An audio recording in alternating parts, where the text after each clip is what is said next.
The more she fidgeted, the longer he determined, as he phrased it to himself with Western frankness, to stop and see the fun out. Philippina grew more and more silent as time went by. The seer talked on and on with more unceasing persistence. Meanwhile, the fog without grew denser and denser.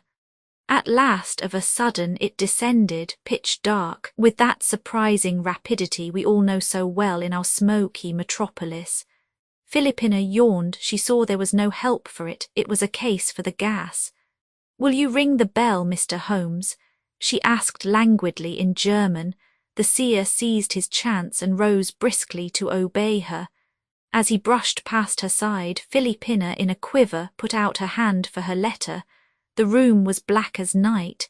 She fumbled for it in vain. A cold chill came over her. "Why, where's that paper?" she exclaimed in a tone of most evident and undisguised dismay.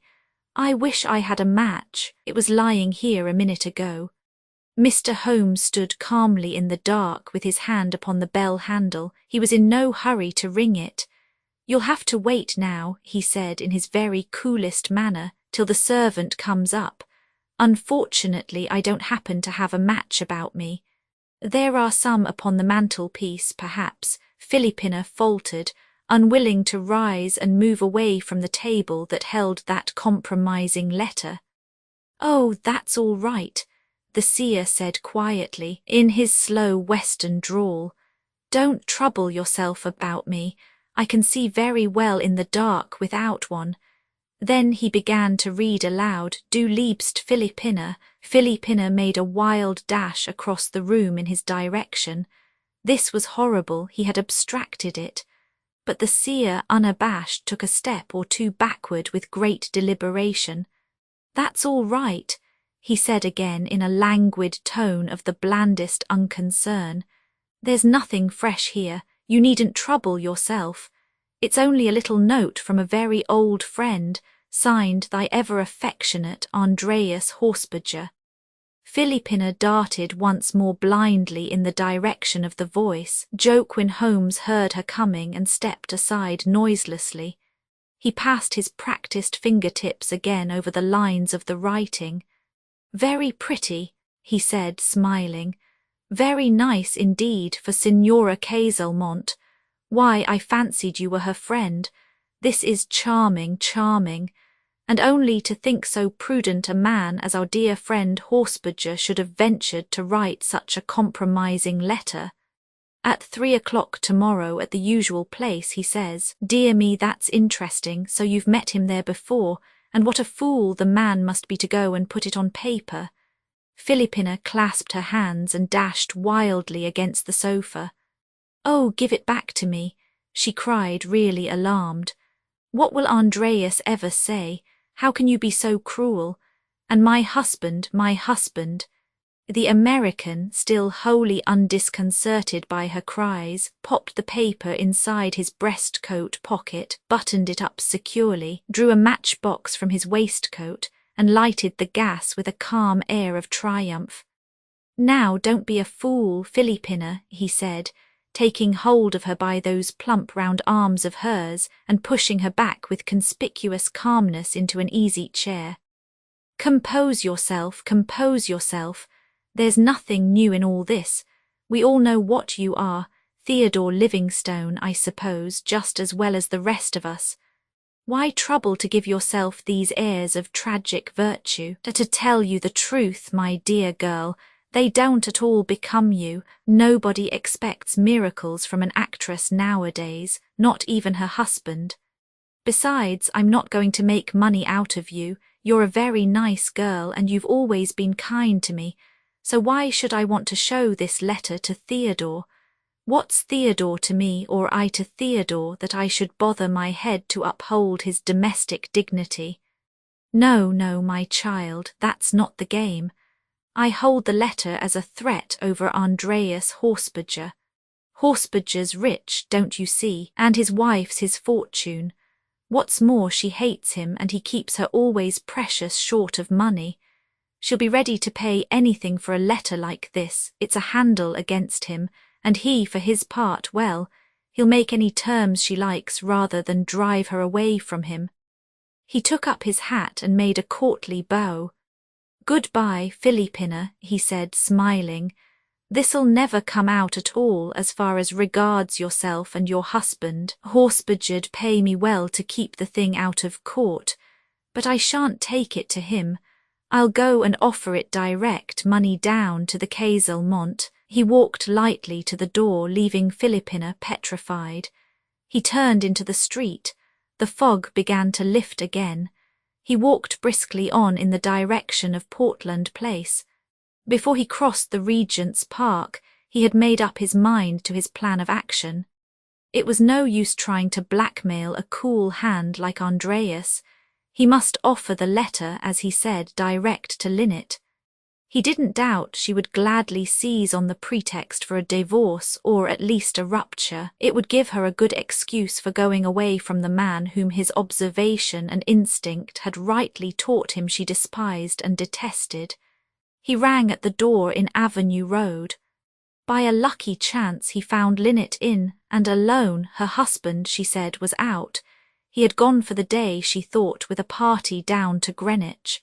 The seer didn't mince matters. With American directness he went straight to the root of things. "I'm glad of that," he said coolly, "for I didn't want to see him. I wanted to see you alone.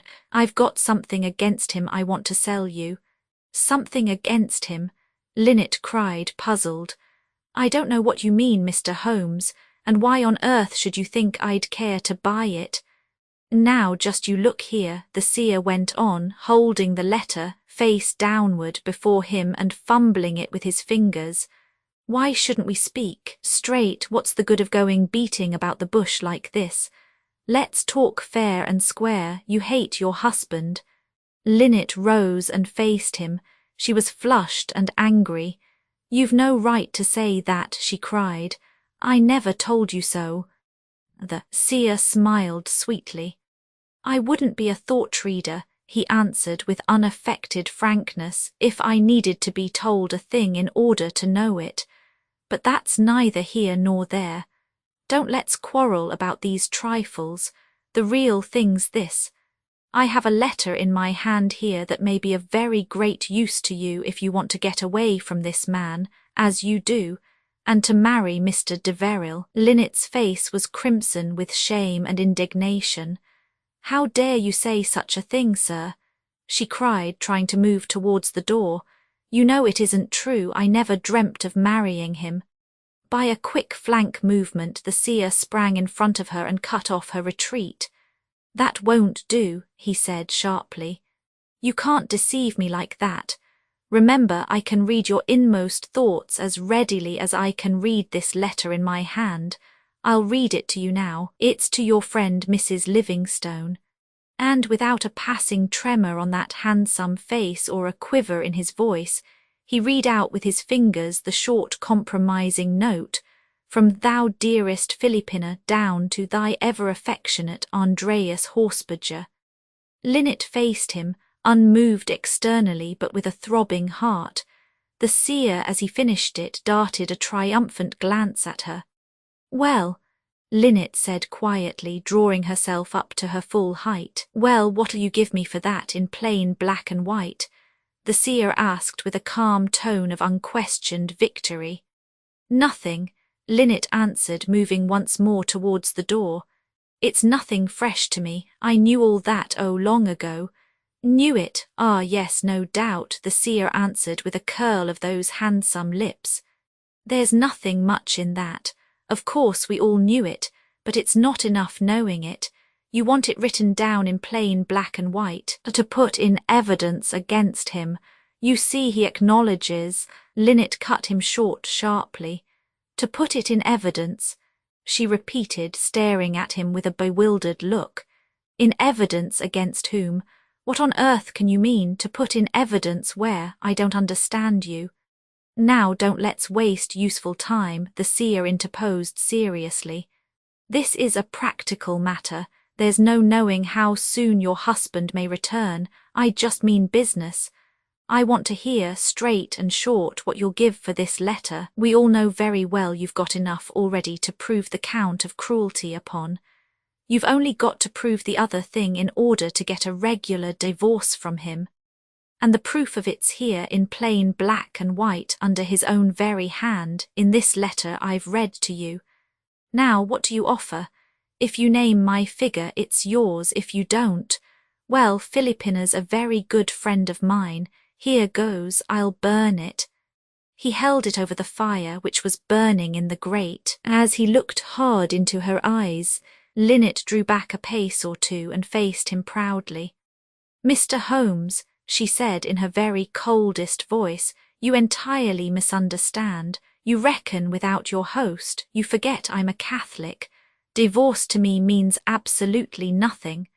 I'm Andreas Horsbadger's wife before the eye of God, and all the law courts on earth could never make me otherwise, could never set me free to be anyone else's. So your letter would be absolutely no use at all to me. I knew pretty well, long since, the main fact it implies, and it mattered very little to me. Andreas Horsbadger is my husband. As such I obey him by the law of God, but he never had my heart and I never had his. On no ground whatsoever do I value your document. The seer in turn drew back in incredulous amazement. Was she trying to cheapen him? He interpreted her words after his own psychology. No, you don't mean that, he said with an unbelieving air. You'd get a divorce if you could, of course, like anyone else, and you'd marry that man de Veril. Don't think I'm such a fool as not to know how you feel to him, but you're seeming to hang back so as to knock down my price. You want to get it a bargain. You think you can best me. Now don't let's lose time haggling. Make me an offer, money down, and I'll tell you at once whether or not I'll entertain it. Linnet gazed at him in unspeakable scorn and contempt.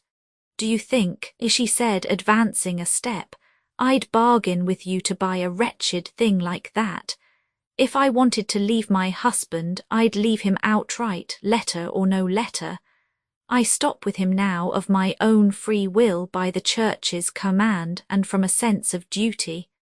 So far as the seer was concerned, this strange woman spoke a foreign language.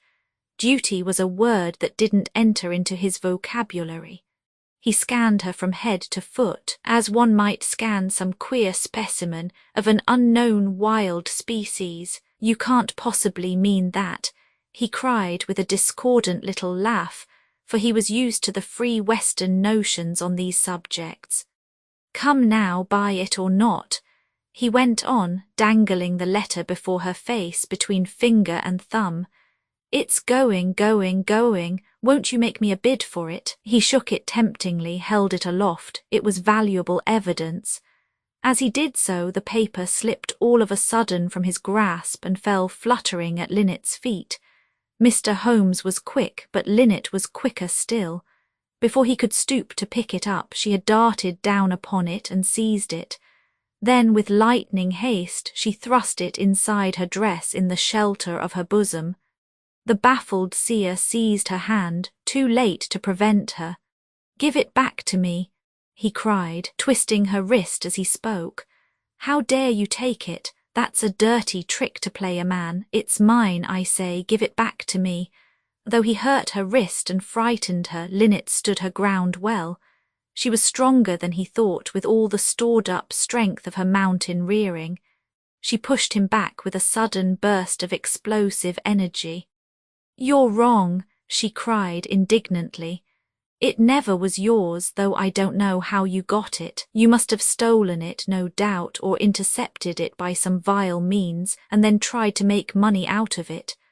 I don't want it myself, but I won't give it back. It belongs to Filipina, and I mean to return it to her. That's a lie, the seer answered, catching her hands with a hasty dash and trying to force her on her knees. Damn your tricks, I'll have it back again.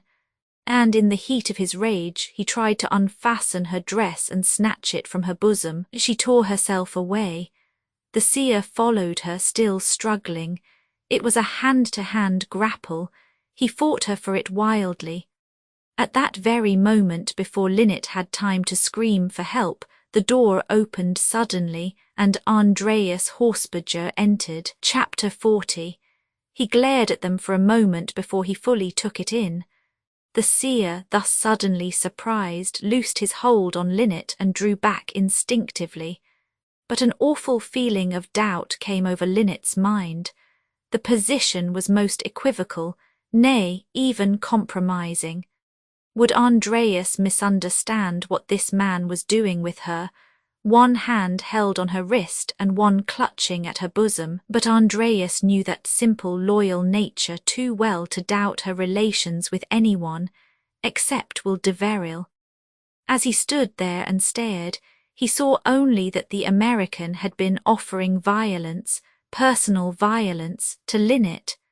His hot Tyrolese blood boiled at once at that insult.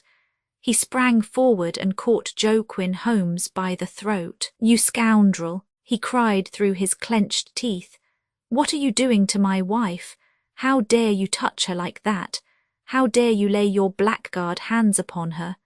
The Coloradan freed himself with a jerk and shook off his assailant, for he was a powerful man too, though less sturdy than Andreas. He drew back half a pace and faced the infuriated husband. His hand wandered half mechanically to the faithful six-shooter, which after all those years in civilized England old habit still made him carry always in his pocket. But he thought better of it after a moment. These Britishers have such a nasty insular way of stringing one up for the merest accident. And answered instead with an ugly smile, "It's her fault, not mine. She snatched a letter away from me. It's my own and I want it back. She won't give it up to me." Andreas Horsberger had his faults, but he had too much sense of dignity to bandy words with an intruder who had insulted his wife, above all to bandy them in his wife's very presence. It mattered little to him just then what that question about the letter might really import. He stepped forward in his wrath once more and caught the seer by the shoulders. "You cur!" he cried, pushing him before him. "How dare you answer me like that?" And with a sudden wrench, he flung the fellow against the door, bruising and hurting him violently. The Coloradan rushed back on him. There was a short, sharp scuffle. Then Andreas, getting the better, opened the door with a dash and dragged his opponent after him. At the head of the stairs he paused and gave him a sounding kick. The Coloradan writhed and squirmed, but, strong as he was, he found himself no match for the gigantic Tyroler.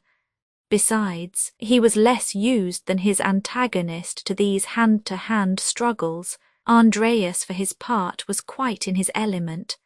A Worth who can't turn out a noisy or drunken guest isn't worth his salt. He had said one day to Florian long ago in the Zillerthal. He was well used indeed of old to such impromptu encounters. The seer, on the contrary, was more accustomed to the bowie and the six-shooter than to wrestling and scuffling. He yielded after a moment to Andreas's heavy hand, only stopping to shout back through the open drawing-room door, "Then you owe me £50, Signora, for that letter." Andreas hauled him down the stairs, dragged him, half resisting, through the hall and vestibule, opened the front door with one free hand hastily, and kicked his man down the steps with a volley of angry oaths in his native German. Then he slammed the door in the face of the discomfited seer, who had rushed back again to assault him, and went upstairs once more as outwardly cool as he could, but hot in the face and hotter at heart, to Linnet. Linnet was really grateful to him. The man had frightened her. For the first time in her life she admired her husband. The natural admiration that all her sex feel for physical strength and prowess in men was exceptionally marked in her, as in most other women of primitive communities. "Thank you," she said simply, as Andreas strolled in, trying to look unconcerned with his hands in his pockets, and confronted her stonily. "The man hurt my wrist. if you hadn't come in, so I don't know what on earth he might ever have done to me." Andrea stared at her in silence with close-knit brows for half a minute. Then he said in an insolent tone, "Now tell me what's all this fuss he was making about some letter?" His question brought Linnet back to herself with a sudden revulsion of feeling. In the tremulousness of those two scuffles, she had almost forgotten for the moment all about the first cause of them. But now she looked her husband back straight in the face, and without flinching or hesitating, she answered him in a scarcely audible voice. "He brought me the last letter you wrote to Philippina, the one making an appointment at the usual place for 3 tomorrow. I don't know how he got it, but he wanted to sell it to me." Andreas never moved a muscle of that impassive face, but his colour came and went, and his breath stopped short as he stood still and stared at her. "My last letter to Philippina," he repeated with a glow of shame, "and that fellow dared to show it to you. I'd have choked him if I'd known, the mean scoundrelly eavesdropper." Linnet folded her hands in front of her where she sat on her low chair. Her air was resigned, she hardly seemed to notice him. "You needn't be afraid," she said. "It's no matter to me, I guessed all that long ago. I didn't want your letters or hers either to prove it to me, I told him as much. To me at least it's no matter." "And he offered to sell it you," Andreas cried, growing in wrath. "He tried to make money of it. What did he want you to buy it for?" "He said I could get a divorce with it," Linnet answered simply. "A divorce?" Andreas shouted, losing control of himself for once. That word went straight home to all the deepest chords in his sordid nature. "He wanted to egg you on then to try and get a divorce from me.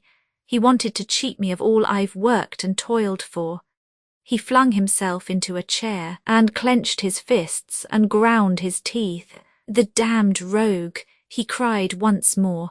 "When I get at him, oh, I'll throttle him." He sat for a minute or two revolving many things angrily in his own burning soul. He had not only Linnet to think of now, but Philippina too, and her husband. Heaven only knew what harm that man might do him in revenge for his drubbing, what scandal he might raise, what devils he might let loose upon him. If Linnet left him now, all the world would say she was amply justified, and the English law would allow her a divorce. No, not without cruelty, and he had never been cruel to her. There was comfort in that, he consoled himself in part with it. He had spoken harshly to her at times, perhaps, and taken care of her money for her. Women are so reckless that a man must needs look after them. But cruel? Oh, no, no, she could never prove that against him. "Divorce," he said slowly, knitting his brows and leaning forward. "He talked to you of divorce, Linnet. That's all pure gammon. There's no divorce for a woman by English law without cruelty or desertion. I've never been cruel to you, and I'm not likely to desert you. You can't get a divorce, I say. You can't get a divorce. You surely didn't promise him £50 for that letter." "No, I didn't," Linnet answered. "I told him I didn't want it. Divorce would be no use in the world to me. I'm a Catholic, as you know, and I believe my religion." Andreas stared at her hard. He fingered his chin thoughtfully. She had struck the right chord. How foolish of him in his haste not to have thought of that by pure instinct. Divorce indeed. Why, of course, the church wouldn't hear of it. To think that a Tyrolese woman would accept the verdict of a mere earthly court to dissolve a holy sacrament. "You're quite right," he muttered slowly, nodding his head once or twice. "Divorce is pure sacrilege. There's no such thing known in the Catholic Church. There's no such thing known in the Austrian Empire." He subsided for a moment. Then, all at once, with a bound, another emotion got the better of him. He must go out without delay and inquire how all this bother got abroad from Philippina. And yet, 'twas hard to know how he could govern himself aright. Not for worlds would he let Will Deveril come to the house in his absence now, after all that had happened. Linnet hadn't seen him yet since her return from Italy. If he came in as things stood and found her in her present mood, Andreas felt he himself couldn't answer for the consequences. He paused and reflected. For Philippina's sake, for his own, nay, even for Linnet's, he knew he must go out without 1 minute's delay to prevent further mischief with Theodore Livingstone. But still, it was dangerous to go away from Linnet. Yet he must make up his mind one way or the other, and he made it up quickly. "I'm going out," he said in his curt tone, turning sharply to his wife without one word of apology or explanation. "But before I go, I've a message to give the housemaid." "Go when you like," Linnet answered coldly. Little as she cared for him now, little as she ever cared for him, it hurt her feelings none the less that he shouldn't even try to explain or to excuse himself. His very silence was insolent. She felt it keenly. Andreas rang the bell and then crossed his arms in a sullen fashion. That attitude alone seemed to exasperate Linnet. The housemaid answered the bell. He looked up at her with a scowl. "Ellen," he said in a very slow and deliberate voice, "if Mr. Will Deveril should call while I'm out, will you tell him the Signora's not at home today? She's never at home to him, you may say, except when I'm present." Linnet's blood was boiling. These perpetual insults before her own servant's eyes were driving her fast into open rebellion. She answered not a word, but rose with dignity and went over like a queen to her davenport in the corner. "Stop, Ellen," she said calmly, restraining herself with an effort. "I've a note I want you to post. Stand there and wait till I've written it." She turned to her husband, whose hand was on the door handle. "Don't go, Andreas," she said in her most authoritative voice. "I wish you to read it before I have it posted." She sat down and wrote hastily, then she directed an envelope. She was prepared for a scene, but if a scene arose, she was determined it should be before a friendly witness. Ellen stood by demure in her cap and apron. Linnet spoke in English that she might know what happened. "I've written to Mr. Deveril," she said as calmly as she could manage, though her voice trembled somewhat.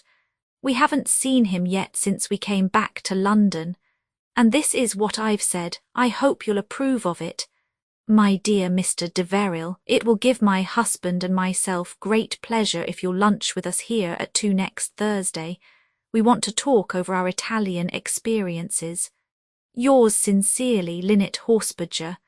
Andreas darted at her, livid with rage and jealousy. "You shall not send that note," he exclaimed in German. "I forbid him the house. He shall not come near you." Linnet darted aside for her part and held the note out to Ellen. The girl, terrified at such a scene and at her master's loud voice, drew back, not daring to interpose or to take it. Linnet held it at arm's length. Andreas seized her arm and wrenched it. "You shan't send it," he cried once more, clutching her wrist with his hand till his nails drew blood from it. He tried to seize the note again, but Linnet was strong and resisted him. He flung her violently to the ground, but still she held it out, crying, "Here, post it, Ellen." Andreas was beside himself now with rage and fury. He struck her several times, he hit her wildly with his fist, he caught her by the hair and shook her angrily like a bulldog. The marks of his hands showed red through her thin dress upon her neck and shoulders. At last he seized the note and tore it into shreds, flung the tatters into her face and struck her again heavily. Linnet bent down and let him strike. Her blood was up now. She was angry too, and she also had inherited the hot heart of the Tyrol. At last Andreas's passion cooled down of pure fatigue, and with a final oath or two he turned on his heel and left her. As he quitted the room, he stood for a second with his hand on the door, looking round at the startled and horrified maid-servant. "Mind, Ellen," he said huskily, "post no letters for your mistress this afternoon. and if the man de Veril calls, she isn't at home to him. But as the front door closed with a snap behind him, it came back to him all at once, that wise and prudent man, that he had played into her rebellious hands all unawares. He had given her the one plea she still needed for a divorce, the plea of cruelty. Chapter 41. God's Law or Man's? Linnet took less than 1 minute to make up her mind. Not twice in his life should Andreas treat her so before her own servants. She was too proud to cry, but as soon as her husband had left the room she picked herself up from the floor where he had brutally flung her, wiped the blood from her arm, smoothed her hair with her hand, and motioned silently to Ellen to follow her into her bedroom. She motioned to her because she couldn't trust herself to speak without crying, and never now should she allow that hateful man to wring a single tear from her. In those few brief moments she had decided once for all what she meant to do. After all that had passed just now, she must leave him instantly. The crisis had come. Andreas Horsbudger should suffer for it. Hastily, with Ellen's aid, she packed a few things into her little portmanteau. She put in just what she would most need for some evening's stay. She put in also her diamonds and the rest of her jewellery, not omitting the coral necklet Will de Veril gave her long ago in the Tyrol. Luckily, she had in her desk the week's money for the housekeeping. She took it out, it was her own, and turned more calmly to Ellen. "My child," she said, laying 2 sovereigns in her hand, "will you come with me where I go? Remember, Mr. Horsbudger says you're his servant." And the girl, looking up at her with a burst of compassion and enthusiastic affection, made answer at once, "I'd go with you, Signora, if they was to cut off my head for it. How dare he ever treat you so, such a man as him, and you a lady anyone 'ud love to die for." "Thank you, dear," Linnet said, much touched, for to her even her servants were perfectly human. "Then run up and put your things on as fast as you can, and ask Maria to call a hansom." When it came to the door, she stepped in and Ellen after her. "Where shall I drive, Mum?" the cabman asked, and Linnet through the flap made answer boldly, "To Duke Street, St. James's." "That's where Mr. de Veril lives, ma'am, isn't it?" Ellen interposed, somewhat tremulously. "Yes, child," Linnet answered with a choking voice, but very firmly still, for she had quite made her mind up. "Mr. de Veril lives there, and I'm going to Mr. de Veril's. I've no right to go, but I'm going all the same. If you'd rather not come, you can leave me at the door. You know what it means. Perhaps it would be better." The girl glanced back at her all flushed. "I don't care a pin whether it's right or whether it's wrong," she answered warmly. "I'll go with you to the world's end. I'll go with you anywhere. I'd go with you if you was going to the worst house in London." Linnet answered nothing. She was red with shame, the very words appalled her, but she meant to go through with it. Too long had she trampled her own heart under foot. Now her heart would have its way, and she meant to allow it. Her fiery southern blood had got the better of her. She would fly from the man who had married her only for what he could make of her, to the man she had always truly loved, the man who had always truly loved her. "Is Mr. de Veril in?" she asked with a beating heart of the servant at the lodgings. And when the man answered, "Yes, ma'am," in an unconcerned tone, her heart rose like a lump in her throat within her, but she kept her exterior coolness. "Bring in the portmanteau, Ellen," she said with a quiet air of command, and the girl obeyed her. "Now sit there in the hall till I come down again and call you." She trod the stairs like a queen. Will de Veril was seated at his desk at work when the servant flung open the door with a flourish and announced in his most grandiose tone, "Signora Casalmont." Will looked up in surprise and saw Linnet before him. Her face, which had been flushed 5 minutes earlier, was now pale and bloodless with intense excitement. Marks of fingers stood out on her neck and wrists. A slight bruise scarred the surface of her smooth left temple. But she was beautiful still, in spite of all such accidents, very beautiful and winning. She stood a second and gazed at him. At sight of her one true love, her bosom rose and fell, that strange wave of delight she had felt at Innsbruck and again at the Harmony thrilled once more through and through her. Of a sudden, as she paused, her face flushed rosy red again, her eyes grew bright, her full throat heaved and panted. She spread out her arms towards him with a hasty little quiver. "Oh, Will, Will, Will," she cried in a voice of complete and intense self-surrender. "At last I have come to you." Will rose in surprise and moved across to her, trembling. He seized her two hands in his and gazed at her longingly. "Linnet, dear Linnet," he cried, drawing a very deep breath, "what has brought you here today? What on earth do you mean by it?" But Linnet had flung away all artificial restraints and conventions now.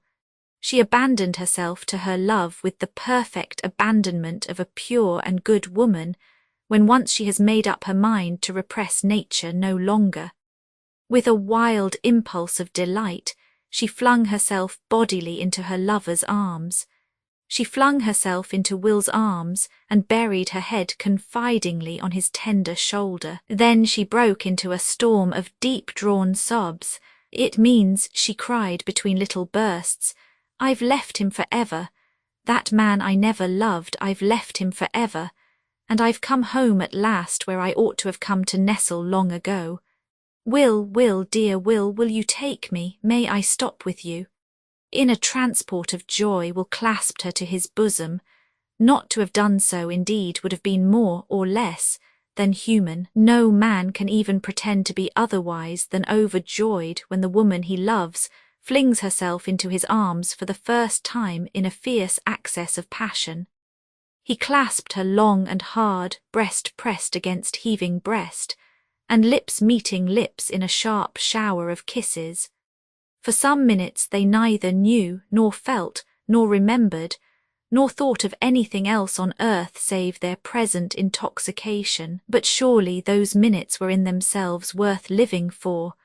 What mattered so many years of cruel and unnatural repression beside that one fierce draught at the hot wine of passion? After a while, however, Will woke up to a true sense of the situation. Man though he was, and therefore aggressive, it was his duty first of all to think of protecting Linnet. He must protect her, if need were, even against her own impulses. He must learn what she meant, and what could have led her so suddenly to this strange decision, so unlike herself, so untrue as it seemed to her whole past history. He unwound his arms gently and placed the poor sobbing, throbbing girl half unresisted in an armchair by the fireplace. Then he drew up a seat for himself very close by her side, took her hand in his and soothed it gently with his other one. "He's been cruel to you, Linnet, I can see," he murmured softly at her ear. "Now, what has led you to this? Tell me all he has done to you." Thereat Linnet, holding his hand hard and looking deep into his eyes, yet crimson for very shame, began in her own tongue the story of their interview. She hid nothing from Will and extenuated nothing. She told him in full how Joaquin Holmes had brought her Andreas's letter to Philippina and offered it for sale. How she had refused to buy it or have anything to do with it. How he had dropped it by accident and she had picked it up before him, intending to restore it to its rightful owner. How a scuffle had ensued, in the midst of which Andreas had unexpectedly entered. How in his wrath at being discovered, he had fairly lost his temper and provoked her for once to an act of rebellion, and how in his rage at her note he had turned upon her bodily, and inflicted the marks Will could see so plainly now upon her person. Only the question of divorce she never touched on. A certain feminine delicacy made her shrink from alluding to it. Will listened to every word with profound attention, letting her tell her own tale her own way unquestioned, but stroking her hand from time to time very gently with his own, or smoothing her fiery cheeks with the tips of his fingers in silent sympathy. At last she ceased and looked hard at Will inquiringly. "So I've come to you, Will," she said in her simple way with childlike confidence. "And now I've come, may I stop with you always, may I never go away again?"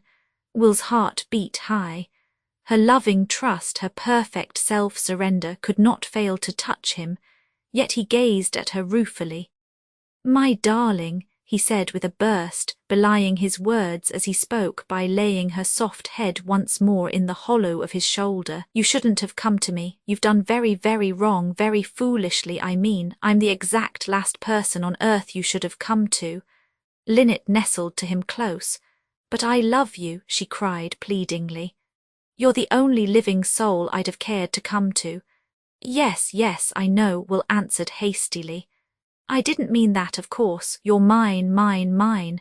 Sooner or later, now, you must certainly come to me. But for the present, darling, I mean, it's so unwise, so foolish, that it'll prejudice your case if it ever comes to be heard of. We must take you somewhere else, somewhere free from all blame, don't you see, for the immediate future." "Prejudice my case?" Linnet exclaimed, looking up at him in amazement and growing more shamefaced still with awe at her own boldness. "You must take me somewhere else." "Ah, Will, I don't understand you. No, no, I must stop here. I must stop here with you forever. I've broken away from him now. I've broken away from everything. I can never, never go back. I'm yours and yours only." "No, you can never go back, Linnet," Will answered decisively. "You're mine, darling, mine, mine, mine only." And he kissed her again fervently. "But we must be prudent, of course, if we are to make this thing straight before the eyes of the world. And for your sake, dearest, you must see yourself how absolutely necessary it is that we should make it so." Linnet gazed at him once more in childlike astonishment. She failed utterly to comprehend him. "What do you mean, Will?" she faltered out. "You don't mean to say I'm not to stop with you?" Her eyes filled fast with tears and her face looked up at his, full of wistful pleading. She clung to him so tight in her love and her terror that Will bent over her yet again and covered her with kisses. "Yes, darling, you're to stop with me," he cried, "to stop with me all your life, but not just at present. We must make this thing straight in the regular way first. Meanwhile, you must stay with some friend, some lady whose name is above suspicion. All must be carefully arranged. Even to have come here tonight may be positively fatal. We must play our cards cautiously. You've kept the letter." Linnet drew it, much crumpled, from the folds of her bosom and handed it to him at once without a moment's hesitation. What he meant she couldn't imagine.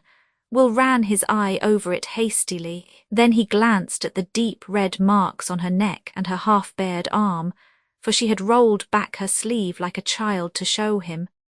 "This is conclusive," he said slowly. "Prudent man as he is, he has cut his own throat. And you had a witness, too, a friendly witness, that's lucky. We must take you to a doctor and let him see you tonight as soon as ever we've arranged where you can sleep this evening. The evidence of cruelty and of the other thing is more than sufficient. No court in England would refuse you a divorce upon such conduct." Linnet started at the word. "Divorce!" she cried, growing redder and still redder with shame. "Oh, Will, not that, not that. You don't understand me. Divorce would be no use in the world to me. I'm a Catholic, you must remember, and I could never, never marry you. If I did, it would only be a mockery and a snare. It would be worse than sin, it would be open rebellion. I want no divorce. I want only to be allowed to stop here with you forever." She laid her hand on his arm, as if to draw him to herself in some natural symbolism. Her face was flushed with her womanly modesty. She hid it once more like a shy child on his shoulder. Will looked at her, sore puzzled. How strange that this pure and passionate nature should see things in a light that to him was so unfamiliar. But he remembered what she had said to him in Filipina's trouble, and began to understand now in what manner she regarded it. Well, but Linnet, he cried eagerly, lifting her head from where she put it, and laying her cheek against his own, you must see for yourself how much better it would be, if only from the mere worldly point of view, to arrange this matter as the world would arrange it, granting even that a marriage after an English divorce would mean to you, from the strictly religious standpoint, simply nothing. Why, surely, even then, it must be no small matter to set oneself right with the world, to be received and acknowledged as an honest woman and my wife in ordinary English society. If we get a divorce, we can do all that, and to get a divorce we must act now circumspectly. But if we don't get one, and if you try to stop here with me without it, remember, dear, the penalty. You lose position at once and become for society an utter outcast. Linnet flung herself upon him once more in a perfect fervour of abandonment. Her love and her shame were fighting hard within her. Her passionate southern nature overcame her entirely. Will, dear Will, she cried, hiding her face from him yet again. You don't understand, you can't fathom the depth of the sacrifice I would make for you. I come to you today bringing my life in my hand, my eternal life, my soul, my future. I offer you all I have, all I am, all I will be. For you I give up my good name, my faith, my hopes of salvation. For you I will endure the worst tortures of purgatory. I've tried to keep away, I've tried hard to keep away. Our dear lady knows how hard, all these months, all these years, but I can keep away no longer. Two great powers seem to pull different ways within me. My church said to me plainly, you must never think of him, you must stop with Andreas. My heart said to me no less plainly, but 1,000 times more persuasively, you must fly from that man's side, you must go to Will Deveril. I knew if I followed my heart the fires of hell would rise up and take hold of me. I haven't minded for that. I've dared the fires of hell, the two have fought it out, the church and my heart has conquered. She paused and drew a great sigh. Dear Will, she went on softly, burying her head yet deeper in that tender bosom, if I got a divorce, the divorce would be nothing to me, a mere waste paper. What people think of me matters little, very little in my mind, compared to what God and my church will say of me.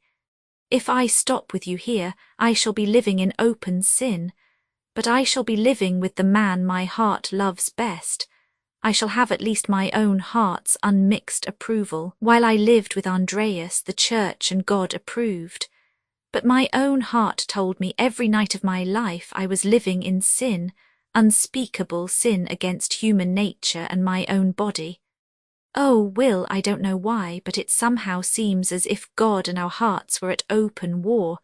You must live by one or you must live by the other. If I stop with you, I'm living by my own heart's law. I will take the sin upon me. I will pay the penalty. If God punishes me for it at last, well, I will take my punishment and bear it bravely. I won't flinch from pain. I won't shrink from the fires of hell or purgatory. But at least I do it all with my eyes wide open. I know I'm disobeying God's law for the law of my own heart. I won't profane God's holy sacrament of marriage by asking a heretical and un-Catholic church to bless a union which is all my own heart's making, not God's ordinance, God's sacrament. I love you so well, darling, I can never leave you. Let me stop with you, Will, let me stop with you. Let me live with you, let me die with you, let me burn in hell fire for you. A man is a man, and the man within Will Deveril drove him on irresistibly. He clasped her hard once more to his straining bosom. As you wish, he said, quivering. Your will is law, Linnet. No, no, she cried, nestling against him with a satisfied sigh of delight. My law is will, and she looked up and smiled at her own little conceit. You shall do as you wish with me. Chapter 42. It was a trying position for Will. He hardly knew what to do. Duty and love pulled him one way, chivalry and the hot blood of youth the other. When a beautiful woman makes one an offer like that, it would be scarcely human, scarcely virile to resist it. And Will was not only a man but also a poet, for a poet is a man with whom moods and impulses are stronger than with most of us. As poet, he cared little for mere conventional rules. It was the consequences to Linnet herself he had most to think about. But he saw it was no use talking to her from the standpoint he would have adopted with most ordinary Englishwomen. It was no use pointing out to her what he himself realized most distinctly, that her union with Andreas was in its very essence an unholy one, an insult to her own body, a treason against all that was truest and best in her being. It ran counter from the very first to the dictates of her own heart, which are the voice of nature and of God within us. But to Linnet, those plain truths would have seemed but the veriest human sophisms. She looked upon her marriage with Andreas as a holy sacrament of the Church, and any attempt to set aside that sacrament by an earthly court, and to substitute for it a verbal marriage that was no marriage at all to her, but a profound mockery, would have seemed to her soul 10,000 times worse than avowed desertion and unconcealed wickedness. Better live in open sin, she thought, though she paid for it with her body, than insult her God by pretending to invoke his aid and blessing on an adulterous union. Will argued feebly with her for a while, but it was all to no purpose. The teachings of her youth had too firm a hold upon her. He saw she was quite fixed in her own mind upon one thing. She might stop with him or she might go back, but she was Andreas Horsbadger's wife by the Church's act, and no earthly power could make anything else of her. So Will gave up the attempt to convince her, as all in vain, at least for the present. He saw what he had to do first was to provide at once for the immediate future. Linnet couldn't remain in his rooms alone with him that night. To him, at least, so much was certain. For her own dear sake, he must save her from herself. He must throw at least some decent veil for the moment over the relations between them. For Linnet herself, long before this, the die was cast. She felt she had already deserted her husband. She had sinned in her heart the unspeakable sin. All the rest was in her eyes mere detail and convention. But she realized gratefully none the less Will's goodness and kindness to her.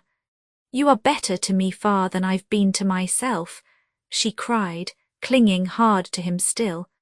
"I've wrecked my own soul, and you would try to save my poor earthly body." And yet in the mere intoxication of being near him and touching him, she more than half forgot all else on earth. Her warm southern nature rejoiced in the light of her poet's presence. She cared for nothing now. She thought of nothing, feared nothing. With Will by her side, she would gladly give her soul to burn for ever in nethermost hell, for the sake of those precious, those fleeting moments. "I must find some place for you to spend the night in, Linnet," Will said at last seriously. "Even if it were only to save scandal for the immediate future, I should have to do that. By tomorrow all the world in London would be talking of it. But I hope after a while, when I've reasoned this thing out with you, you may see it all differently. You may come round to my point of view. And then you'll be glad I arranged things now so as to leave the last loophole of divorce and remarriage still open before you." Linnet shook her head firmly. "I'm a Catholic," she said with a sigh, "and to me, dear Will, religion means simply the Catholic faith and the Catholic practice. If I gave up that, I should give up everything. Either marriage is a sacrament or it's nothing at all.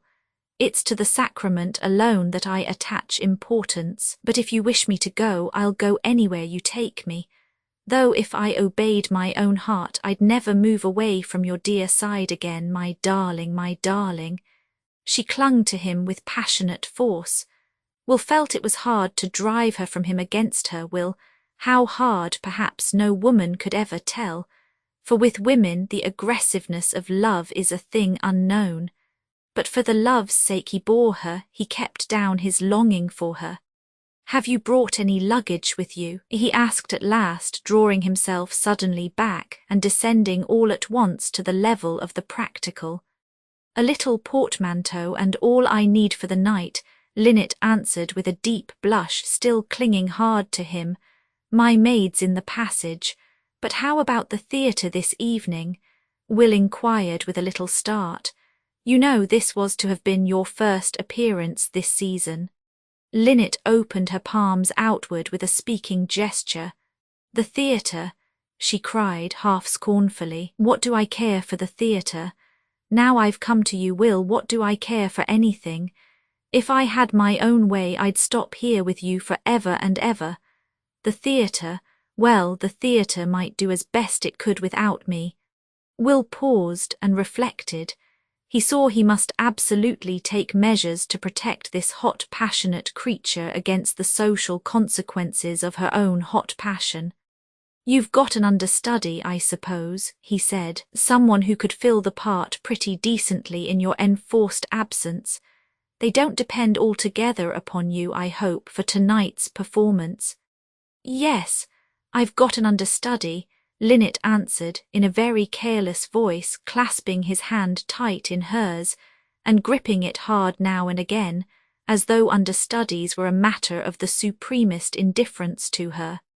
"She doesn't know her part very well, and I'm the soul of the piece, but I dare say they could get along with her very tolerably enough somehow. Besides," she added in a little afterthought, looking down at her wounded arm, "after what Andreas has done to me, I'm too ill and too shaken to appear tonight, whatever might have happened. Even if I'd stopped at home instead of coming here, I couldn't possibly have undertaken to sing in public this evening." "Very well, then," Will replied, making up his mind at once.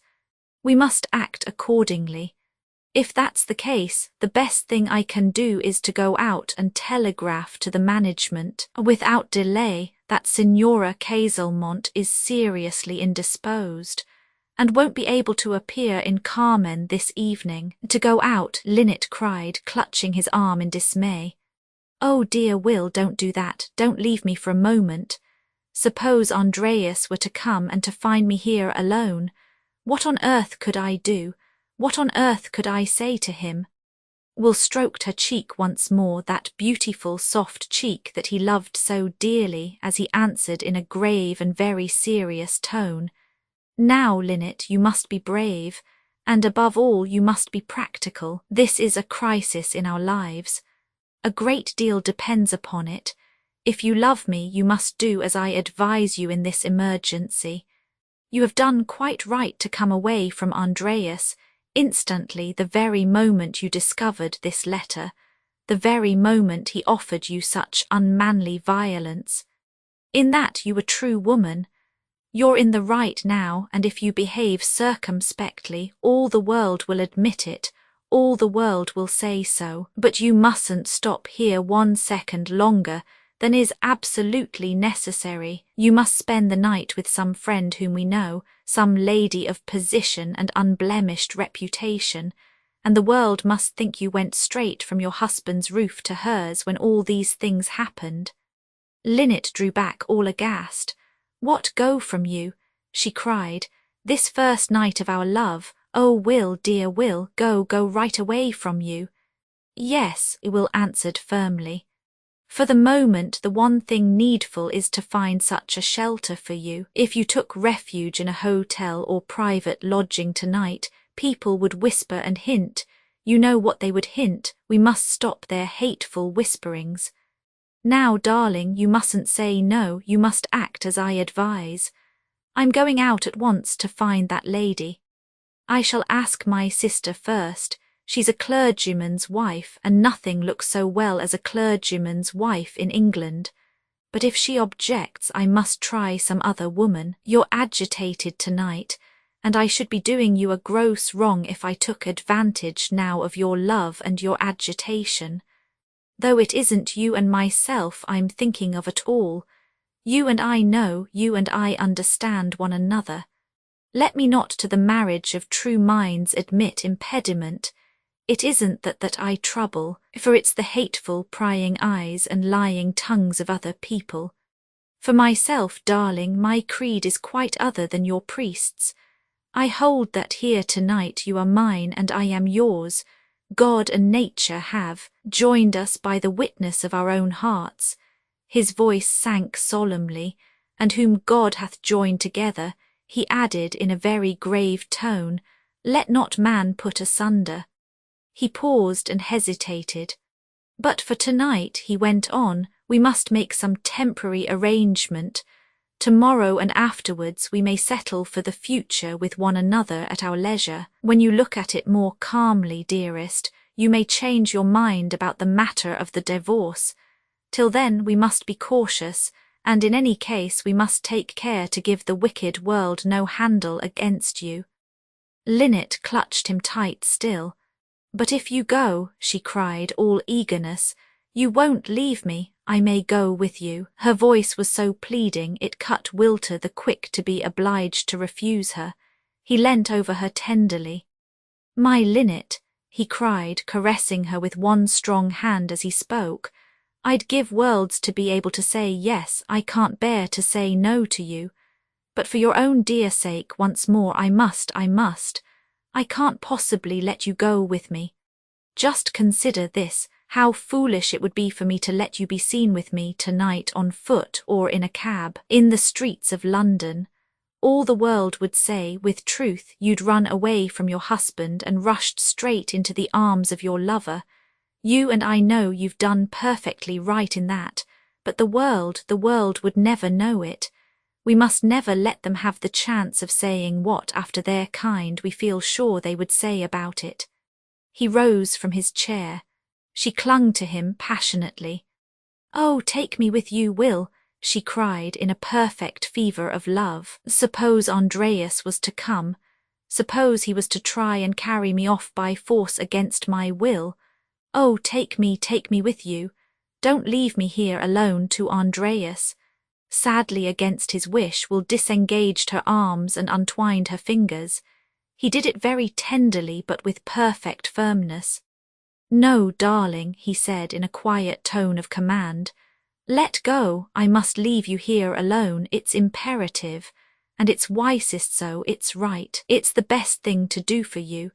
You are mine in future, you were always mine, and we shall have plenty of time to love one another as we will hereafter. But tonight I must see you suffer no harm by this first false step of yours. My servant knows your husband well. He shall wait in the hall, and if Andreas comes, deny us both to him. Your maid can come up here with you.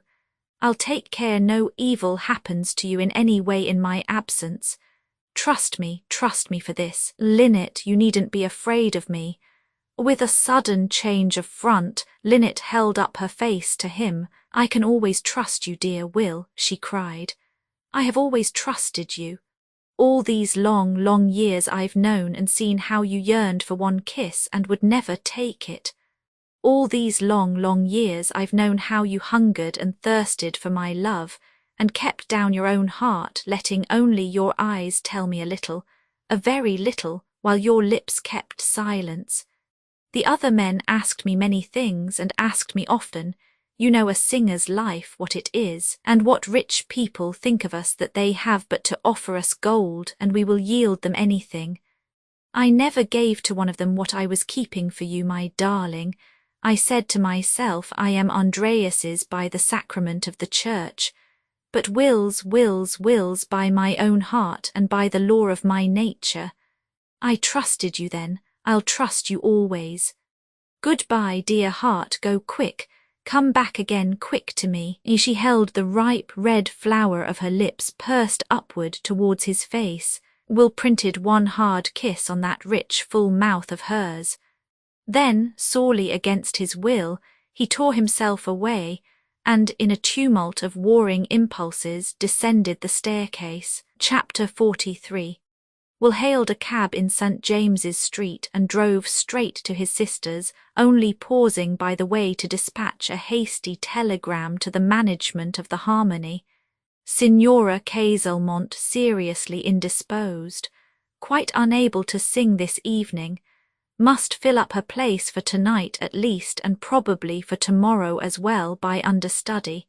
Then he went on to Maud's. Mrs. Sartoris at home. Yes, sir, but she's just this minute gone up to dress for dinner. Tell her I must see her at once, Will exclaimed with decision, on important business. Let her come down just as she is. If she's not presentable, ask her to throw a dressing gown round her or anything to save time and run down without delay, as I must speak with her immediately on a most pressing matter. The maid, smiling incredulity, ran upstairs with his message. Will, with heart on fire, much perturbed on Linnet's account, walked alone into the drawing-room to await his sister's coming. He was too anxious to sit still. He paced up and down the room with hands behind his back and eyes fixed on the carpet. A minute, 2 minutes, 4, 5, 10 passed, and yet no Maud. It seemed almost as if she meant to keep him waiting on purpose. He chafed at it inwardly. At so critical a juncture, surely she might hurry herself after such an urgent message. At last Maud descended, ostentatiously half-dressed. She wore an evening skirt, very rich and handsome, but, in place of a bodice, she had thrown loosely around her a becoming blue bedroom jacket, trimmed with dainty brown facings.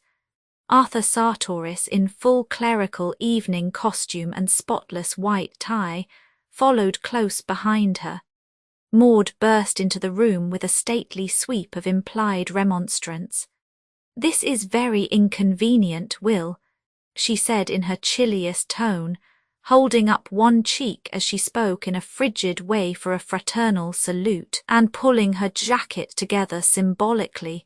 "Very, very inconvenient. We've the Dean and his wife coming to dine, as you know, in a quarter of an hour, and the Jenkinses and the Macgregors and those people from St. Christopher's.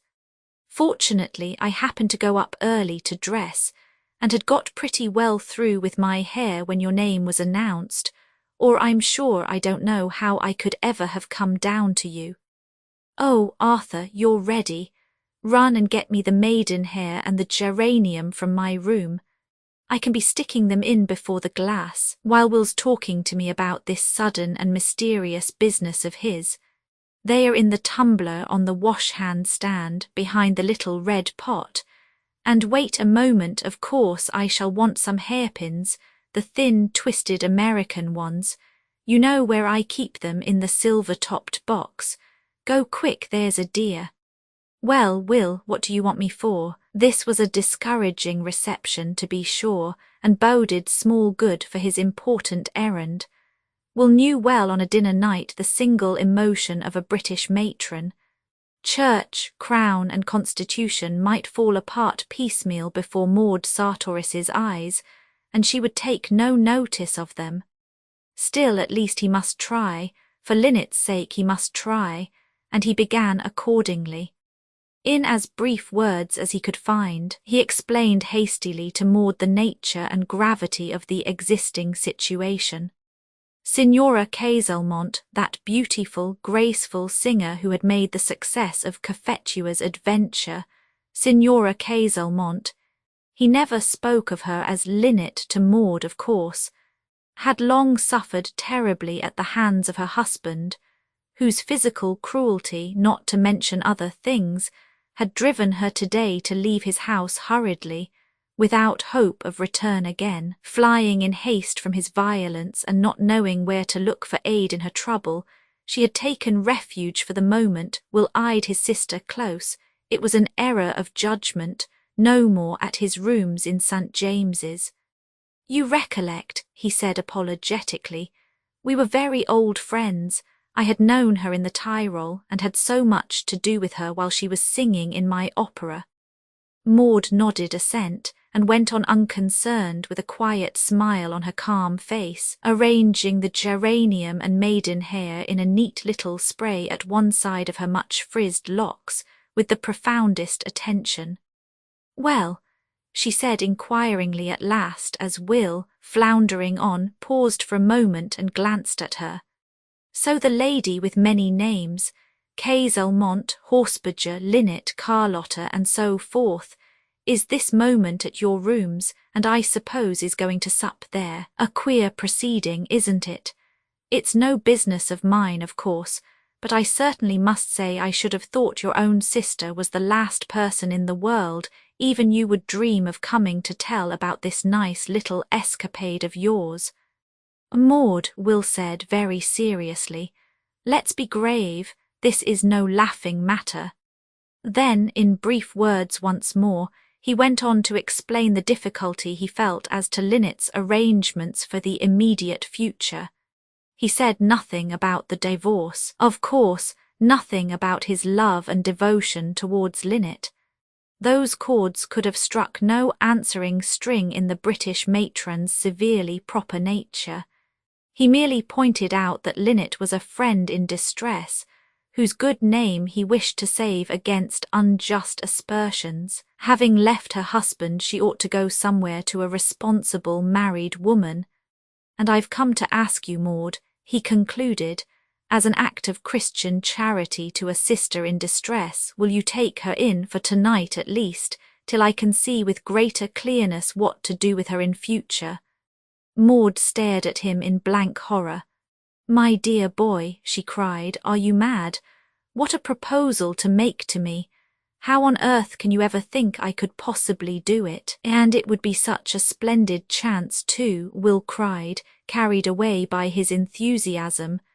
"The Dean coming to dinner and all, in a clergyman's house with such people to vouch for her.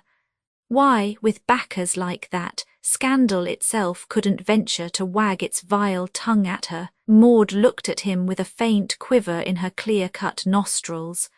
"That's just it," she answered promptly. "But there, Will, you're a heathen. You'll never understand. You have quite a congenital incapacity for appreciating and entering into the clerical situation. Isn't that so, dear Arthur? You belong to another world, the theatrical world, where morals and religion are all topsy-turvy anyhow. How could you suppose for a moment a clergyman's wife could receive into her house, on such a night as this, an opera-singing woman with 3 aliases to her name, who's just run away in a fit of pique from her lawful husband? Whether she's right or wrong, she's not a person one could associate with. To mix oneself up like that with a playhouse scandal, and the Dean coming to dine, whose influence for a canonry's so important to us all. The dear, good Dean. Now Arthur isn't Will just too ridiculous for anything. It certainly would seem extremely inconsistent," Arthur Sartoris replied, fingering that clerical face dubiously. "Extremely inconsistent," but he added after a pause with a professional afterthought, "though, of course, Maud, if she's leaving him on sufficient grounds.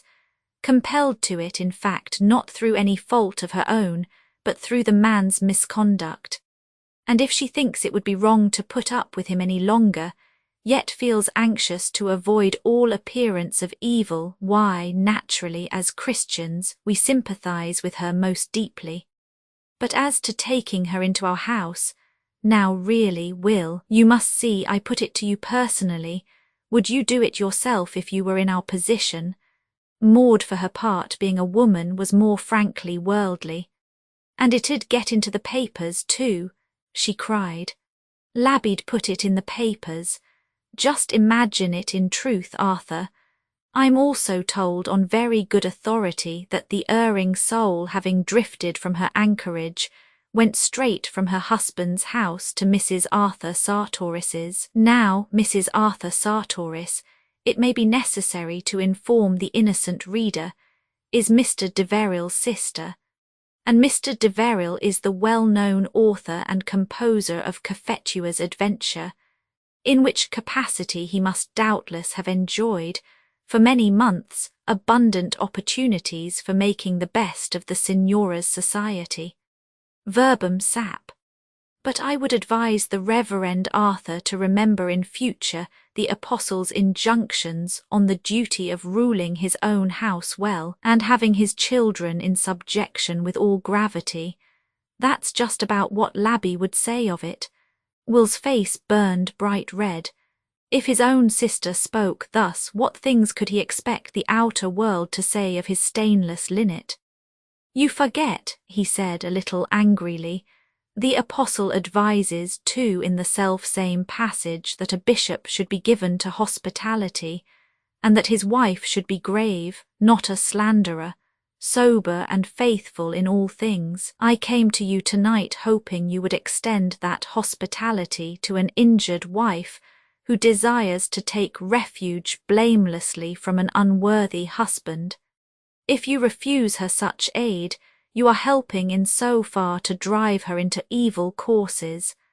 I asked you as my sister. I'm sorry you've refused me. But my dear boy," Maud began, "you must see for yourself that for a clergyman's wife to have her name mixed up— oh, good gracious, there's the bell. They are coming, Will, I'm sure. I must rush up this very moment and put on my bodice at once. Thank goodness, Arthur, you're dressed, or whatever should I do? Stop down here and receive them." "Then you absolutely refuse?" Will cried as she fled, scuffling woman-wise to the door. "I absolutely refuse," Maud answered from the landing. "I'm surprised that you should even dream of asking your sister to take into her house, under circumstances like these, a runaway actress-woman." And, with a glance towards the hall, she scurried hastily upstairs, with the shuffling gait of a woman surprised, to her own bedroom. Mechanically, Will shook hands with that irreproachable Arthur Sartoris, passed the Dean, all wrinkled smiles, in the vestibule below, and returned again with a hot heart to his waiting hansom, Hans Place, Chelsea. He cried through the flap, and the cabman drove him straight to Rue's miniature palace. Mrs. Palmer was at home. "Yes, sir, but she was dressing for dinner." "Say I must see her at once," Will cried with a burst, and in less than half a minute Rue descended looking sweet to him. She had thrown a light tea-gown rapidly around her to come down. Her hair was just knotted in a natural coil on top. She was hardly presentable, she said, with an apologetic smile and a quick glance at the glass. But Will thought he had never seen her look prettier or more charming in all his life than she looked that moment. "I wouldn't keep you waiting, Will," she cried, seizing both his hands in hers. "I knew if you called at this unusual hour you must want to see me about something serious." "It is serious," Will answered with a very grave face. "Rue, I've something to tell you that may surprise you much. That wretch Horsbadger has been very, very cruel to Linnet. He's offered her bodily violence today, and that's not all. She has written proof of his intimacy with Philippina. He's thrown her on the floor and struck her and bruised her, so she's left him at once, and she's now at my chambers." A sudden shade came over Rue's face. The shock was a terrible one. This news was different, very different indeed from what she expected to hear. Could Will have found out, she asked herself with a flutter as she put on her tea-gown, that he loved her at last, better even than Linnet? Linnet had been away one whole long winter, and when he dined here last week he was so kind and attentive, so she came down with a throbbing heart, all expectant of results. That was why Will had never seen her look so pretty before, and now to find out it was all for Linnet he had come, all for Linnet, not for her. Ah me, the pity of it! Yet she bore up bravely all the same, though her lips quivered quick, and her eyelids blinked hard to suppress the rising moisture. "At your chambers," she cried with a jump of her heart. "Oh, Will, she mustn't stop there." She sank into a chair and looked across at him piteously. Will, dimly perceptive, seized her hands once more and held them in his own with a gentle pressure. Then he went on to explain, in very different words from those he had used to Maud, all that had happened that day to himself and to Linnet. He didn't even hide from Rue the question of divorce or the story of Linnet's complete self-surrender. He knew Rue would understand. He knew Linnet herself would not be afraid of Rue's violating her confidence. He said everything out exactly as he felt it. Last of all, he explained how he had been round to Maud's, what he had asked of Maud, and what answer Maud had made to him. He had got so far when Rue rose and faced him. Her cheeks were very white, and she trembled violently. But she spoke out like a woman with a true woman's heart. "She must come here at once, Will," she cried. "There's not a moment to lose. She must come here at once. Go quick home and fetch her. You're quite sure you can take her in, Rue?" Will asked with a very guilty feeling, seizing her hands once more. "I can't bear to ask you, but since you offer it of your own accord." Rue held his hands tremulously in her own for a while and gazed at him hard with a wistful countenance. "Dear Will," she faltered out in a half-articulate voice, "I invite her here myself. I beg of you to bring her. Though it breaks my own heart, it breaks my heart. Yet I ask you all the same. Bring her here, oh, bring her." Heartbroken she looked, indeed. Will leant forward automatically. "Dear Rue," he cried, "you're too good and kind for anything. I never knew till this moment how very good and kind you were. And I love you so much." He held forward his face. "Only once," he murmured, drawing her towards him with one arm. "Just this once, it's so good of you." Rue held up her face in return and answered him back in a choking voice. "Yes, yes, just this once, oh Will, my Will, before I feel your linnets forever." He clasped her tight in his arms. Rue let him embrace her unresistingly. She kissed him long and hard and nestled there tenderly. For 50 whole seconds she was in heaven indeed. At last, with a little start, she broke away and left him. "Now go," she said, standing a yard or two off and gazing at him tearfully. "Go at once and fetch her. Every moment she stops in your rooms is compromising. Go, go, goodbye, you're mine no longer. But Will, don't be afraid I shall be sad when she comes. I'll have my good cry out in my own room first, and by the time she arrives I'll be smiling to receive her." Chapter 44. At Will's chambers, meanwhile, Linnet sat and waited, her flushed face in her hands, her hot ears tingling. She had plenty of time in Will's absence to reflect and to ruminate. Horror and shame for her own outspokenness began to overcome her. If Will had accepted her sacrifice, indeed, as frankly as she offered it, that profound emotional nature would have felt nothing of the kind. Her passion would have hallowed and sanctified her love in her own eyes, not as the Church could have done, to be sure, not from the religious side at all, but still from the alternative point of view of the human heart, which to her was almost equally sacred in its way. 'Twould have hallowed and sanctified it. Linnet would have regarded her union with Will as sinful and wrong, but not as impure or unholy. She wouldn't have attempted to justify it, but she would never have felt ashamed of it. She recognized it as the union imposed upon her by the laws of her own highest nature. The laws of God, as she understood them, might forbid it and punish it. They never could make it anything else for her than pure and beautiful and true and ennobling.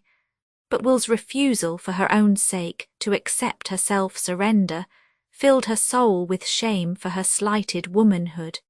She understood Will's reasons. She saw how unselfish and kind were his motives. But still, the sense remained that she had debased herself before him, all to no purpose. She had offered him the most precious gift a woman can offer to any man, and he had rejected it. Linnet bowed down her head in intense humiliation.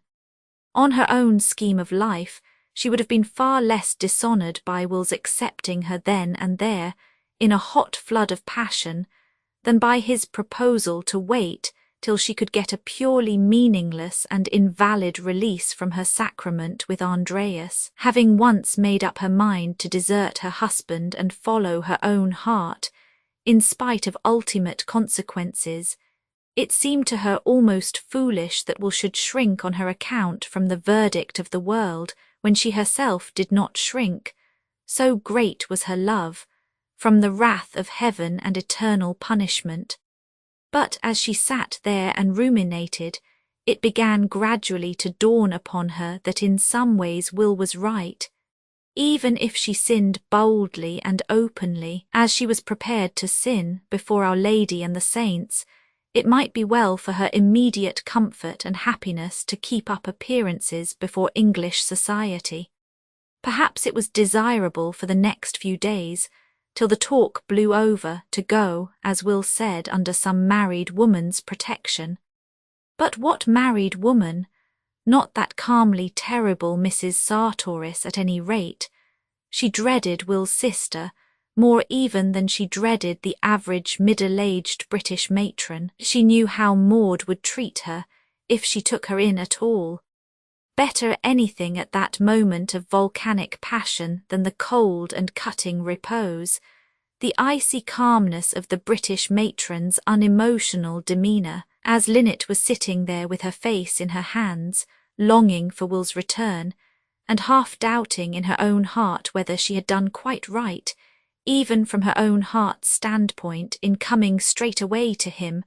Florian Wood, in a faultless frock-coat with a moss rose in his buttonhole, strolled by himself in a lazy mood down Piccadilly. It was Florian's way to lounge through life, and he was lounging as usual. He pulled out his watch. Hullo, time for dinner now. Florian was always a creature of impulse. He hesitated for a moment, with cane poised in his dainty hand, which of 3 courses to pursue that lay open before him. Should he drop into the Savile for his evening meal? Should he go home by himself to Grosvenor Gardens? Or should he take potluck with Will Deveril in Duke Street? Bah, the dinner at the Savile's a mere bad table d'hôte. At home, he would be lonely with a solitary chop. The social instinct within him impelled him at once to seek for society with his old friend in St. James's. He opened the door for himself, for he had a latch key that fitted it. In the hall Ellen was seated, and the manservant of the house was standing by and flirting with her. "Mr. Deveril's not at home, sir," he said with a hurried start as Florian entered. "Never mind," the Epicurean philosopher replied with his bland, small smile. "Pretty girl on the chair there. He's coming back to dinner, I suppose, at the usual hour. Very well, that's right. I'll go up and wait for him. You can tell Mrs. Watts to lay covers for 2. I purpose to dine here." "Beg your pardon, sir," the man said, placing himself full in front of Florian's delicate form so as to half-block the passage. "There's a lady upstairs." He hesitated and simpered. "I rather think," he continued, very doubtful how to proceed, "Mr. Deveril wished nobody to go up till he came back again. Leastways, I had orders." "Why, it's Signora Caselmont," Florian broke in, interrupting him, for he recognized the pretty girl on a second glance as the housemaid at Linnet's. An expansive smile diffused itself over his close-shaven face. This was indeed a discovery. Linnet come to Will Deveril's, and with a portmanteau too. Will, whose stern morality had read him so many pretty lectures on conduct in the Tyrol, and Linnet, that devout Catholic, so demure, so immaculate, the very pink of public singers, the pure flower of the stage. Who on earth would have believed it?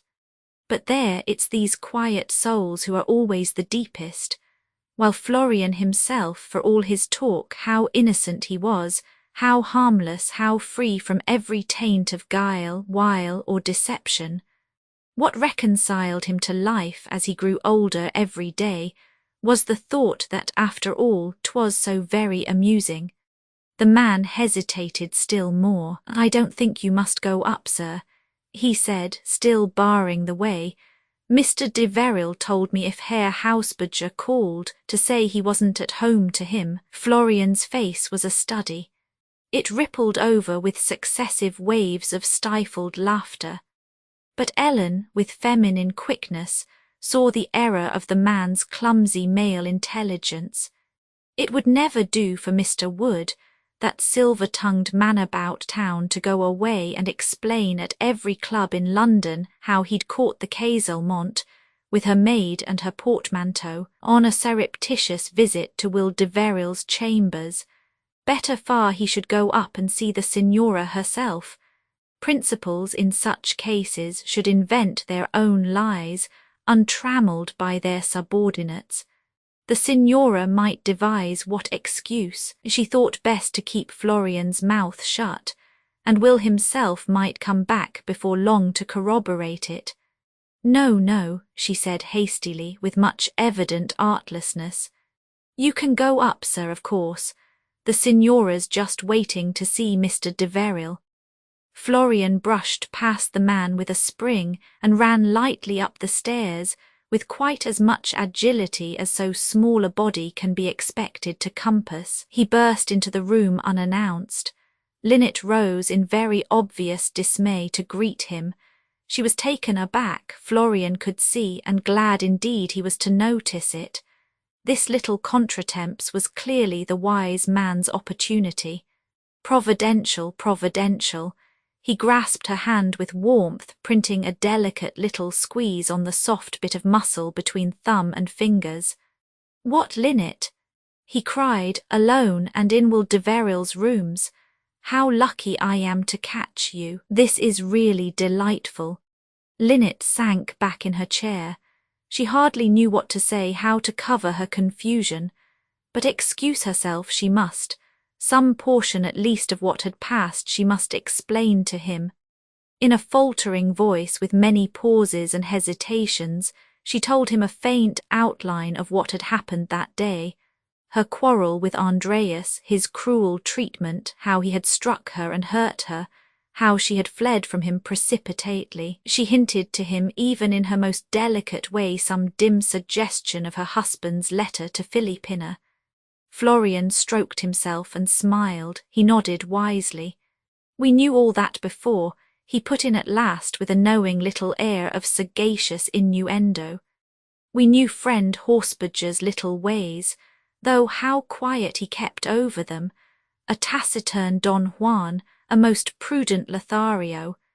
It was the wise man's cue now to set Linnet still further against her husband. "So I left him," Linnet went on simply, with transparent naivete. "I left him and came away, just packing a few clothes into my portmanteau hurriedly. I didn't know where to go, so I came straight to Mr. de Veril's. He was always a good friend of mine, you know, was Mr. de Veril."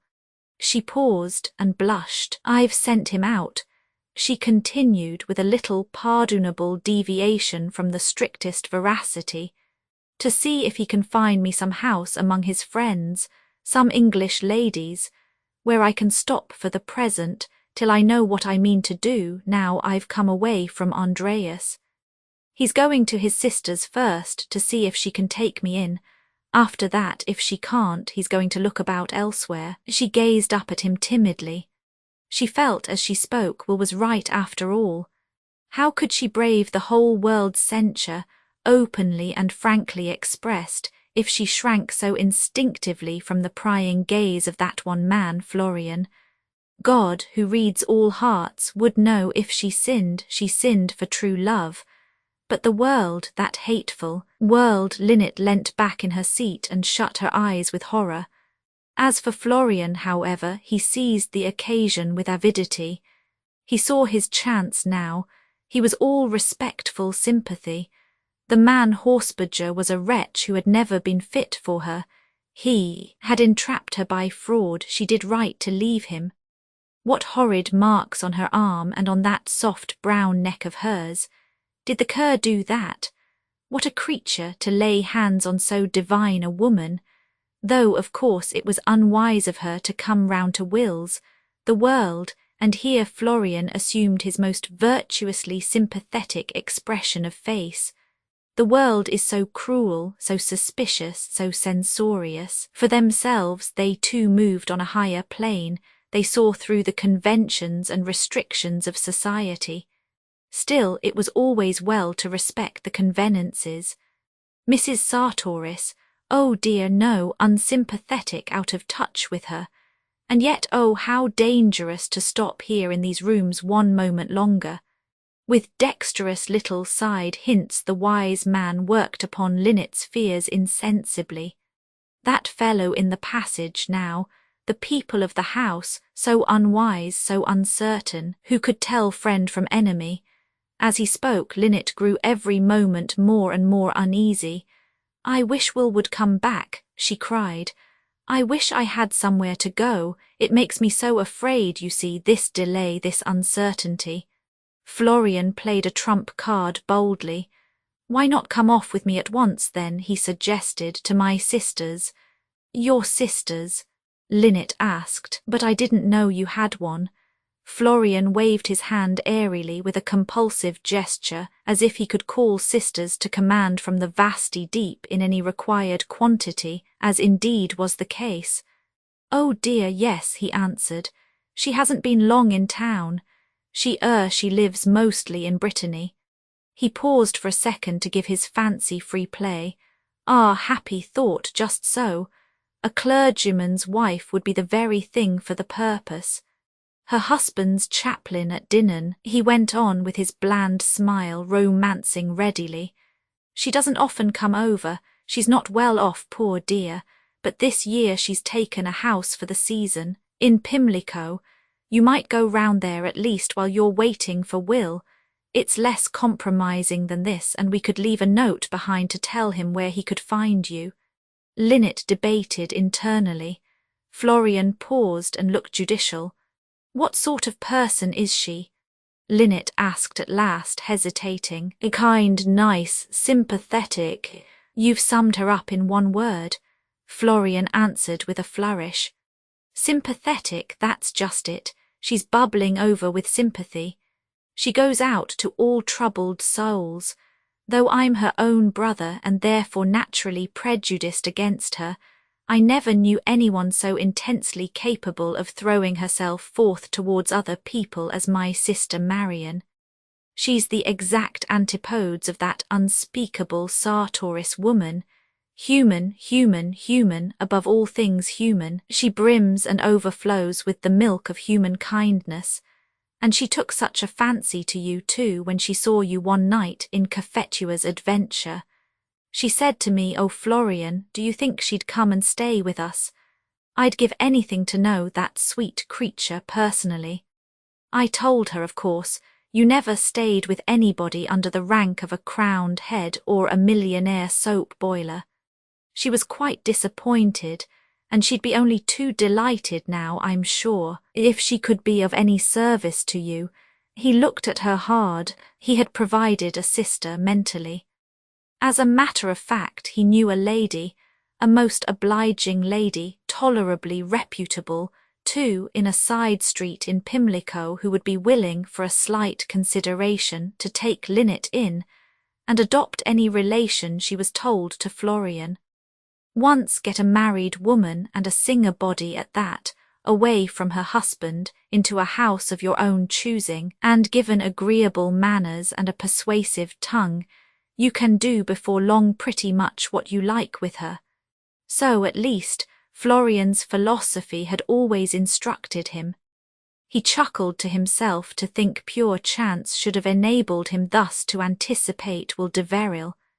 And if Will was playing this game, this simple little game, why on earth shouldn't he play it too and outwit his rival? He went on to expatiate very enthusiastically to Linnet on the imaginary sister's sympathetic virtues. In a few minutes he had made her so absolutely charming, for he was a fluent talker, that at last Linnet, who, like all Tyrolese, was impulsive at heart, jumped up from her seat and exclaimed with a sudden burst, "Very well then, I'll go there.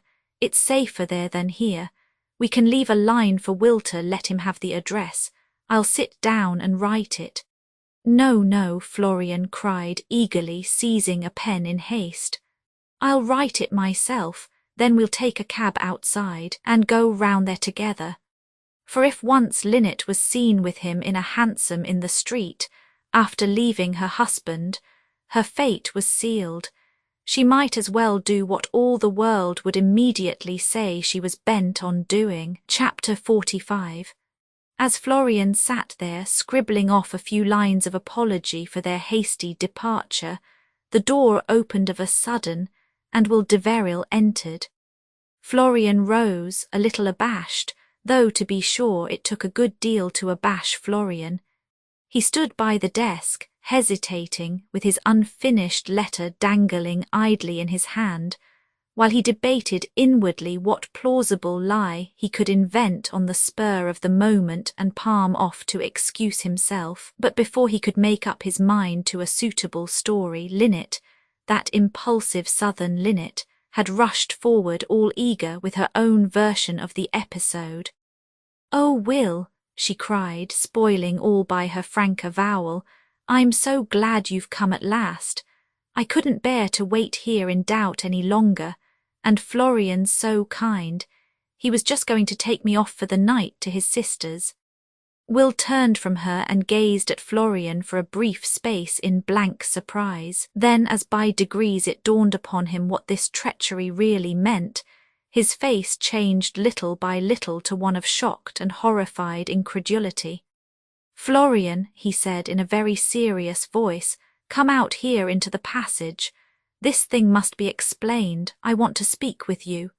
Florian followed him on to the landing, hardly knowing what he did. Will's eye was cold and stern.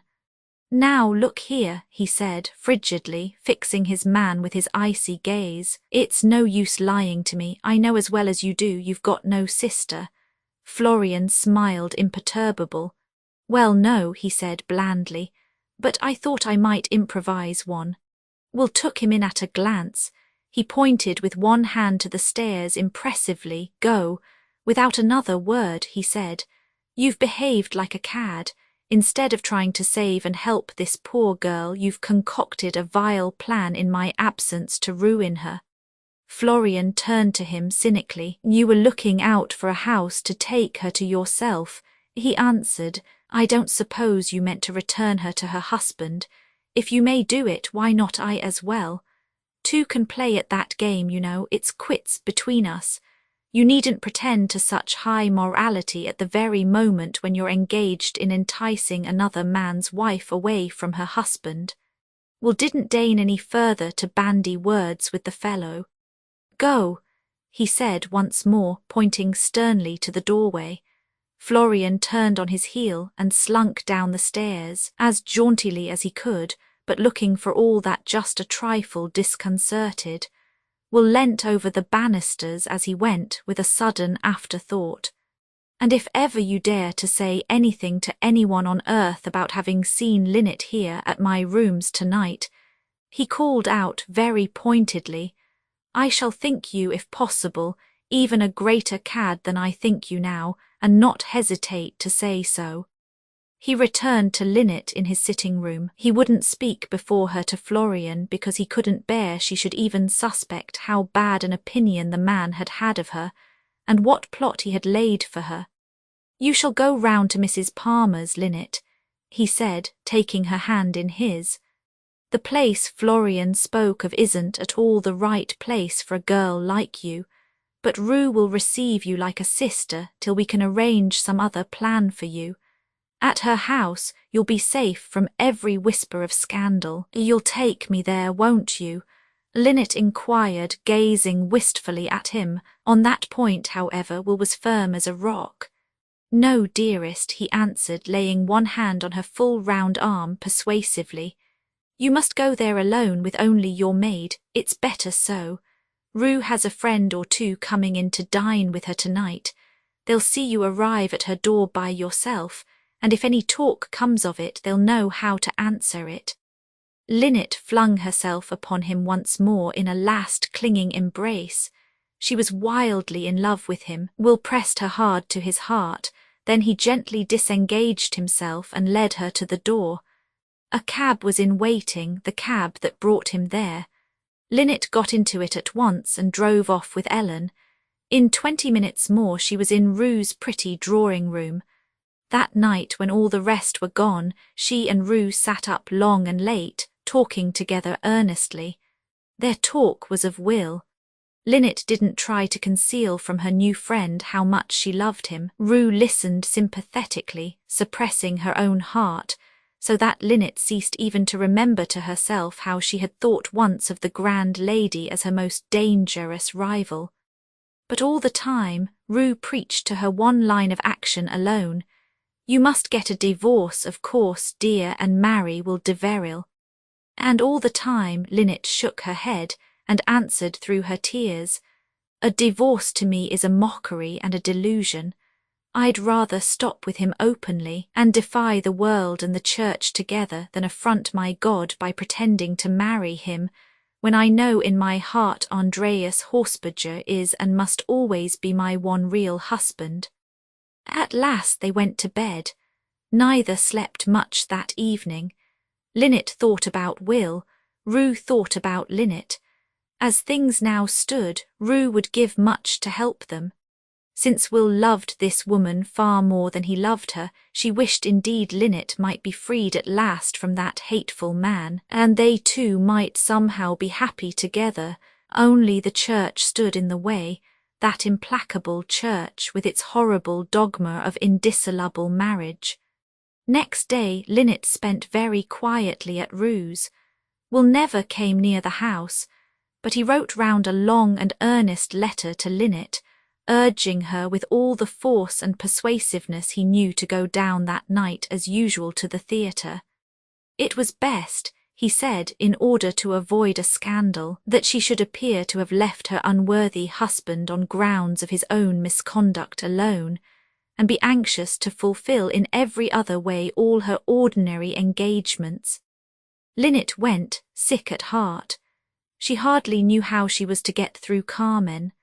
But when she saw Will's face in a box at the side, watching her with eager anxiety, she plucked up heart and, fired by her own excitement, sang her part in that stirring romance as she had never before sung it. She rushed at her toreador as she would have rushed at Will Deveril. At times, too, as in the cigar factory scene, she was defiant with a wonderful and lifelike defiance, for she marked another face in the stalls before her, Andreas Horsberger's hard face, gazing up at his flown bird with intense determination.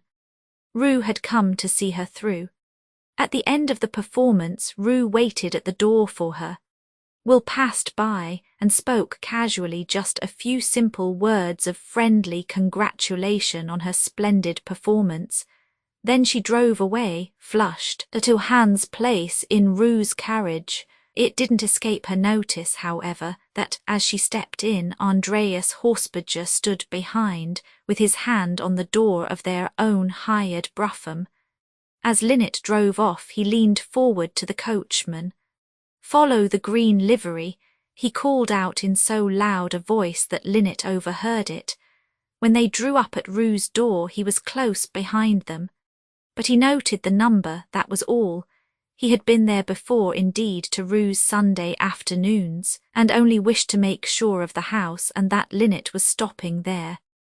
"Drive on home," he called to the man and disappeared in the distance. Linnet looked after him and shuddered. She knew what that meant, and she trembled at the thought. He would come back to fetch her. She was a Catholic still. If he came and bid her follow him, her lawful husband, how could she dare refuse him? All that night long she lay awake and prayed, torturing her pure soul with many doubts and terrors. In the lone hours of early morning, ghastly fears beset her. The anger of heaven seemed to thunder in her ears. The flames of hell rose up to take hold of her. She would give her very life to go back again to Will, and the nether abyss yawned wide its fiery mouth to receive her as she thought it. She would go back to Will, let what would come. But she knew it was wrong, she knew it was wicked, She knew it was the deadly, unspeakable sin. She knew she must answer before the throne of God for it.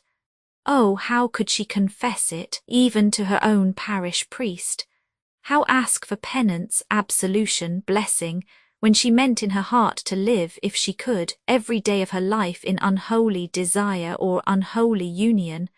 Oh God, God, God, how could she face his anger? She rose next morning, very pale and haggard. Rue tried to console her, but no Protestant consolation could touch those inner chords of her ingrained nature. Strange to say, all those she loved and trusted most were of the alien creed, and in these her deepest doubts and fears and troubles they could give her no comfort. About 11 o'clock came a knock at the door. Linnet sat in the breakfast-room. She heard a sound of feet on the staircase hard by, 2 men being shown up, as she guessed, into the drawing-room. The servant brought down 2 cards. Linnet looked at them with a sinking heart. One was Andreas Horsberger's, the other bore the name of her London confessor, a German-speaking priest of the Pro-Cathedral at Kensington. She passed them to Rue with a sigh. "I may go up with you," Rue cried, for she longed to protect her, but Linnet shrank back. "Oh no, dear," she answered, shaking her head very solemnly. "How I wish you could come, you could sit and hold my hand. It would do me so much good. But this is a visit of religion. My priest wouldn't like it." She went upstairs with a bold step, but with a throbbing heart. Rue followed her anxiously and took a chair on the landing. What happened next inside she couldn't hear in full, but undertones of it came wafted to her through the door indistinctly. There was a blur of sounds, among which Rue could distinguish Andreas Horsberger's cold tone, not angry indeed, but rather low and conciliatory. The priest's sharp German voice, now inquiring, now chiding, now hortative, now minatory, and Linnet's trembling speech, at first defiant, then penitently apologetic, at last awestruck and terrified. Rue leant forward to listen. She could just distinguish the note, but not the words. Linnet was speaking now very earnestly and solemnly. Then came a pause, and the priest spoke next, exhorting, threatening, denouncing in fierce German gutturals. His voice was like the voice of the angry church, reproving the sins of the flesh, the pride of the eyes, the lusts of the body. Linnet bowed her head, Rue felt sure, before that fierce denunciation. There was a noise of deep sobs, the low wail of a broken heart. Rue drew back aghast. The church was having its way. They had terrified Linnet. For the first time in her life, the gentle-hearted American felt herself on the side of the sinners. She would have given anything just that moment to get Linnet away from those 2 dreadful men, and set her down unawares in Will's chambers in Duke Street. She tried hard to open the door, but the key was turned. "Linnet, Linnet," she cried, knocking loud and calling the poor girl by her accustomed pet name. "Let me in, I want to speak to you." "No, dear, I can't," Linnet answered through the door, gulping down a great sob. "I must fight it out by myself, my sin, my punishment." The voices went on again, a little lower for a while. Then sobs came thick and fast. Linnet was crying bitterly. Rue strained her ear to hear. She couldn't catch a single syllable. The priest seemed to be praying, as she thought, praying in Latin. Then Linnet appeared to answer. For more than an hour together they wrestled with one another. At the end of that time the tone of the priest's voice changed. It was mild, it was gracious. In an agony of horror, Rue realized what that meant. She felt sure he must be pronouncing or promising absolution. So Linnet must have confessed, must have renounced her sin, must have engaged to go back and live with that man Andreas. Right or wrong, crime or shame, Rue would have given £10,000 that moment to take her back to Will Deverill's. As Rue thought that thought, the door opened at last, and the 3 came forth right before her on the landing. Andreas and the priest wore an air of triumph. Linnet walked out in front of them, red-eyed, dejected, miserable. The church had won, but oh God, what a victory! Rue sprang at her and seized her hand. Linnet, Linnet, she cried agonized, don't tell me you've let these two men talk you over. Don't tell me you're going back to that dreadful man. Don't tell me you're going to give up Will Diveril for such a creature. Linnet fell upon her neck, weeping. Rue, Rue, dear Rue, she sobbed out, heartbroken and half beside herself with love and religious terror. It is not to him that I yield, O lieber Gott, not to him, but to the Church's orders. But you mustn't, Rue cried, aghast and undeterred by the frowning priest. You must stop here with me and get a divorce and marry him. And she flung herself upon her. There, what did I say? Andreas interposed with a demonstrative air, turning round to the man of God. I told you I must take her away from London at once, at all costs, at all hazards, if you didn't want her to fall into deadly sin and the Church to lose its hold over her soul altogether. The priest looked at Rue with a most disapproving eye. Madam, he said curtly in somewhat German English, with exceeding great difficulty have I rescued this erring daughter from the very brink of mortal sin, happily as yet unconsummated. And now will you, a married woman yourself, who know what all this means, drive her back from her husband into the arms of her lover? Yes, yes, I will, Rue cried boldly, and oh, how Linnet admired her for it. I will, I'll drive her back to Will Diveril, anything to get her away from that man whom she hates, anything to get her back to the other whom she loves. Linnet, Linnet, come away, from them come up with me to my bedroom. But Linnet drew back trembling.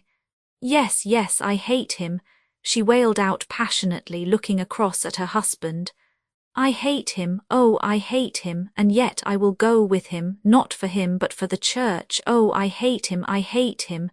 The priest turned to Andreas. I absolved her too soon, perhaps, he said in German. Her penitence is skin deep, she is still rebellious. Quick, quick, hurry her off from this sinful adviser. You'll do well, as you say, to get her away as soon as you can, clear away from London. It's no place for her, I'm sure, so long as this man and his friends and allies are here to tempt her. Rue clung hard to her still. Linnet, dear, she cried coaxingly, come up to my room, you're not going with them, are you? Yes, I am, dear, Linnet sobbed out in a heartbroken tone. Oh, how good you are, how sweet to me, but I must go, they have conquered me. Then I'll go round this very minute, Rue burst forth through her tears, and tell Will what they are doing to you. If it was me, I'd defy them and their Church to their faces. I'll go round and tell Will, and Will'll come and rescue you. The priest motioned Linnet hastily with one hand down the stairs. Sei haben recht, Herr Horsberger, he murmured low, Apage retro Satanas.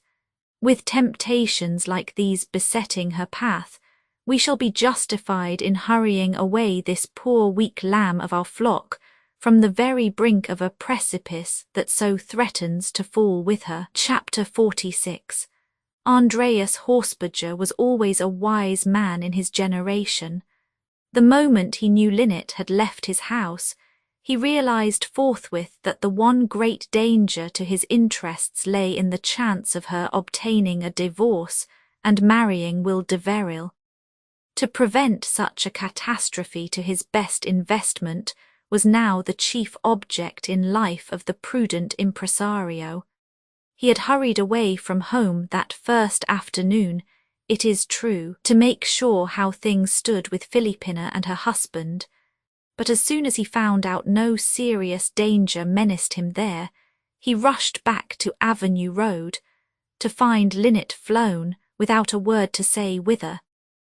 Now Andreas, being a very wise man, and knowing his countrywomen well, felt tolerably sure Linnet was by far too good a Catholic to agree to a divorce, even if Will suggested it. She might run away to her lover in a moment of pique, and so shut herself out from the benefit of the English law on the subject by misconducting herself in return, but fly in the face of the Church, insult her creed, defy its authority, annul its sacraments. Oh, never, never! Andreas was certain Linnet would do just what Linnet really did, fling herself frankly upon Will Deverell's mercy, but refuse to marry him.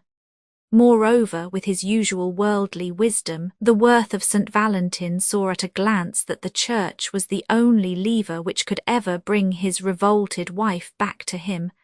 She had always disliked him, she now hated and despised him. But he was still, and must always be in the sight of God, her lawful husband. Linnet feared and obeyed the Church with the unquestioning faith of the genuine Tyrolese.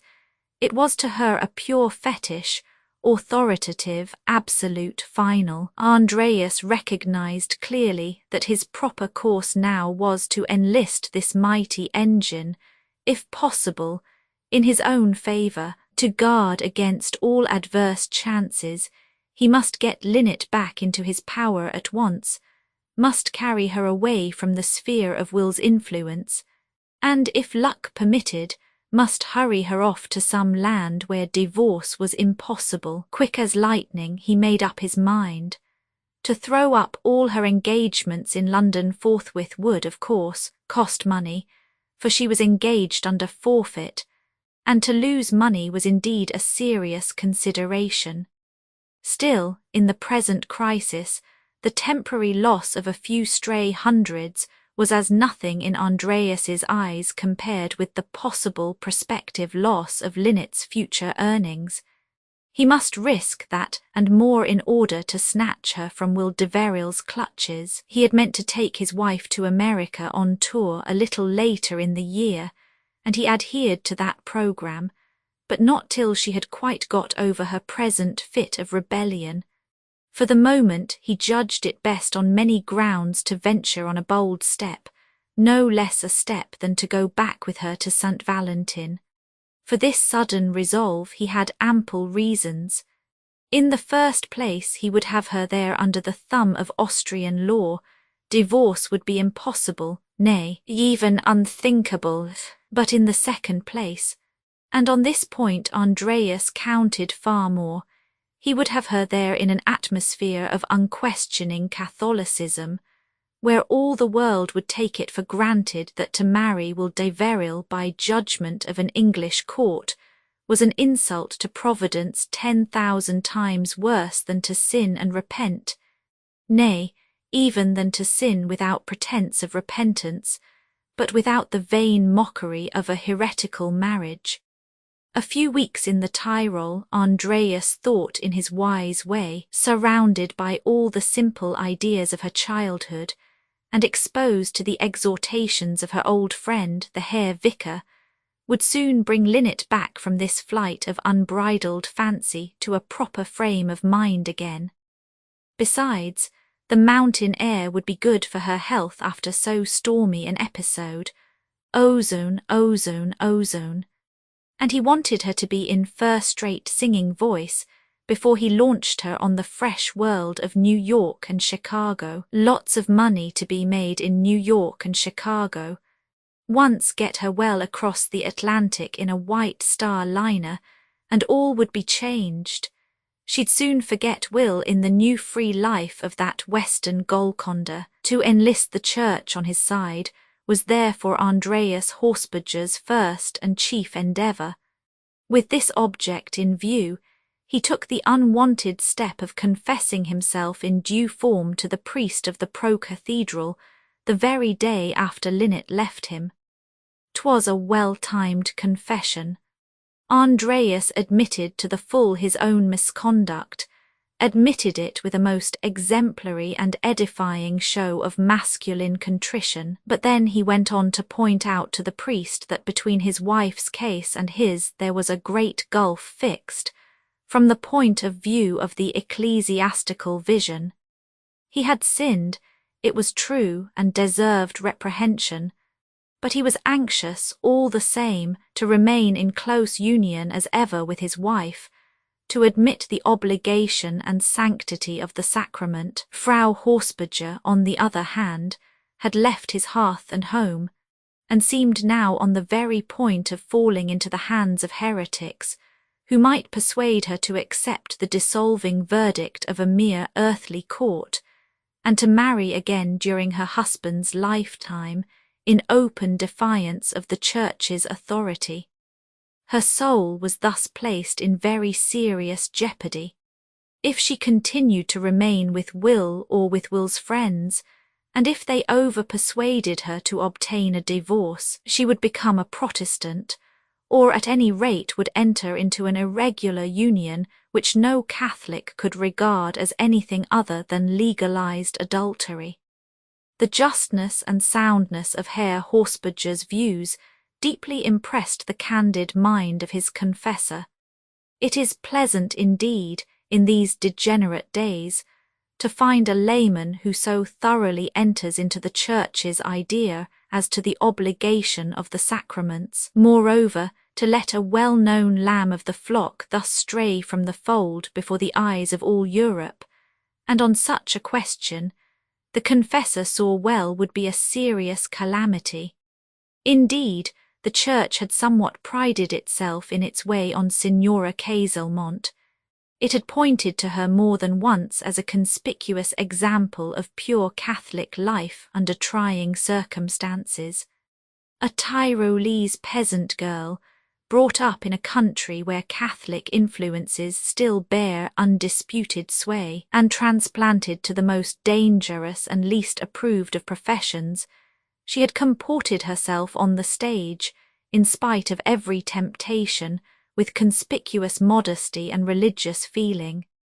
Beautiful, graceful, much admired, much sought after in all the capitals of Europe, she had resisted the many snares that beset a singer's career, and had shown a singular instance of pure domestic life in a sphere where such life is, alas, too uncommon. So much could the lessons of the Church effect, so great was the lasting power of early Catholic influences, and now, if they must eat their own words publicly, and go back on their own encomiums, if Linnet, on whom they had prided themselves as a shining example of the success of their method, was to go off before the eyes of all the world with a non-Catholic poet, worse still, if she was to fly in the face of their most cherished principles, and request a divorce at the hands of purely secular judges, Catholicism itself would receive a serious blow in the eyes of many doubtful or wavering adherents.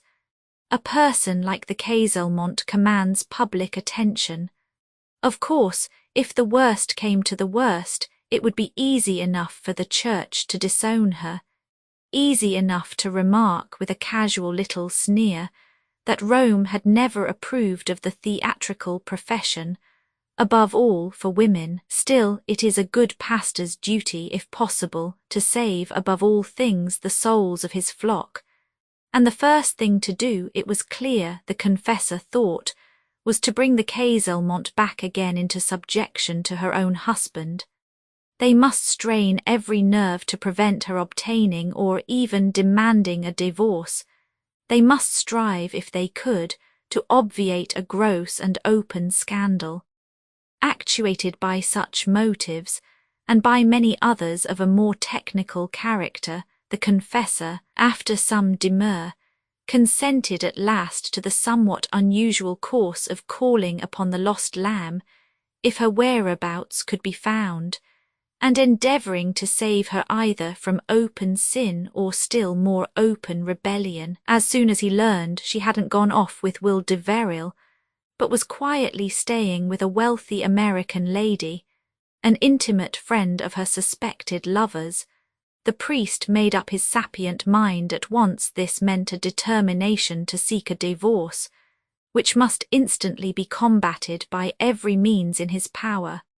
So he worked upon Linnet's susceptible southern nature by striking successively all the profoundest chords of religion, shame, penitence, remorse and terror. He appalled her with the authoritative voice of the church.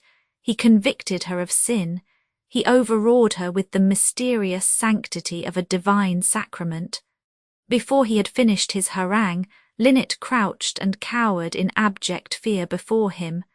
She loved Will with all her heart. She would always love him. She hated Andreas with all her soul.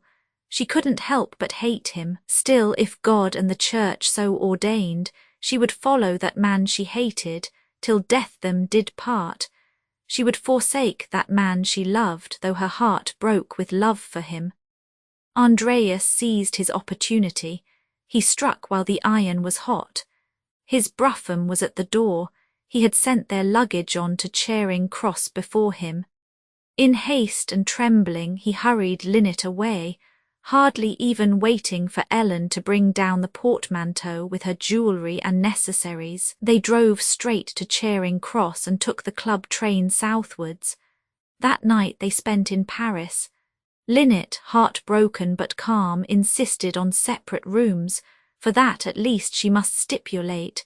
She would follow him, she said, as the church directed, to the bitter end, but never again while he lived should he dare to lay those heavy hands of his upon her.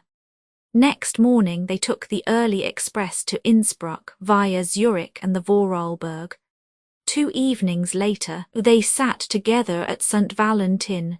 How strange it all seemed to her now, that familiar old world of her own native Tyrol. Everything was there just as of yore, to be sure, land, people, villages. But oh, how small, how petty, how mean, how shrunken. St. Valentin had dwindled down to a mere collection of farmhouses. The church, whose green steeple once looked so tall and great, had grown short and stumpy and odd and squalid-looking. The Wirtshaus, that once prosperous and commodious inn, seemed in her eyes today a mere fourth-rate little simple country tavern. To all of us, when we revisit well-known scenes of our childhood, space seems to have shrunk, the world to have grown smaller and meaner and uglier. But to Linnet the change seemed even greater than to most of us. She had been taken straight away from that petty hamlet, and elevated with surprising rapidity into European fame, a popular favourite of Milan and Naples, Rome and Paris, Munich and Brussels, with London and Vienna. The break in her life had been sudden and enormous. She had passed at once, as it were, from the village inn to the courts of kings and the adulation of great cities.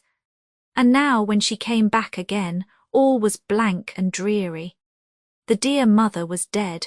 Will de Veril was away, and she might not see him.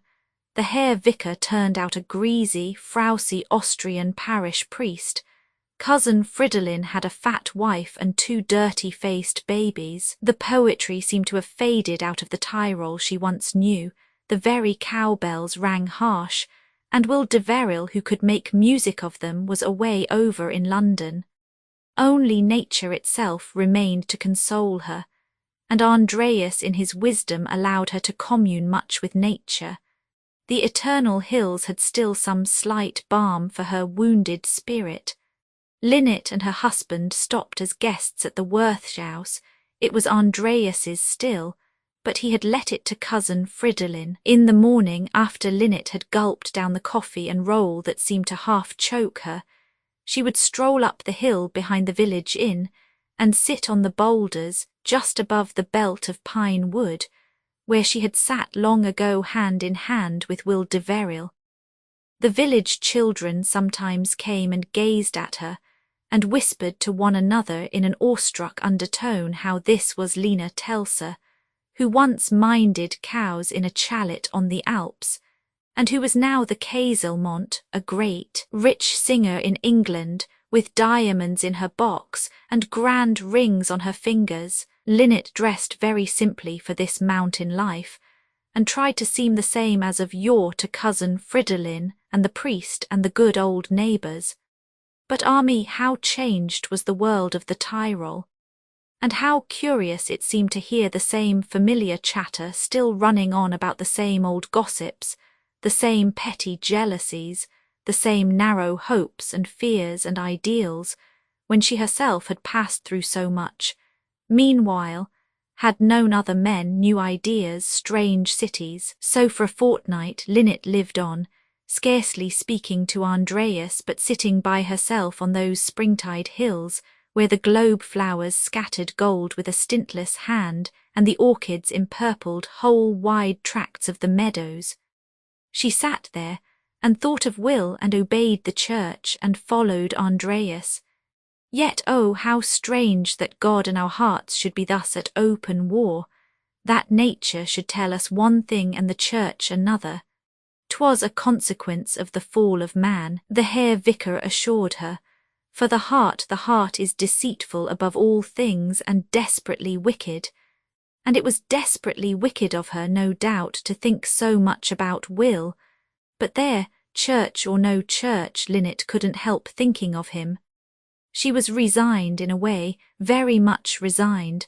Her heart had been crushed once for all when she married Andreas. It had flared up in a fitful flicker of open rebellion when she left his house and flung herself fiercely on Will Deverill's bosom.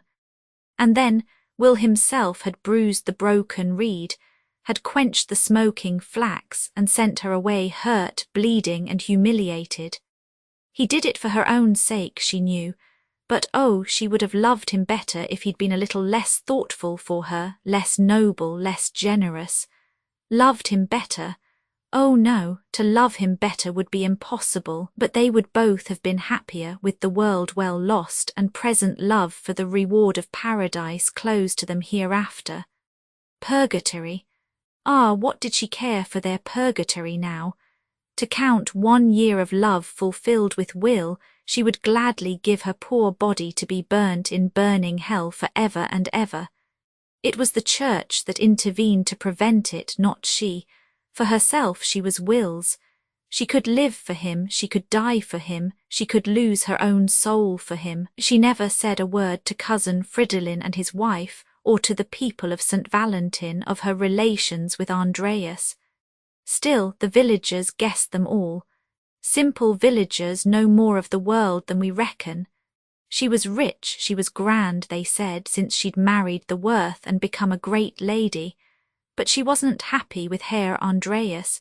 He was cold and unkind to her. Those marks on her little wrists, they were surely the impress of Herr Andreas's big fingers. Those red eyes, that pale face, they were surely the result of Herr Andreas's infidelities. Money, after all, isn't everything in this world. Lena Telsa had diamonds and pearls at command, and she drank fine red wine, specially brought from Innsbruck. But she would have been happier, people thought at St. Valentin in the Zillerthal, if she'd married cousin Fridolin or even Franz Lindner. Chapter 47. Franz Lindner. And how was Franz Lindner engaged during these stormy days? He was working out by degrees his own scheme in life for making himself rich, and so, as he thought, acceptable to Linnet. With great difficulty, partly by saving and hoarding with Tyrolese frugality, partly by rare good luck in following a fortunate tip for last autumn's Sesewich, Franz had scraped together at last the £500 which he required for working his system at Monte Carlo. The royal road to wealth now lay open before him. So he started blithely from Victoria one bright spring morning, bound southward straight through by the Rapide to Nice, with his heart on fire, and his capital in good Bank of England notes in his pocket. He meant to stop at Nice, not at Monte Carlo itself, because he was advised that living was cheaper in the larger town. And Franz, being a Tyroler, reflected with prudence that even when one's going to win £20,000, it's best to be careful in the matter of expenditure till one's sure one's got them. At Calais, he found a place in the through carriage for the Riviera. With great presence of mind, indeed, he secured a corner seat by pushing in hastily past a fumbling old lady with an invalid daughter. The opposite corner was already occupied by a handsome man, tall, big-built, rather dark, with brilliant black eyes and abundant curly hair of somewhat southern aspect. As Franz entered the carriage, the stranger scanned him casually with an observant glance. He had the air of a gentleman, this stranger, but he was affable for all that. He entered into conversation very readily with Franz, first in English, then more fully in German, which latter tongue he spoke quite fluently. Part of his education had been acquired at Heidelberg, he said in explanation, before he went to Oxford. 'Twas there he had picked up his perfect mastery of German idiom. As a matter of fact, he had picked it up rather by mixing with Jewish shop boys from Frankfort in Denver City, Colorado, for the stranger was no other than Mr. Joaquin Holmes, the psychophysical entertainer, flying southward to restore his fallen fortunes at Monte Carlo. Fate had used her seer rather badly of late. His failure to sell Andreas's letter to Linnet was the last straw that broke the camel's back of Mr. Holmes's probity. Thought-reading had by this time gone quite out of fashion. Theosophy and occult science were now all in the ascendant. There were no more dollars to be made any longer out of odic force, so Mr. Holmes was compelled by adverse circumstances, very much against his will, to take refuge at last in his alternative and less reputable profession of card sharper. With that end in view, he was now on his way to the capital of chance in the Principality of Monaco. Where gamblers most do congregate is naturally the place for a dexterous manipulator of the pack to make his fortune. Mr. Holmes was somewhat changed in minor detail as to his outer man, in order to avoid too general recognition. His hair was cut shorter, his beard was cut sharper, his moustache, a hard wrench, was altogether shaved off, and sundry alterations in his mode of dress, especially the addition of a most unnecessary pince-nez, had transformed him in part from the aspect of a keen and piercing transatlantic thought-reader to that of a guileless English mercantile gentleman. But his vivid black eyes were still sharp and eager and shifty as ever. His denuded mouth, now uncovered at the corners, showed still more of a cynical smile than before, and his complete expression was one of mingled astuteness and deferential benevolence, the former native to his face, the latter, by long use, diligently trained and cultivated. Before they reached Paris, seer and singer had put themselves on excellent terms with one another. They had even exchanged names in a friendly way, the seer giving his, for obvious reasons, as plain Mr. Holmes, without the distinguishing Joaquin. It was safer so.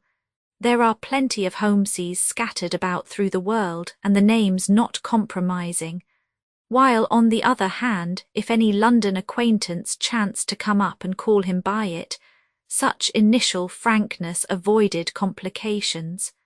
Franz Lindner, more cautious and less wise in his way, gave his name unblushingly as Karl von Forstemmen, a Vienna proprietor, out of pure foolish secretiveness.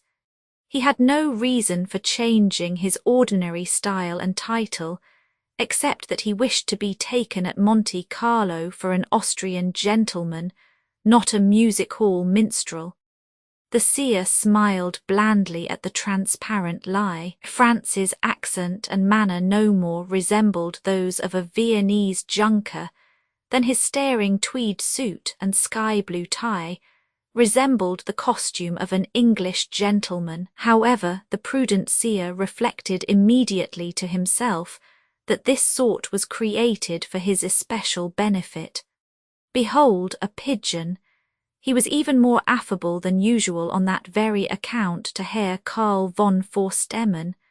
He offered him brandy out of his Russia-leather-covered flask. He invited him to share his anchovy sandwiches. He regretted there was no smoking compartment on the through carriage for Mentone, or he might have introduced his new friend to a very choice brand of fragrant Havana. Going to Cannes, or San Remo, nice, that was capital.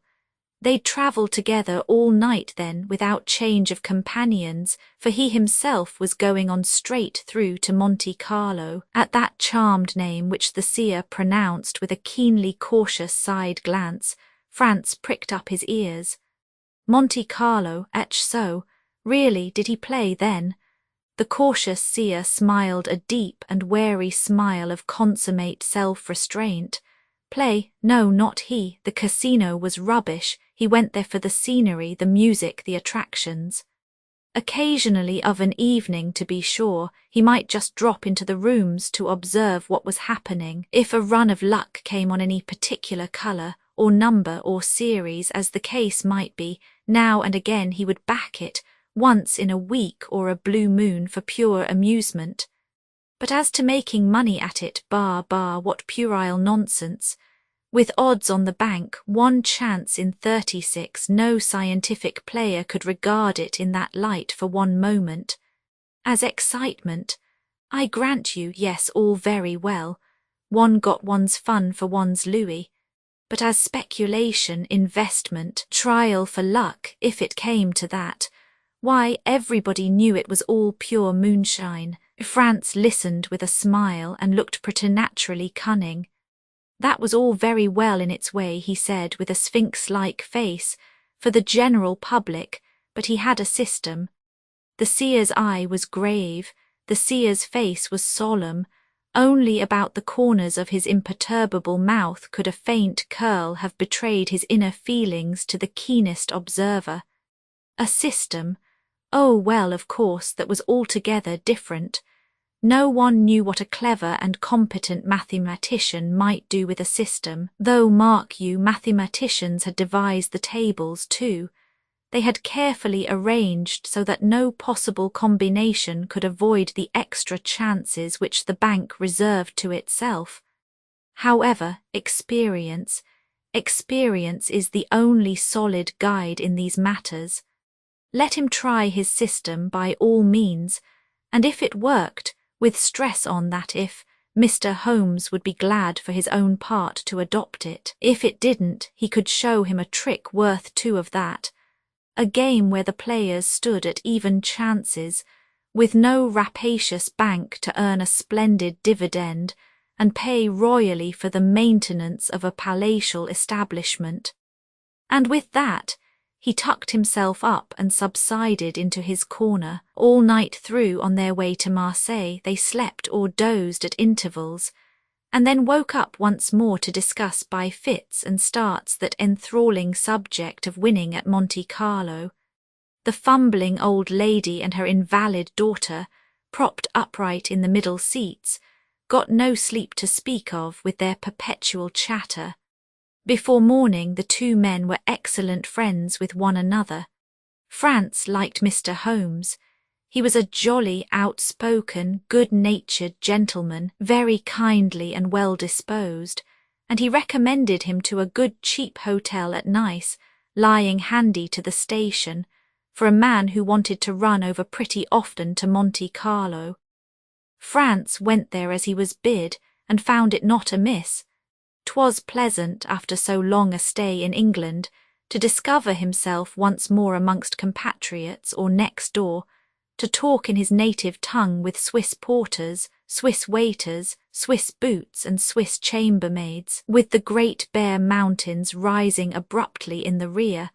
Nice almost seemed to him like his beloved fatherland. The strange longing for home which is peculiar to mountaineers came over him with a rush at sight of their lonely summits. Gott, if it weren't that he had his fortune to make at Monte Carlo, he'd have gone on, then and there, straight through to St. Valentin. That first evening he rested after the fatigues of the journey. He merely strolled about on the Promenade des Anglais in the cool of the evening, and lounged along the quays or through the public garden. It was a fine town, nice, and Franz was very much pleased with it. He had given his name at the hotel as Herr Karl von Forstemmen, a gentleman from Vienna, and as he sauntered along now through that gay little city, with £500 sterling in his trousers pocket, and 20,000 awaiting him in the bank at Monte Carlo, he felt for the moment like the person he called himself. His strut was still prouder and more jaunty than ever. He stared at the pretty girls under the palm trees of the parade as if they all belonged to him. He twirled his short cane by the arcades of the Place Massena with a millionaire swagger. After all, it's easy as dirt to win thousands at roulette, if only you have a system. Strange how people will toil and moil and slave and save at a desk in London, when, here by this basking tideless southern sea, this Tom Tiddler's ground a fortune, they might pick up coin at will just as one picks up pebbles. Franz broke a bottle of champagne at 10 o'clock, discounting his success with two awfully jolly fellows he'd come across in the smoking room. Nice seemed to be just cramful of awfully jolly fellows. Then he went to bed early and slept the sleep of the just till morning.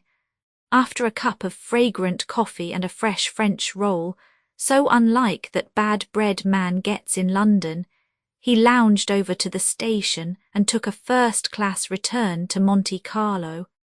Oh, that exquisite journey! How bright it was, how sweet, how fairy fair, how beautiful! Like all Tyrolese, Franz Lindner was by no means insensible to the charms of nature. And that man must be blind and seared and dull indeed who wouldn't gaze with hushed delight, the first time he saw them, on those endless blue bays, those craggy cliffs, those towering heights, those jagged precipices, Villefranche with its two promontories and its quaint white town, the Cap Ferrat and its twin lighthouses, the peninsula of St. Jean with its indented outline, the great bluffs of Beaulieu, the tunnelled headlands of the coast, green water breaking white on tumbled masses in the sea, Eze perched high on its pinnacle of rearing rock, the bastions of Monaco rising sheer like some basking whale from the purple waves beneath, the hanging gardens of La Condamine, the bare mountains in the background. Franz drank them all in with delight and enthusiasm, but all only sharpened his zest for the game he had in view. What an enchanted tract of coast it was, to be sure, this land that led him up to the Palace of Luck, where he was to woo and win his £20,000 sterling. He wouldn't leave off till he had won it, every penny. On that he was determined. None of your beggarly 10 or 15,000s for him. £20,000 down was the goal he set before him. After that, well, who knows, he might perhaps stop. Or why this moderation? He might perhaps go on if he chose and double it, in such heroic mood like a winner already. Franz mounted the broad steps of the great white casino. Its magnificence for a moment abashed and daunted him. He had never yet entered so splendid a building, never trod so fine a room as that gorgeous atrium. However, he reflected next instant that he came there that day armed with the passport which makes a man welcome wherever he may go the wide world over, the talismanic passport of money in his pocket. Regaining his usual swagger as he mounted the steps, he followed the crowd into the office where cards of admission were issued, and gave his name boldly once more, in a very firm voice, as Herr von Forstemmen of Vienna. Then, provided with the necessary pasteboard which ensures admission to the rooms, he still followed the stream into the vast, garish hall which contains the gaming tables. Its size and its gorgeousness fairly took the man's breath away, though the hour was still early. As Franz now reckoned time in his cosmopolitanized avatar, he was surprised to find so immense a crowd of players gathered in deep rows round table after table. opening into long perspective of saloon after saloon in the farther distance. He drew up to the first roulette board and watched the play carefully for several minutes.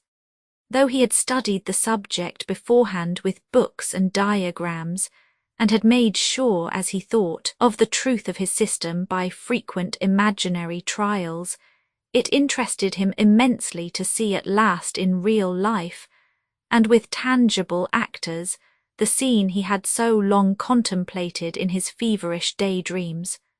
The result was in some ways distinctly disappointing. He hadn't allowed to himself for so much bustle, so much noise, so many other players. In his mental picture he had seen his own money only. He had staked and won, staked and lost, staked and won again incessantly, while croupiers and bank existed, as it were, for his sole use and benefit. But here in concrete reality, many complicating circumstances arose to distract him. Other people crowded round, row after row in serried order, to put on their own money without regard to his presence, and they put it all on in so many incomprehensible and ridiculous ways, backing dozens or fours or pairs or columns, according to their systems which he had never thought of, that Franz for a stray minute or two felt thoroughly bewildered. He almost lost his head. The sweet simplicity of the little game he had played by himself on paper, against a bank which took no heed of any stake but his, now vanished utterly. In its place came chaos, a complex and distracting phantasmagoria of men and women flinging down gold pieces at cross purposes on numbers and colours, sticking about their louis haphazard in reckless confusion on first or last dozens, raking in and grabbing up with eager hands in hot haste, till Franz's brain began to reel, and he wondered to himself, amid so many rolling coins, how each could tell at each turn what had happened to his own money. In idea he had confined himself to the system alone. In practice he found all the rest of the world engaged in playing 10 different games at once, rouge et noir, passe et manque, pair et impair, and the rest of it, with distracting rapidity, at a single table. For a minute or two he watched with cat-like eyes, before venturing to risk one of his hard-saved louis. But presently the sequence of numbers and colours on the board reached a point which appeared to him specially favourable for his system. Trembling greatly within, but swaggering outwardly still, Franz leaned over between 2 stout players who sat close by in front of him, and edging himself sideways, passed through the jostling crowd till he had deposited 20 francs on rouge with a beating heart. For a minute he waited. Other people put their stakes unpleasantly close to his, coins rolled in casually here and there and were fixed by the croupier with his stick as voices behind directed. But Franz kept his eyes fixed fast on his own good louis. W.H.R. rang the roulette. Rien n'y va plus, cried the croupier. For a second or two as the thing spun, Franz felt his heart come up in his mouth with anxiety. The ball jumped out, his quick eyes couldn't follow it. Instinctively he kept them fixed on his louis still. Dixcept Gagny, impair, rouge manque, cried the croupier. A flush of triumph rose up all unbidden on Franz's face. The system was justified then.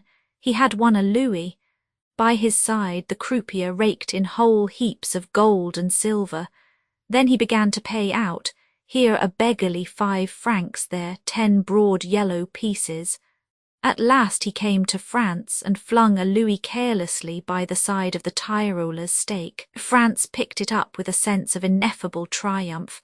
A louis all at once. If he went on like this he would soon grow rich. 20 francs for a turn of the wheel. It was splendid, splendid. He played again and played on. Fortune favoured the beginner, they say 'tis a trick of hers, the siren lures you. Time and again he staked and won, lost a little, won it back again. He was 5 louis to the good now, 8, 6, 4, 11 again. Then for a while he went up steadily, 12, 13, 14, 15, and so on to 20. By that time he grew elated. Why, the system was sure a royal road to riches. Lieber got what fortune? He'd begun by thinking of 20-franc stakes alone. He doubled them now, putting down at each time 2 Napoleons together. W.H.R. went the roulette afresh, black won. The inexorable valet raked in his 2 louis. 18 to the now never mind, try your luck again. Bravely he adventured another 40 francs, this time on pass, so the system would have it. 22 came out as the winning number. With joy and delight he saw his stake doubled. 22, the good once more. Hurrah, this was splendid. Stop now, the next coup demanded by the system that he should back a number, either 12 or 24 as fancy dictated. With trembling fingers he laid down 2 louis on 12. Once more fortune favoured him. When he saw the croupier pay out 72 good gold coins on top of his own piece, France was almost beside himself. He clutched them up hurriedly lest some grabber should snatch them, as often happens at the tables. While he did so he felt a friendly tap on his shoulder from behind. He looked round suddenly. "So your system works well," a cheery voice exclaimed, congratulatory. France nodded and smiled. 'Twas his friend Mr. Holmes, that despiser of all systems. For the rest of that day Mr. Holmes hovered near, and kept an eye on France quietly. From time, to be sure, he followed some loser outside, and disappeared for half an hour in a mysterious way, after which little interval he somehow always turned up smiling. But whenever he came back it was to France's side, and he reappeared each time with the self-same question, how much to the good now, been winning or losing? And each time France was able, on the whole, in spite of fluctuations, to report progress. 70 louis, 93, 101, 120. People about began to mark France's play by now. 'Twas another Mr. Wells, they said. One would do wisely to follow him. He played till evening.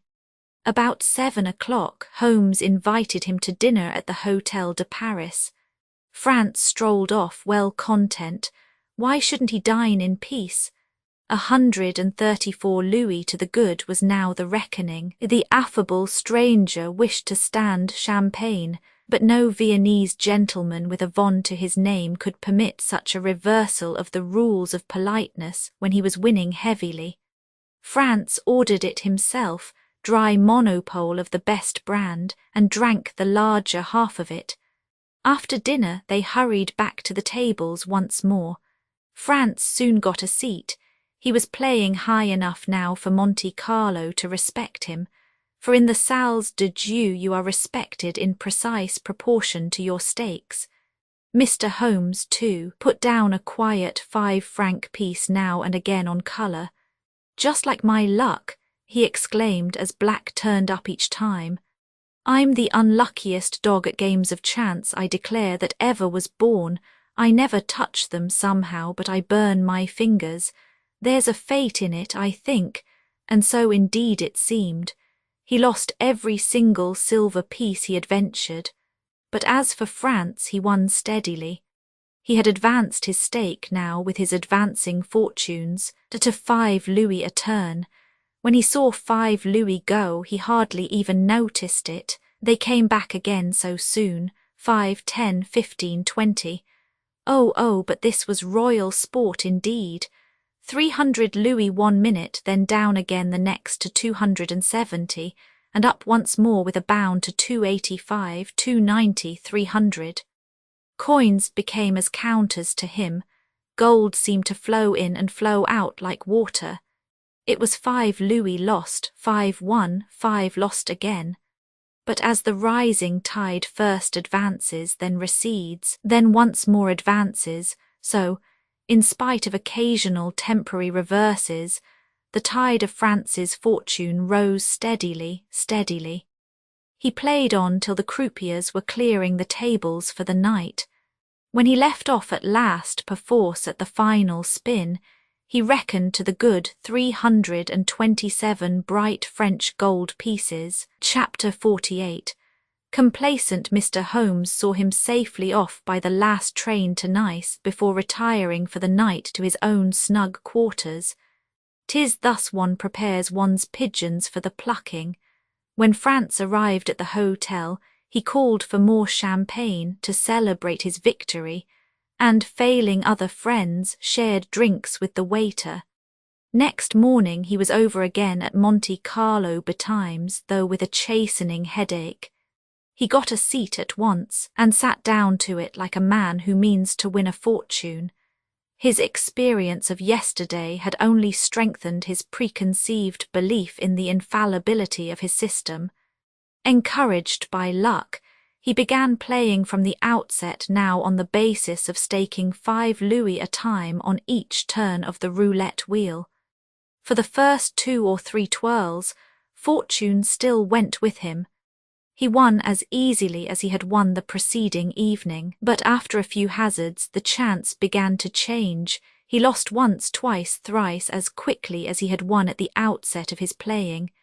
Presently he was aware of Mr. Holmes at his side, watching his play with a self-restrained smile of cynical indifference. That smile put Franz Linnet at once upon his mettle. He began to plunge desperately. 5 louis on black. They went like water. 5 louis on manque were equally unsuccessful. Time after time Franz played, and time after time he lost again. His winnings had gone down now to 200 louis. He began to reflect whether it mightn't be wise to reduce his stake again for a while, during this run of ill luck from 5 louis to 2. He even tried it once, but a disapproving murmur from a lady behind decided him to stick to the game he had so far been playing. "You should never change your stakes," she said. "When you're losing, you know, it's an insult to chance, and it brings bad luck with it." Franz was too good a Tyroler not to be thoroughly superstitious, so he accepted the bystander's disinterested advice and continued to put down his 5 gold pieces. But still, luck was hard.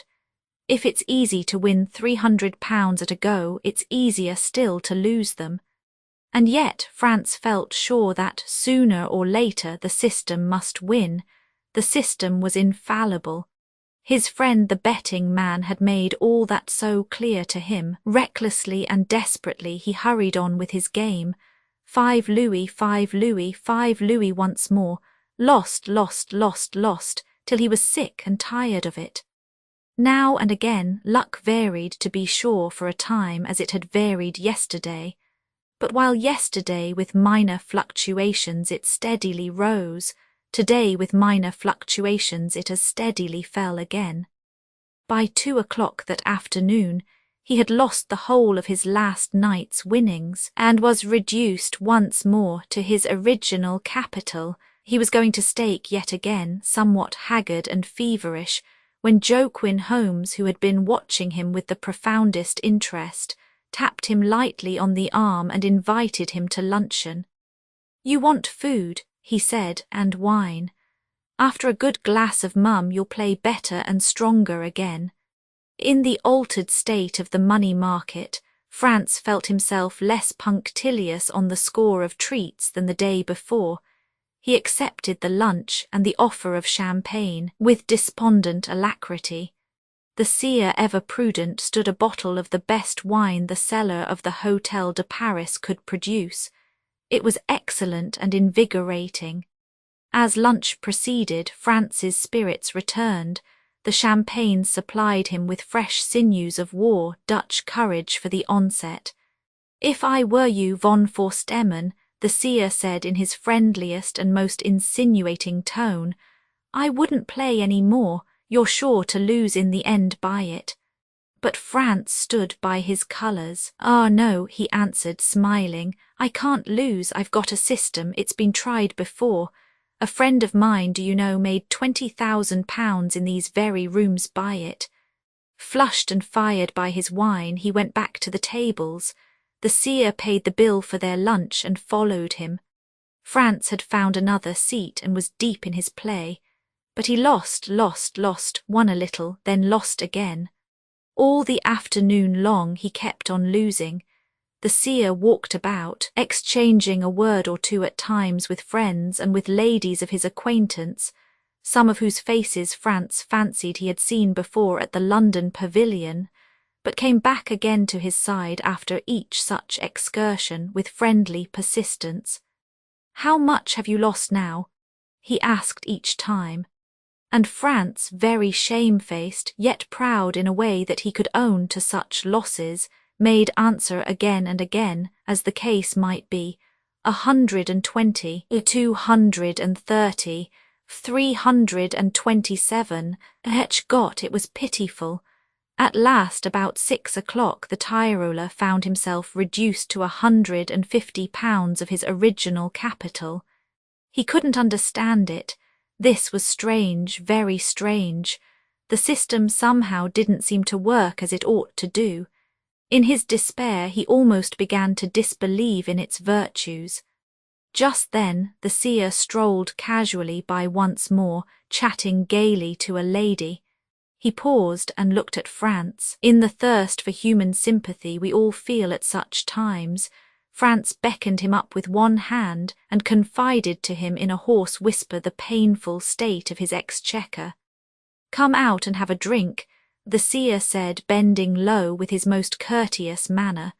"Let's work this thing out. Just you show me your system."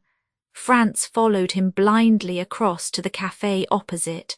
The seer ordered 2 cognacs and a siphon of soda water. "Now tell me how you do it," he said, in a very grave voice, and with some little reluctance, looking down at the table. Franz proceeded to disclose to his attentive listener the main points of his system.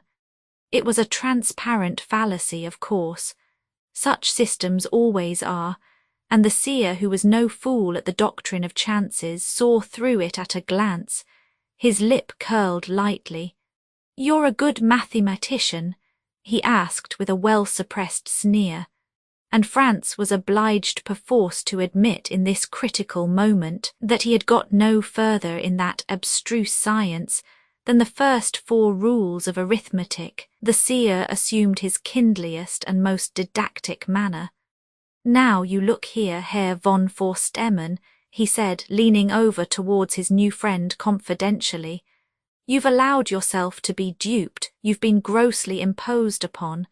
I can show you in a minute your system's all bosh. The bank stands always its regular chance to win, no matter what you do, and it dodges you exactly where you think you've dodged it." He took out a pencil and paper and began with great show of care and patience to make the fallacy as clear as day to his unwilling pupil. Franz leant over him and looked. Step by step the clever American unravelled before his eyes all the tangled mass of false assumptions and baseless conclusions Franz called his system. Poor Franz stood aghast. The demolition was patent, irresistible, crushing. Joaquin Holmes was in his element. He was a specialist on games of chance. He demonstrated with loving care that in this case, as in all others, the bank had exactly 37 chances for itself against 36 for the players. Franz saw it with his own eyes, sorely against his will he was forced to see it. He couldn't gainsay it. It was clear as mud. He could only murmur in a feebly illogical way, "My friend made £20,000 in these rooms right off with it." The seer was remorseless. "Accident," he answered calmly with a bland wave of the hand. "Pure luck, coincidence.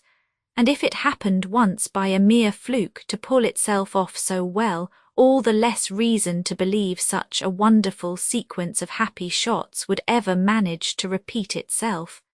The bank stands always its fixed chance to win in a certain proportion. By good fortune you may circumvent it, by calculation never." Franz was convinced against his will. But the blow was an appalling one. He had lost £350 already. He saw no hope of recovering it. And what was far worse, he had practically lost 20,000 into the bargain. During all those years while he had been saving and scraping, he had considered his fortune as good as made, if he could but once go to Monte Carlo with £500 of ready money in his pocket. In 5 short minutes, the affable stranger had knocked the bottom out of his drum, demolished the whole vast superstructure of false facts and bad reasoning France had reared so carefully. And now, like a house of cards, it had tumbled about his ears, leaving the poor duped Tyroler blankly hopeless and miserable. The reaction was painful and piteous to behold. From a potential millionaire, France descended at once to be the owner of a paltry £150 in English money. The seer did his best in these straits to console and comfort him. He pointed out that while no man can ensure a fortune at games of chance by trying to play on a system, any man may have the good luck to win large sums if he treats it frankly as a question of fortune, not of deliberate planning. Only, he added with a significant glance towards the casino, it's foolish to play where one backs one's luck against a public bank which stands to win, by its very constitution, a certain regular proportion of all money staked against it. His words fell on stony ground. France was simply inconsolable. The longer he looked at those irrefragable calculations, the more clearly did he recognize now that the seer was right, and the system on which he had staked his all was a pure delusion. But Mr. Joaquin Holmes extended him still the most obtrusive sympathy. "I'm awfully sorry for you, Herr von Forstemmen," he said over and over again, regarding his figures sideways. "This has been a hard trial to you, but you mustn't give up because you've been bitten once. Sooner or later luck must turn. You've lost a great deal, all the sooner then must it change for you. Give me the pleasure of dining with you at the restaurant round the corner. You'll see things in a truer light, you know, when you've digested your dinner." France followed him mechanically. He had no heart for anything. The seer ordered a choice repast and plied his pigeon well with the best wines in the cellar. All the while as they dined, he harped still on 3 chords, his own persistent ill luck at all games of chance, the folly of playing where the odds are against you, no matter how little at a public table, and the certainty of winning back on the average what you've lost, if only you play long enough at even betting. Emotions, once well roused, tend to flow on unchecked in spite of temporary obstacles in an accustomed channel. As the dinner digested itself and the dry monopole fired France's brain once more, the thrasonic mood of the gambler came over him yet again as strong as ever. Like a born braggart that he was, a true Tyrolese robbler, he began to boast in thick tones of how he would get the better still of those swindling tables.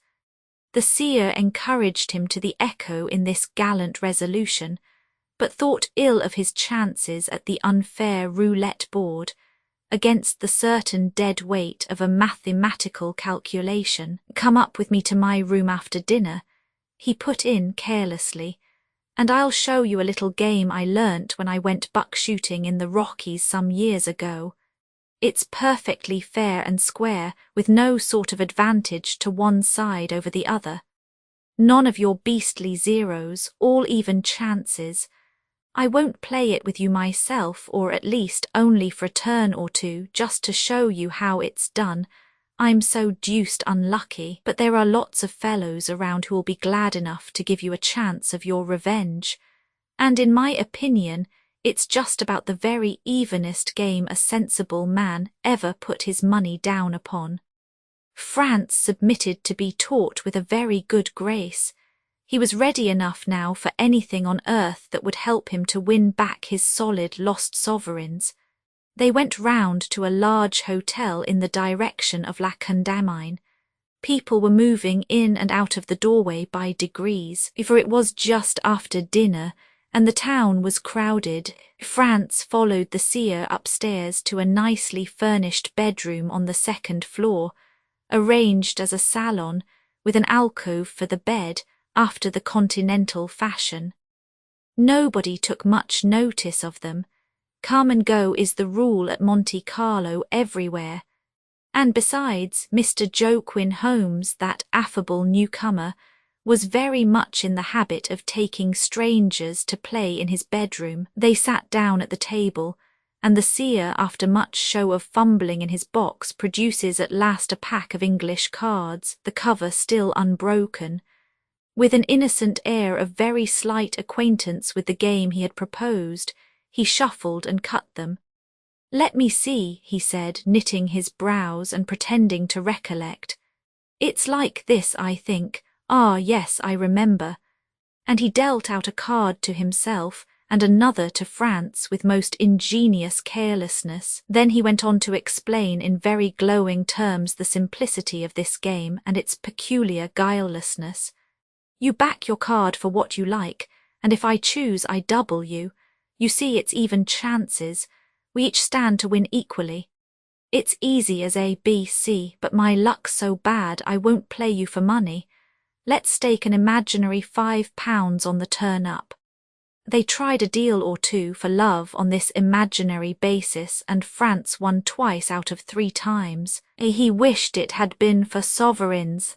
He tried again and again, the seer manipulating his pack all the time with conspicuous awkwardness, and managing to lose with surprising regularity. What a pity the man was so shy of tempting fate, France thought, though to be sure it was no wonder, for he lost with almost incredible persistence. Still, France was annoyed to think that so many lucky shots at so even a game should all go for nothing. And he himself, why, he could win at this play like wildfire. If only he could find such a pigeon to pluck. He'd drain his man dry of all he had at a sitting. "Come, put a louis on it," he exclaimed at last with a who's afraid sort of air to the reluctant stranger. The Coloradan hesitated. He pulled out a purse full of notes and gold. "No, I can't go to a louis," he answered gingerly after a pause. "I've such beastly bad luck. But I'll tell you what I'll do. I'll lay you 10 francs on it." His air was candid enough to disarm the most suspicious mind. He played and lost. France picked the coins up nimbly. "Try it again," he said with a broad smile, and Joaquin Holmes tried it. 4 times running France won, then the American lost patience. "I'll go you a louis," he cried, warming up and drawing a coin from his purse. France took him and won it. At that Holmes, as the robbler thought, lost his head and grew frantic. He plunged, he doubled, he lost, he cursed his luck, and once more he boldly plunged again. Now and then, to be sure, he won, but 'twas always on the times when he omitted to double. This was a first-rate game, France thought. He was winning back his own again.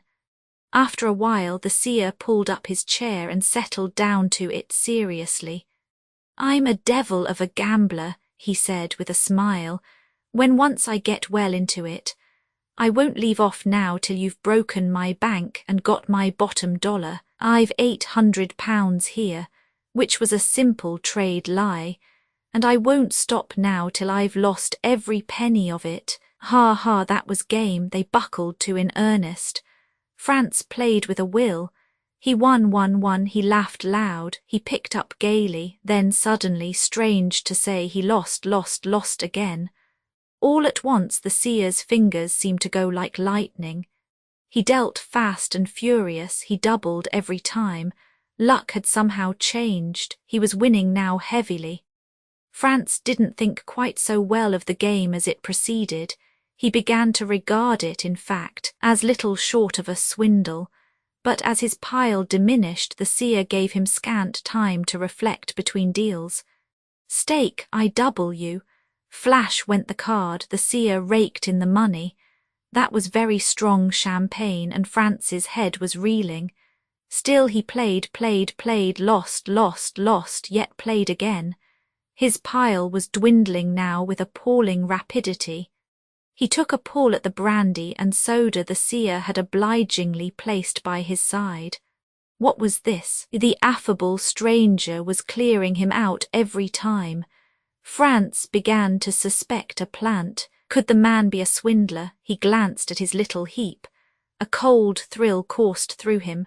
Only 7 louis left. When those 7 were gone, why, then he would be penniless. The seer dealt again. With a loud German oath, France seized his hand and stopped it. "I saw you do it," he cried. "You rogue, I've found you out. You felt one card, changed it, and then pushed out another." The seer sprang up angrily. "That's an imputation on my honour," he cried, standing up and facing him with an air of indignant virtue. "I'm an English gentleman if you insult me like that." But before he could say another word, quick as thought, a knife flashed in the air with unspeakable swiftness. The seer's hand darted into his pocket for the trusty 6-shooter. It was dagger against pistol, Tyroler against Westerner, but France was too sharp for him. Before the Coloradan's deft fingers could reach the trigger of the revolver, that keen blade was buried deep in his exposed left breast, buried deep and gurgling. Without a word, without a groan, the American dropped back short into the easy chair he had that moment quitted. Blood spurted from the wound, spurted fast in little jets. It had penetrated his heart. He was dead in a second. In less time than it takes to say it, France realized what he had done and pulled himself together from his paroxysm of passion. Leaving the notes where they lay, he crammed his own gold hastily into his waistcoat pocket. He let the knife stop in the wound. It was in no way compromising. Then he opened the door and walked calmly out and down the broad stone steps and into the streets of Monte Carlo. Chapter 49. A robbler's not a man to be lightly discomposed by the mere accident that he happens to have committed a murder. France's first impulse indeed, as he left that blood-stained room, was to run away helter-skelter from the scene of his hasty crime, to disappear into space, London, the Tyrol, anywhere, without even going back to his hotel at Nice to reclaim his portmanteau. But second thoughts showed him how foolish so precipitate a retreat would be. By adopting it, he would be throwing away many valuable chances which now told in his favour. It was wholly to the good, for example, that he'd happened to give his name all along the line as Karl von Forstemmen from Vienna, even if the authorities found reason to suspect him of having killed this man Holmes. They'd lost much useful time in trying to track down the imaginary von Forstemmen, while he himself might be making his way quietly across the length and breadth of the continent, meanwhile, under his own true name as Franz Lindner of the London Pavilion. Though, to be sure, there was no reason why they should ever suspect him. Hundreds of people flock in and out of Monte Carlo every day. Hundreds of people come and go at every hotel unnoticed. Besides, it wasn't likely the body'd be discovered till tomorrow morning, and by that time, Gott sei Dank, he'd be safe and away across the Italian frontier. It was early still, only a little past 10. Tremulous and startled by the magnitude of his crime, he strolled about for a while to cool himself in the casino gardens. Then a happy thought struck him. He'd go in and play for a bit to avoid suspicion. Hot at heart as he was, but trying his best to look unconcerned, he passed into those huge overheated rooms once more, and played for half an hour with very languid attention. The greater stake now in jeopardy made it difficult for him when he won to remember even to take up his money. He let it lie once or twice on the board till it doubled and trebled itself. But that was all to the good. It suited his book well. People noticed only the more how coolly he was playing. Strange to say, he was winning too when he cared so little whether he won or lost, winning pounds at a time on every turn of the tables. It was a master stroke of policy, and France plumed himself not a little on being clever enough to think of it. How could people ever say it was he who killed the man, when he'd spent half the night at play in the gambling rooms of the casino? At 11, he left off, several pounds to the good, and strolled down to the station with well-assumed carelessness. He returned in a carriage with the two jolly young Englishmen.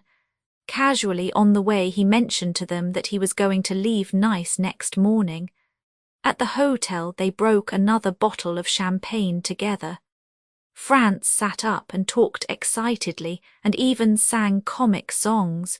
He was afraid to go to bed, though still self-possessed, and by no means panic-stricken. He was nervous and agitated. That night he never undressed.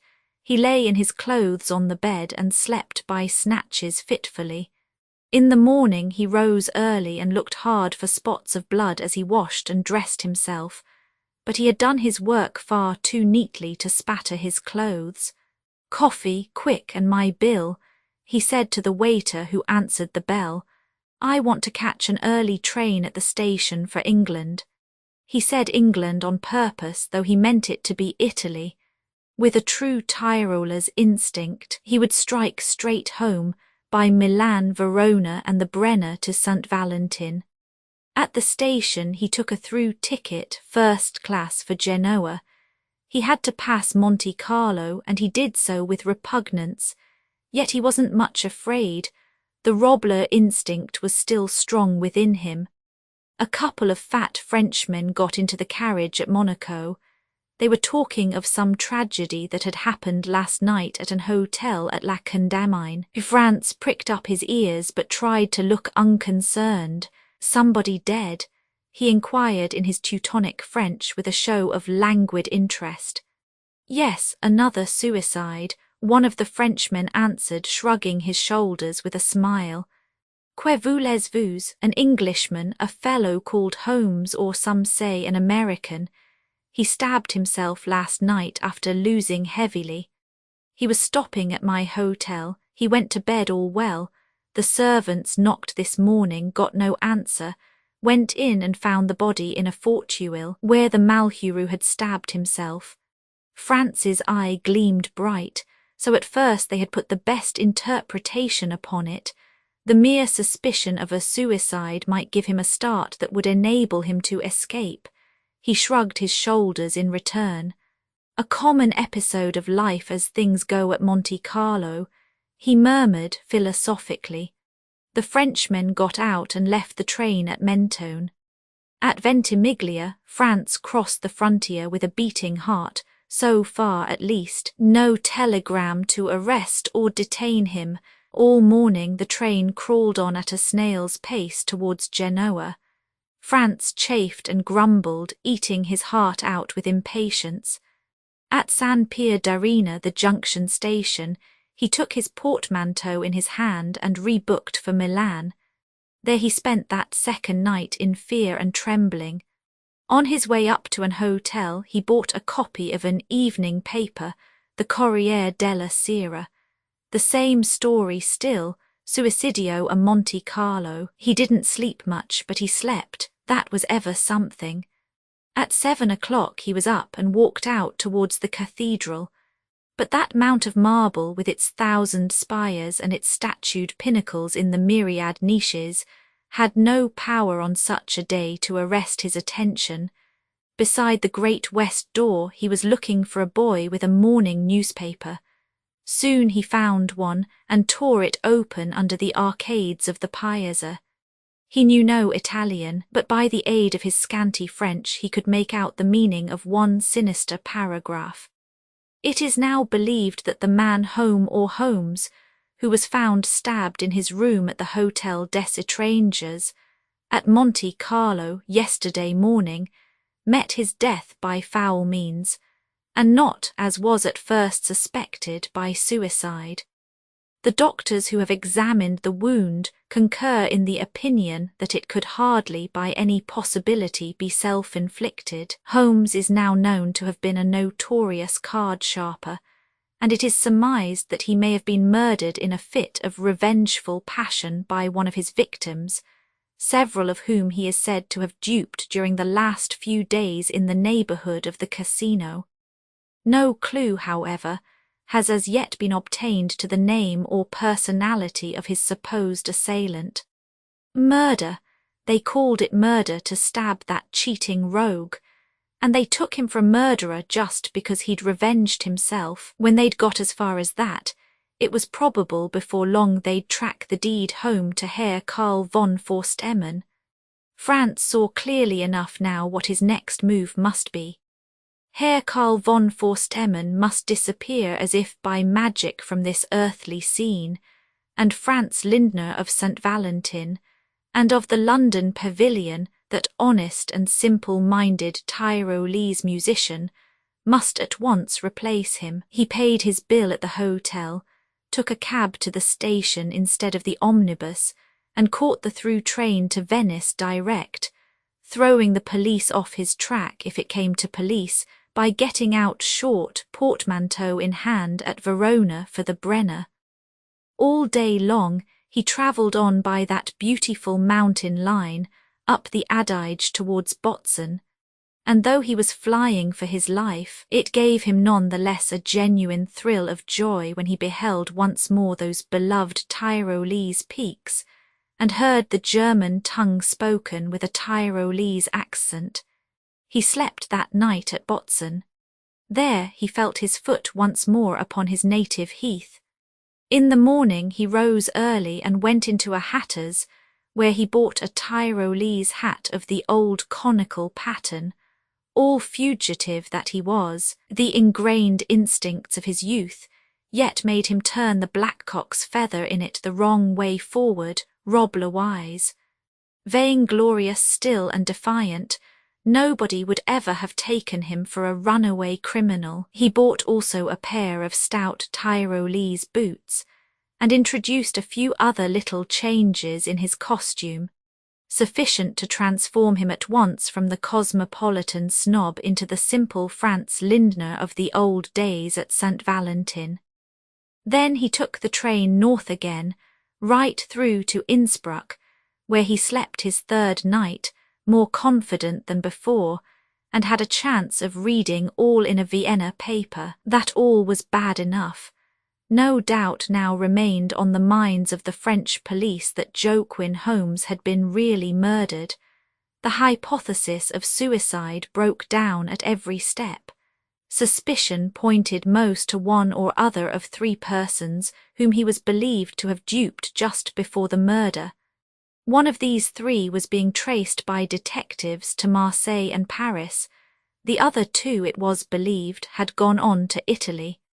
In the interests of justice, the police would mention no names at present, but one of these three they held must almost certainly be the murderer.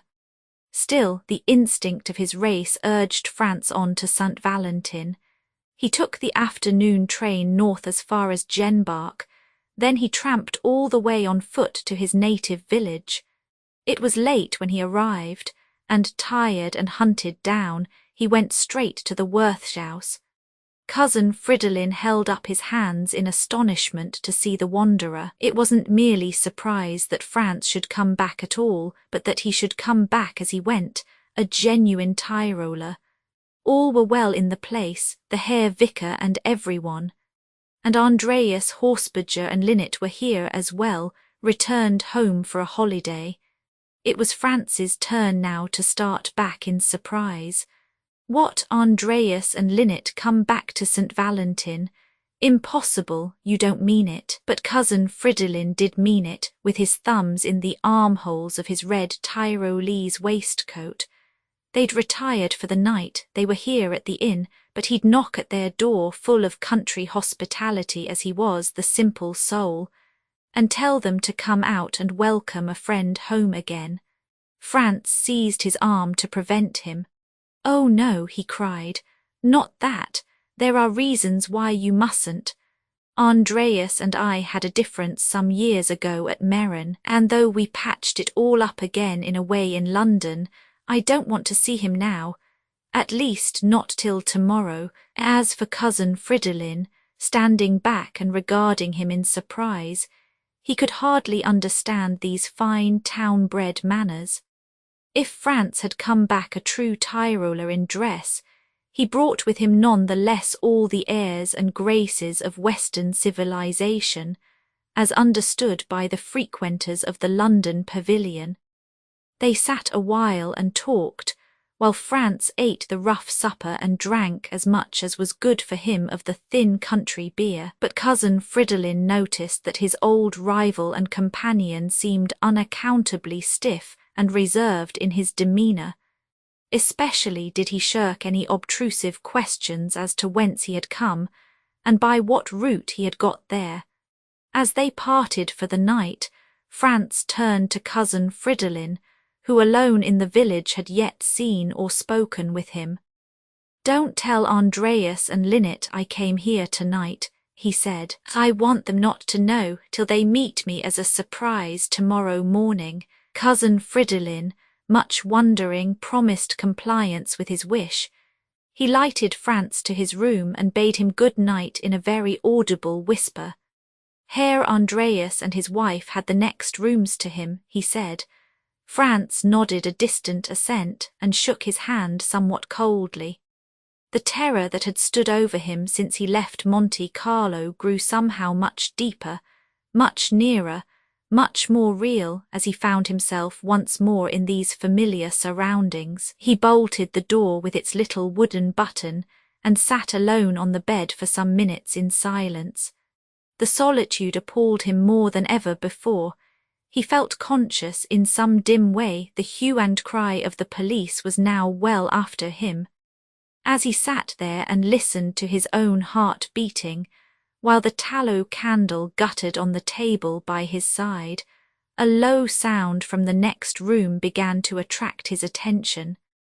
It was a stifled sound, with a choking sort of sob in it. Just at first, too preoccupied with his own emotions, Franz hardly noticed it, but at last it obtruded itself upon him by its very unobtrusiveness. Of a sudden he realized to himself what manner of noise this was. It was the deep suppressed sound of a woman weeping. With her head under the bedclothes, she was crying, crying, crying silently. Rising up from his bed, Franz crept over to the door of communication between the two rooms, his mind for the moment distracted by the sound, even from his own immediate and pressing danger. For it was borne in upon him at once by what Fridolin Telsar had said, that the woman in the next room was none other than Linnet. Sob, sob, sob, the voice continued chokingly.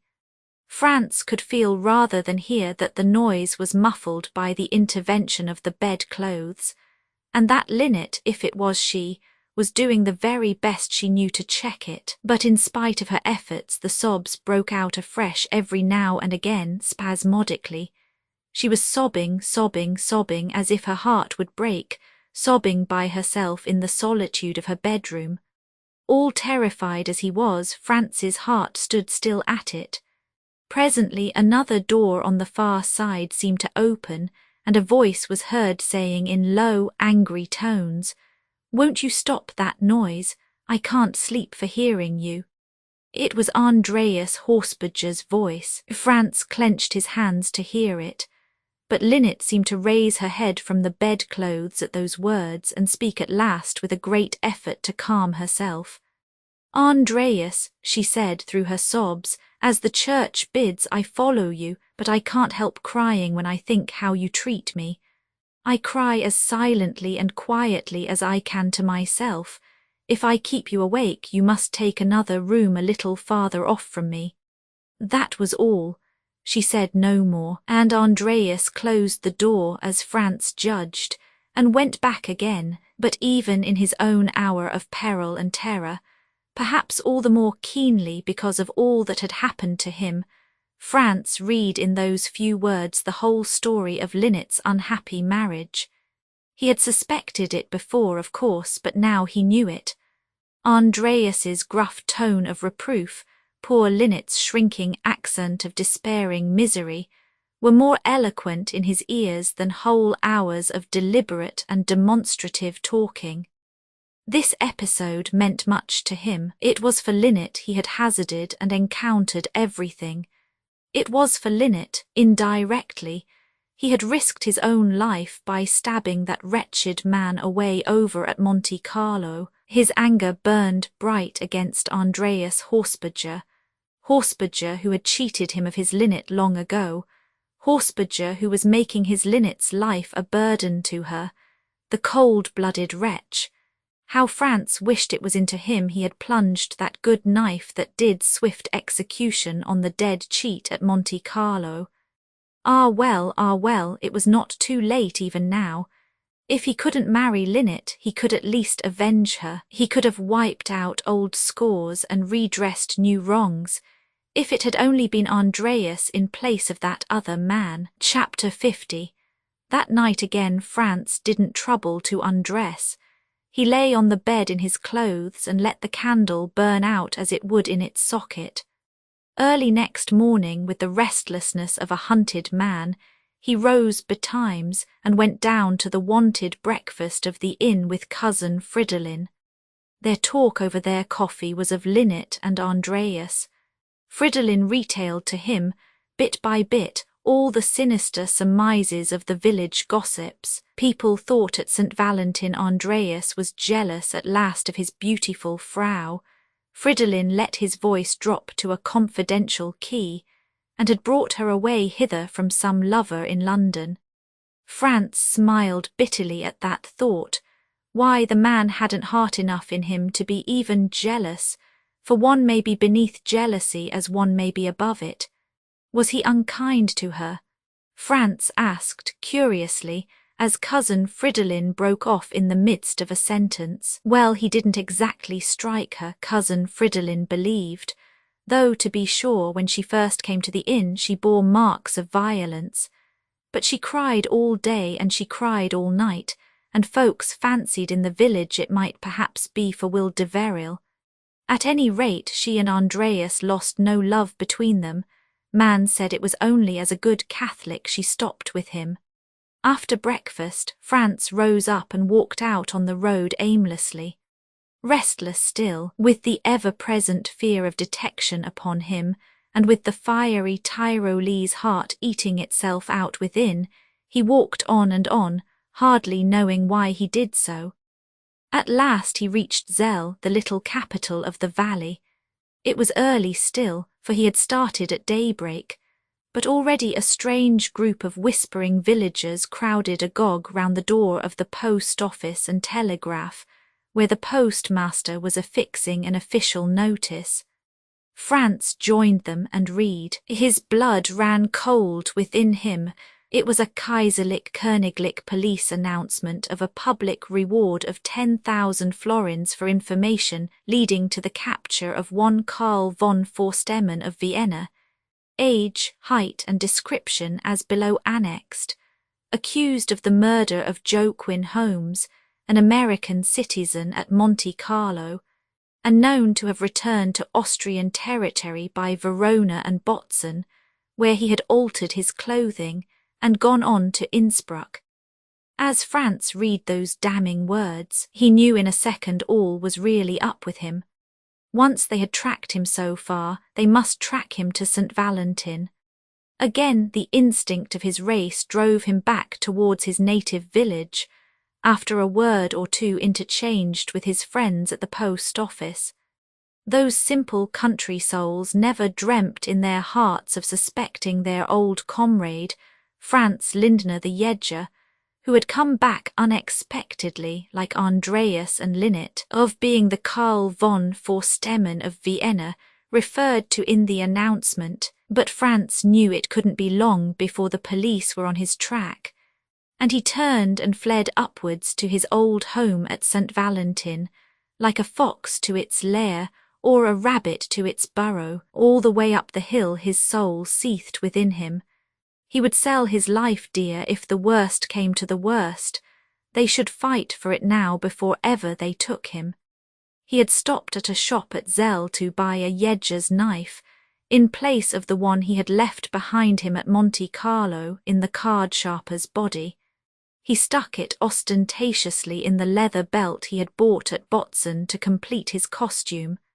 As he went on his way, he fingered it ever and anon with affectionate familiarity. Old moods came back to him. With his feather in his hat and his blade by his side, he felt himself once more a true Tyrolese robbler. The thin veneer of Regent Street had dropped off as if by magic. When they wanted to arrest him, they should fight for it first. Who would take him must follow him like a fleet-footed chamois up the rocks behind St. Valentin. And whoever came first should receive that good knife plump so in his bosom, or plunge his own, if he could, into France's. He would die like a man with his dagger in his hand. No rope or axe should ever finish the life of a free mountain Yedger. Thus thinking to himself, at last he reached the inn. On the threshold, cousin Fridolin met him, distinctly penitent. "Andreas knows you're here, friend France," he said with a reluctant air. "I didn't quite tell him, but he guessed it and wormed it out of me. He's gone for a walk just now with Linnet. She's grown such a fine lady. But there, I forgot. You've seen her in London." "Yes, I've seen her in London," France answered half dreamily in a musing undertone. His voice was as the voice of a condemned criminal. He knew he was doomed. He knew he must die. It might be today or it might be tomorrow. But sooner or later, he felt sure, the police would be after him. He stalked moodily into the inn and dropped, tired, into a chair in the parlour bar, with his legs extended straight in front of him in a despondent attitude. There he sat and reflected. Cousin Fridolin's voice ran on, but France never heeded it.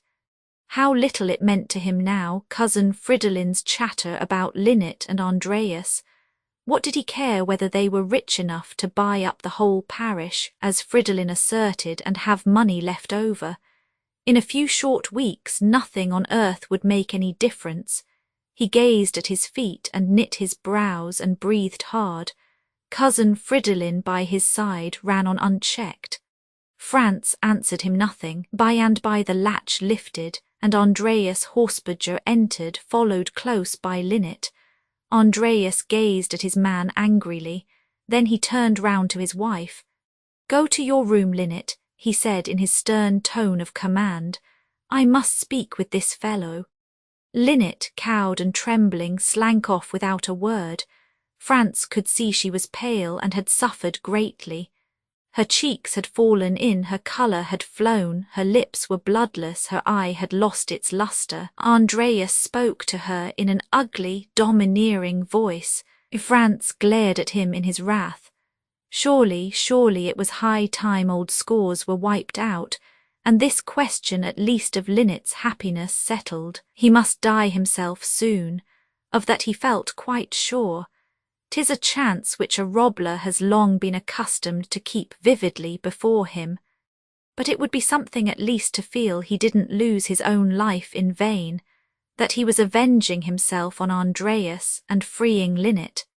If guillotined he must be, it was better he should be guillotined for killing Andreas Horsberger on a woman's behalf, than for stabbing a base card sharper in a drunken brawl at Monte Carlo. In such temper at last did Franz Lindner stand up and confront with mortal hate his old unforgiven enemy. Andreas turned to him with a little sneer. He spoke in English, lest cousin Fridolin, bustling about behind the bar at his business, should overhear him and know what they were saying. "Well, what are you doing here?" he asked with a contemptuous curl of those cynical lips. "Deveril sent you, I suppose. You've come all this way to spy upon me and my wife as his flunky." France took a step forward and glared at him fiercely from under his eyebrows. "I have not, liar," he answered, his fingers twitching. "I didn't know you were here, and I am no man's flunky."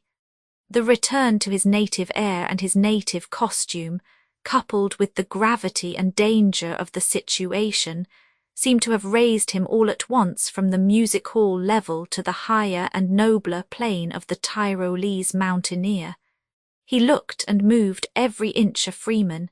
Nay, more, he confronted Andreas with such haughty self-confidence that his enemy, surprised, drew back half a step and surveyed him critically. "That's a very strange coincidence," Andreas murmured after a short pause. "It's curious you should choose the exact moment to come when I happen to be at St. Valentin." Franz scowled at him yet again. "You can take it how you like," he retorted in German with a toss of the head in his old defiant fashion. "If you choose to think I came here to follow you and fight you, you're at liberty to think so. I'm ready if you are. I've an old cause of quarrel against you, recollect, Andreas Horsberger. You robbed me by fraud long ago of the woman I loved. You married her by force, and you've made her life unhappy. If I dogged you, which I haven't done, I'd have cause enough and to spare. You remember that first night when I saw you in London in Mrs. Palmer's box at the Harmony Theatre? Well, if it hadn't been for the presence of the woman I loved, the woman you stole from me, that very first night, you false cur, I'd have buried my knife in you." Andreas drew back yet another pace. He was taller than Franz, very big and powerful. With a contemptuous look, he measured his enemy from head to foot. "Why, you couldn't, you fool," he answered, drawing himself up to his full height. "I never yet was afraid of you or of any man. Many's the time I've turned you drunk out of this very room. I'll turn you out again if you dare to speak so to me." He was wearing a Tyrolese hat just like Franz's own. He had bought it at Jenbach on his eastward route, to return, as was his wont at each fresh visit home, to the simplicity and freedom of his native mountains. Before Franz's very eyes he removed it from his head, and with a sneer on his face, turned the blackcock's feather robbler-wise as a challenge of defiance. No robbler on earth could overlook such a wager of battle. Trembling with rage, Franz Lindner sprang forth and leaped angrily towards him. His face was black as night, his brow was like thunder. He snatched the hat from Andreas's head with a deft flank movement and tore hastily from its band the offending emblem. "Was cost die Feder," he cried in a tone of angry contempt, holding it up triumphantly before its owner's eyes. All the West was blotted out. Franz Lindner was himself again. He was a robbler once more, with the hot blood of his robblerhood boiling fierce within him. Quick as lightning, the familiar answer rang out in clear tones. "Fünf Finger und ein Griff." Andreas brooked no such insult. 5 fingers and a grip. He should have if he wanted them, before cousin Fridolin had time to understand what was passing before his eyes, or to intervene to prevent it. In the twinkle of an eye, with extraordinary rapidity, the two men had closed, hands and arms fast locked, and were grappling with one another in a deadly struggle. Franz flung himself upon his foe like a tiger in its fury.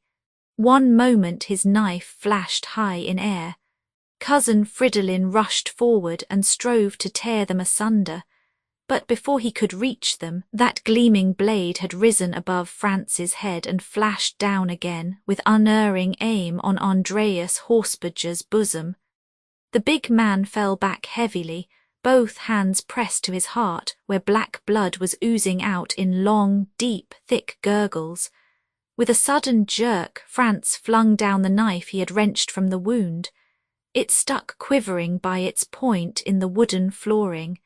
Then he thrust his hands into his pockets with one foot pushed forward. He clenched his teeth and bent his head towards the dying man's body. "I always meant to kill you," he cried in his gratified rage, "and thank God and all blessed saints, today I've done it." Cousin Fridolin jumped forward and bent aghast over the body, but Franz stood still, gazing on it calmly. At that moment the door opened and Linnet entered. Chapter 51. The first thing Linnet felt as she sprang forward to her husband, who lay dying or dead on the floor in front of her, was a pervading sense not of sorrow or of affection, but of horror at a great crime successfully accomplished. "You've killed him," she cried aloud to France. "Oh, Fridolin, quick, quick, run and fetch the Herr Vicar. He's breathing still. I can hear him ever breathing. Perhaps there's time yet for him to receive extreme unction. To all of them, the sacraments were the chief things to be thought of." Fridolin hurried off as he was bid, rousing the house as he went with a loud cry of alarm to come and look after Linnet. But Linnet herself sat on the ground all aghast, with her husband's head laid heavy in her lap, trying to staunch his wound helplessly, and wringing her hands now and again in a blind agony of terror. Meanwhile, France stood by as if wholly unmoved, regarding the entire scene with a certain sardonic and triumphant self-satisfaction. He wouldn't die for nothing, as things had turned out now. He had avenged himself at least on his lifelong enemy. He stood there many minutes with his hands in his pockets, growing cooler and cooler as he reflected on his deed, and more glad in his heart to think he had done it. So Linnet at least would be free. It was ever something to have rid her of Andreas Horsbadger. Men and women came in and lifted Andreas where he lay, and stretched him on the bed in the adjoining room, and stripped off part of his clothes and washed the wound and examined it. But nobody as yet thought of arresting France or molesting him in any way. He stood there still, the one wholly unconcerned and careless person in that excited assembly.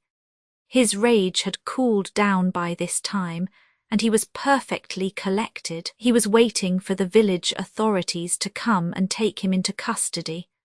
The priest arrived in due time with the holy oil and the viaticum, but pronouncing Andreas dead, refused to administer the sacraments. The doctor came too a little later than the priest, and confirmed the Herr Vicar's unfavourable verdict. Linnet sat and wrung her hands by the bedside where he lay, more at the suddenness of the event and the unexpected horror of it than from any real sense of affection or bereavement. The little crowd in the room gathered in small knots and whispered low around France, but France stood coolly looking on without making an attempt to escape, less interested in what had occurred than anyone else in the village. What was one murder more to the man who was wanted from Monte Carlo to St. Valentin? By and by, a fresh commotion arose outside the inn. The crowd in the room divided and buzzed eagerly. The Herr Landrath, they said, had come to arrest the murderer. France looked around him defiantly as they whispered and stared at him, but no man laid a hand on him, no man dared to touch him. The Landrath himself hesitated to enter the place where the dead man lay and arrest the murderer red-handed in presence of the priest, the corpse, the widow. "Is Franz Lindner in there?" he asked solemnly from the doorway, and Franz answered in a firm and unshaken voice, "He is so, Herr Kaiserlich Königlich Commissary." "Come out," the official said, and with a bold and haughty tread Franz Lindner came out to him. "In the name of the Emperor King, I arrest you, Franz Lindner, for the wilful murder of Andreas Horsbadger in this village," the commissary said sternly, laying his hand on his prisoner's shoulder. Franz laughed a discordant laugh. "And in the name of the Emperor King, you shall run for it by our blessed Frau," he answered contemptuously. He shook the hand from his shoulder with an easy jerk and pushed back the Landrath, who was a heavy man of more than middle age, with those two stout arms of his. "Follow and catch me who can," he cried, laughing loud once more, "Kaiserlich Königlich Commissary." And before they all knew what was happening under their eyes, with a bound like a wild beast France had darted to the door, pushed his way through the little group that obstructed the threshold. hit out right and left with elbows and fists against all who strove to stop him, tripped up the first man who tried to seize him by the coat, and sprung by the well-known path up the free mountains behind them. "Follow him," the commissary gasped out, collecting his breath and pulling himself together again after the unexpected shaking. "In the law's name and the Emperor King's, all good subjects follow him." 3 or 4 of the younger men, thus adjured and called on personally to arrest the criminal, darted after him at full speed up the slope of the mountain, but they followed just at first with somewhat half-hearted zeal. For why should they wish thus to seal the fate of an old friend and comrade? As they advanced, France waved his hat derisively 100 yards in front of them. In his old Yedger days, not Fridolin Telsor himself was so swift to follow the clambering chamois among the peaks and pinnacles above the pine-clad forest. All those years of indulgence in crowded cities had weakened his bodily vigour and relaxed his muscles, but in soul he felt himself still once more as of old the free mountain hunter. "Come on," he shouted aloud with a wild jodel of challenge. "Come and catch me if you can. Who comes first gets my fist in his face and knife in his heart. Arrest me if you dare. If you try it, you may sup tonight in purgatory, at a table side by side with Andreas Horsberger." He fled up the mountain with incredible speed for a person so out of training, but his native air braced him, and the double excitement of the last few days seemed to stimulate his nerves and limbs to extraordinary energy. A man runs his best when he runs for his life. On and on France mounted, past the pinewood and the boulder where Linnet sat long ago with Will Deveril, and up to the crags beyond, where blank patches of snow still lurked here and there in the sunless crevices. Every now and again he looked back to see how far he had distanced his pursuers. He gained at each step. He had one great advantage. He was flying for dear life, whither or why he knew not. They were following unwillingly in the name of the law the footsteps of an old friend and boon companion. Above all was snow. In those northward valleys winter loiters late and spring comes but tardily. Once among the fern, France could give them the slip, he felt sure. He could lurk behind rocks or hide among the clams and let the baffled pursuers pass by unnoticing. But no, Etch got the footprints. With a sudden revulsion he realized his error. Those years in milder climates had made him forget for a moment the hopelessness of escaping if once he reached the snow line. Appalled and dismayed, he turned and hesitated. Then he dashed off at an angle horizontally along the hill at the same general level so as to avoid the snow-covered glaciers.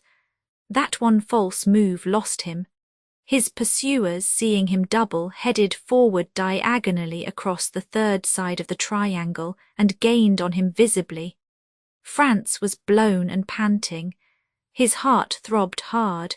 He had overtaxed it sadly in that first wild burst up the ramping hillside. Again he paused and looked back. The hopelessness and futility of the whole thing broke in upon him.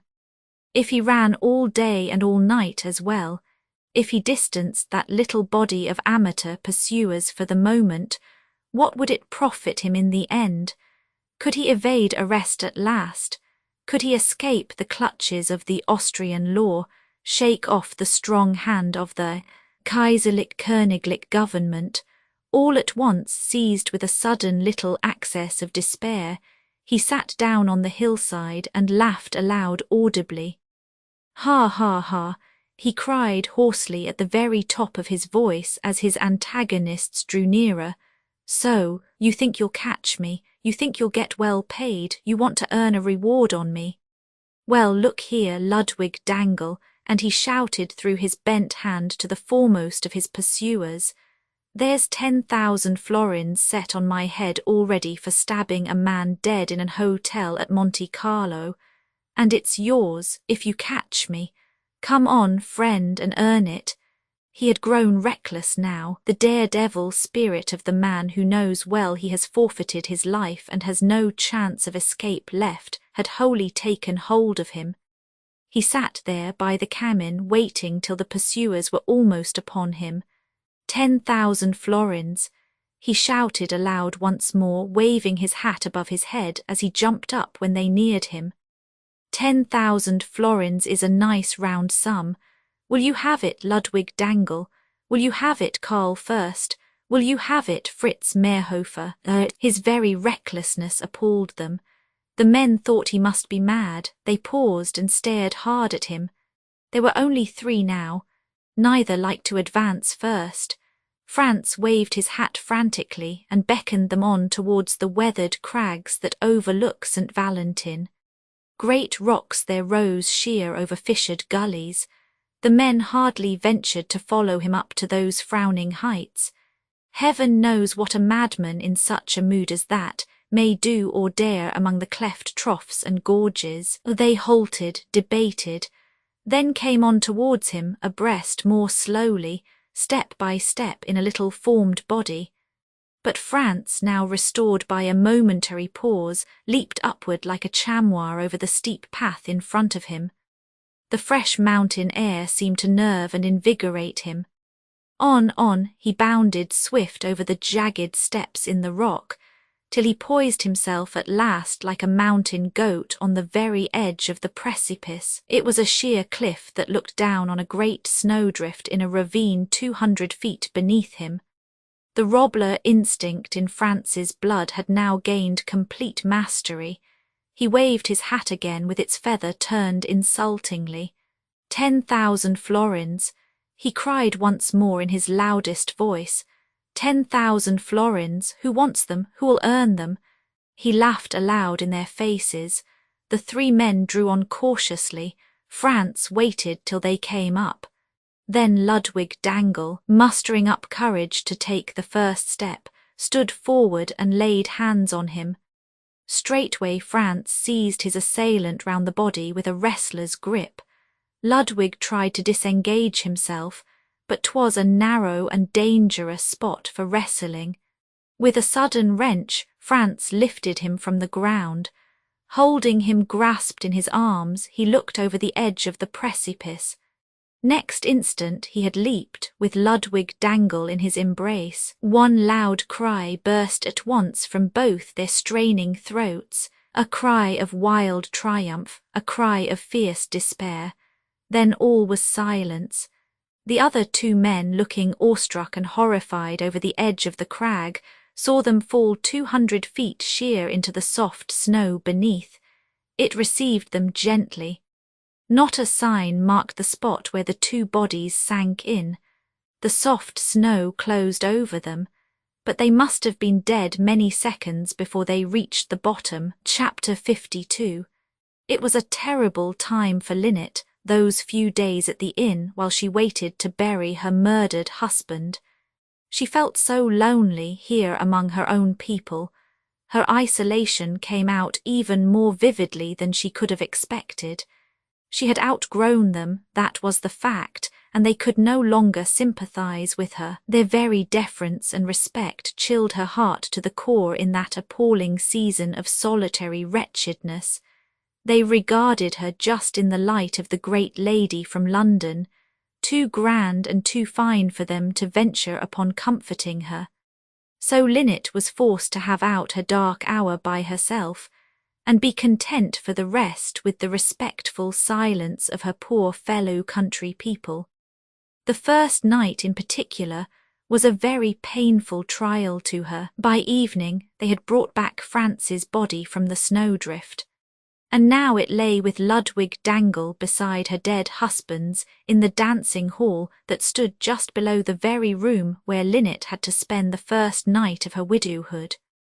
Though she kept the candle burning, and the crucifix by her side, the awful sense of solitude through the long, slow hours, with those 3 hostile corpses lying side by side in the hall beneath her, made her shudder with affright each time she woke with a start from a snatch of hurried sleep, much disturbed by hateful dreams, to the reality of her still more hateful position.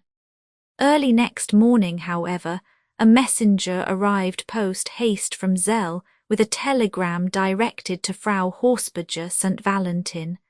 Linnet tore it open mechanically, half dreading some fresh surprise. As she read it, she drew a deep breath. Oh, that dear, dear Rue, this was quite too good of her. Have heard of your trouble and sympathize with you deeply. Am on my way to join you, shall reach St. Valentin tomorrow evening.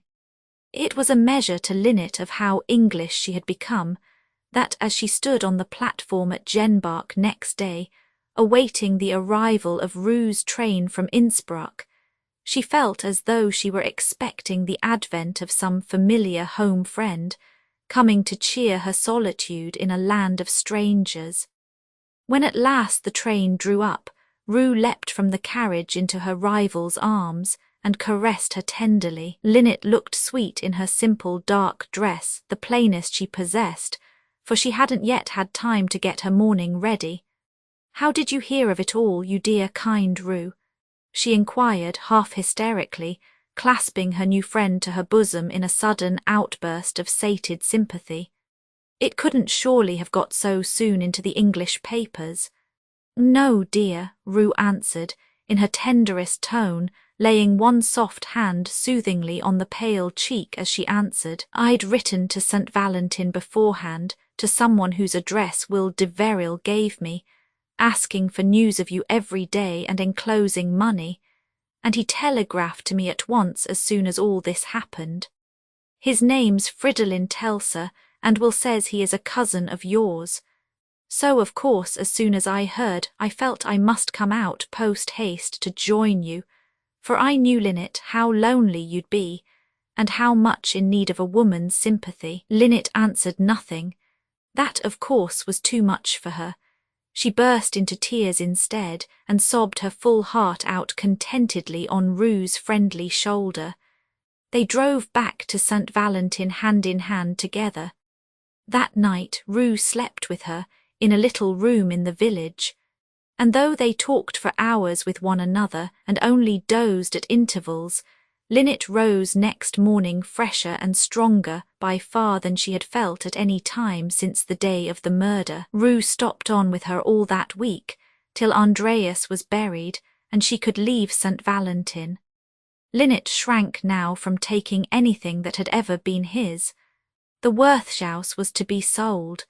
Cousin Fridolin bought it at a low price with his hoarded savings, and the proceeds were to be devoted to a new school for the village.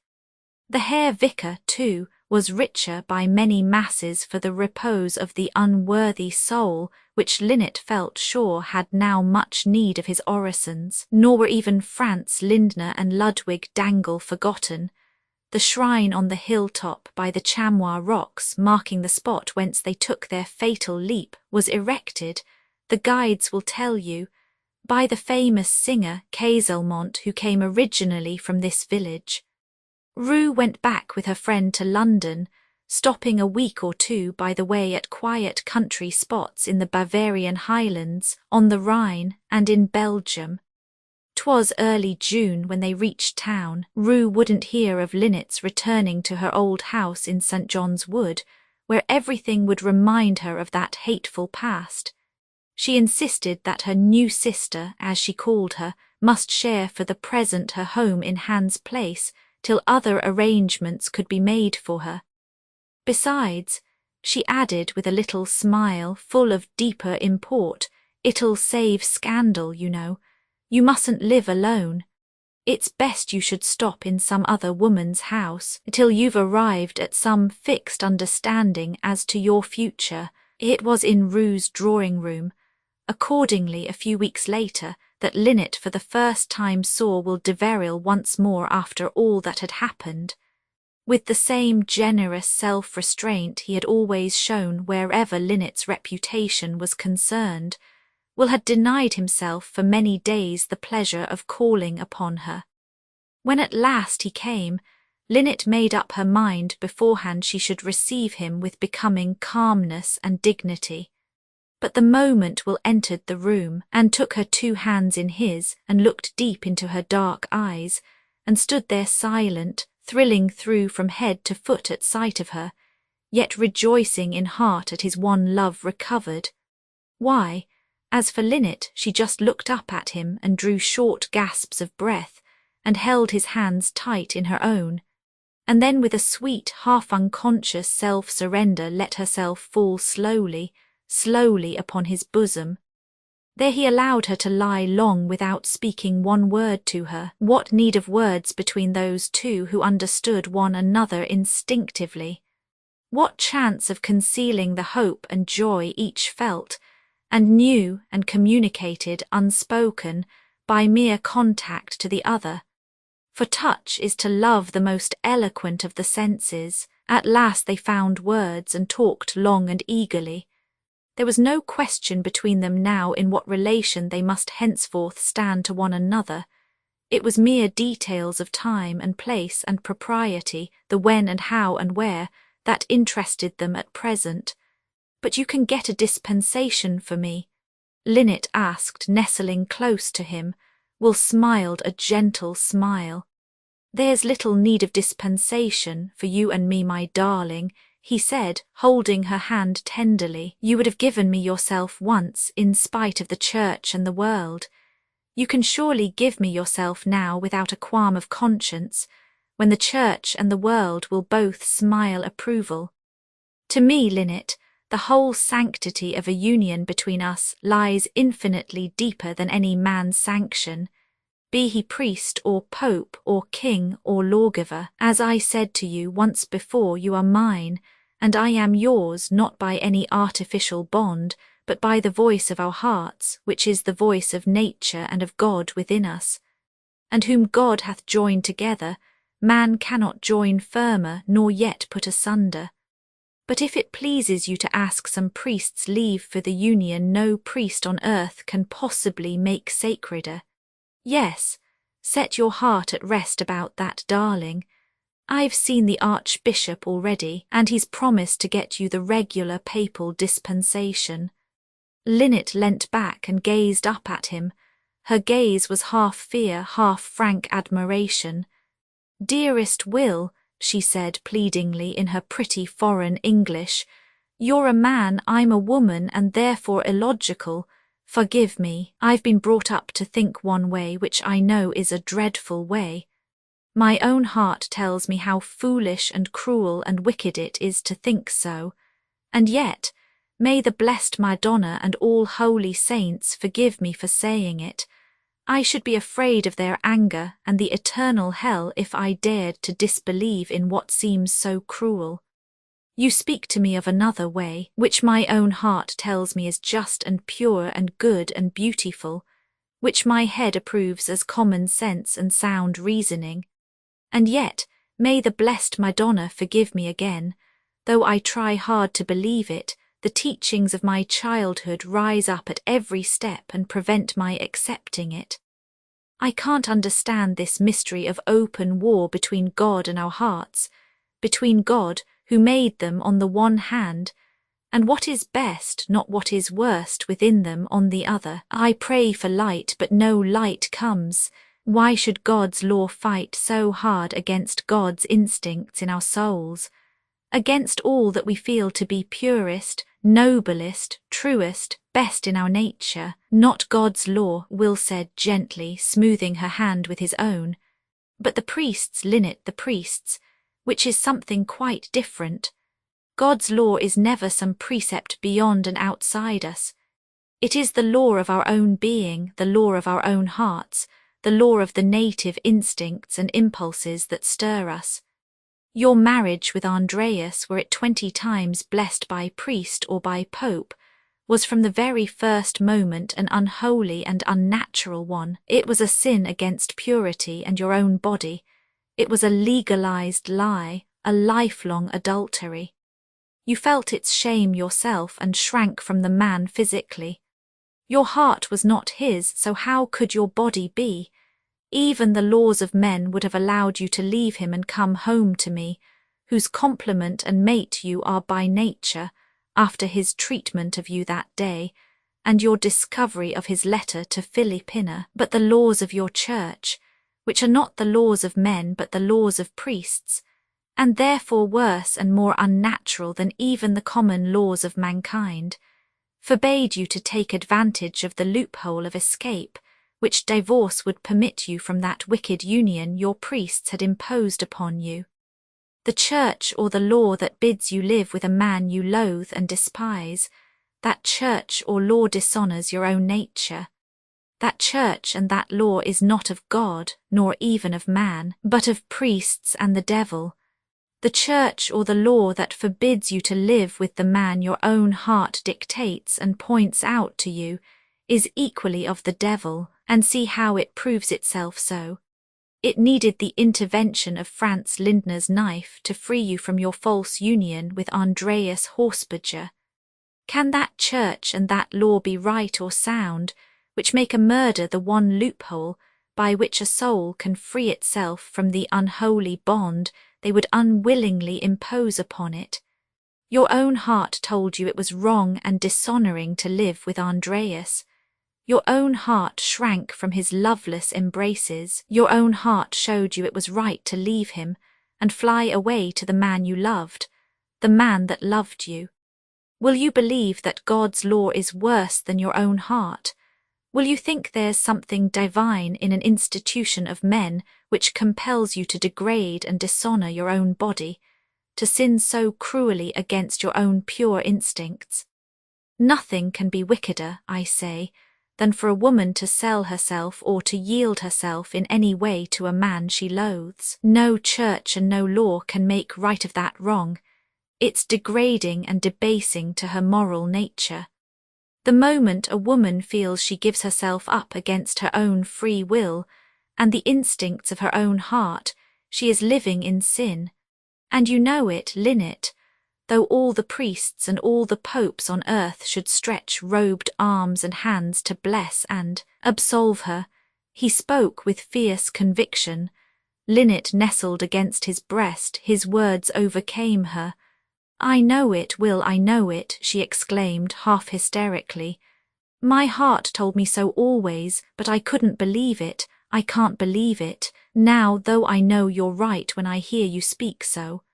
Perhaps some day when I've lived with you long enough, I shall come to think and feel as you do. But for the present, my darling, I'm so glad, oh so glad. Don't laugh at me for saying it, that you've got a dispensation. W. H. White & Co. Limited, Riverside Press, Edinburgh. Transcriber notes obvious printer errors have been corrected, punctuation corrected including missing apostrophes and closing quotations necessary to the dialogue. The use of hyphenated words has been retained. Where two spellings of the same word appear, the spelling with the highest frequency was adopted. The End of Linnet, a romance by Grant Allen. Updated editions will replace the previous one, the old editions will be renamed. Creating the works from print editions not protected by U.S. copyright law means that no one owns a United States copyright in these works, so the Foundation and you can copy and distribute it in the United States without permission and without paying copyright royalties. Special rules, set forth in the general terms of use part of this license, apply to copying and distributing project and may not be used if you charge for an e-book, except by following the terms of the trademark license, including paying royalties for use copies of this e-book. Complying with the trademark license is very easy. You may use this e-book for nearly any purpose such as creation of derivative works, reports, performances and research. Project Gutenberg e-books may be modified and printed and given away. You may do practically anything in the United States with e-books not protected by U.S. copyright law. Redistribution is subject to the trademark license, especially commercial redistribution. Start, Full license. Please read this before you distribute or use this work. Distribution of electronic works by using or distributing this work, or any other work associated in any way with the phrase Project Gutenberg. You agree to comply with all the terms of the full www.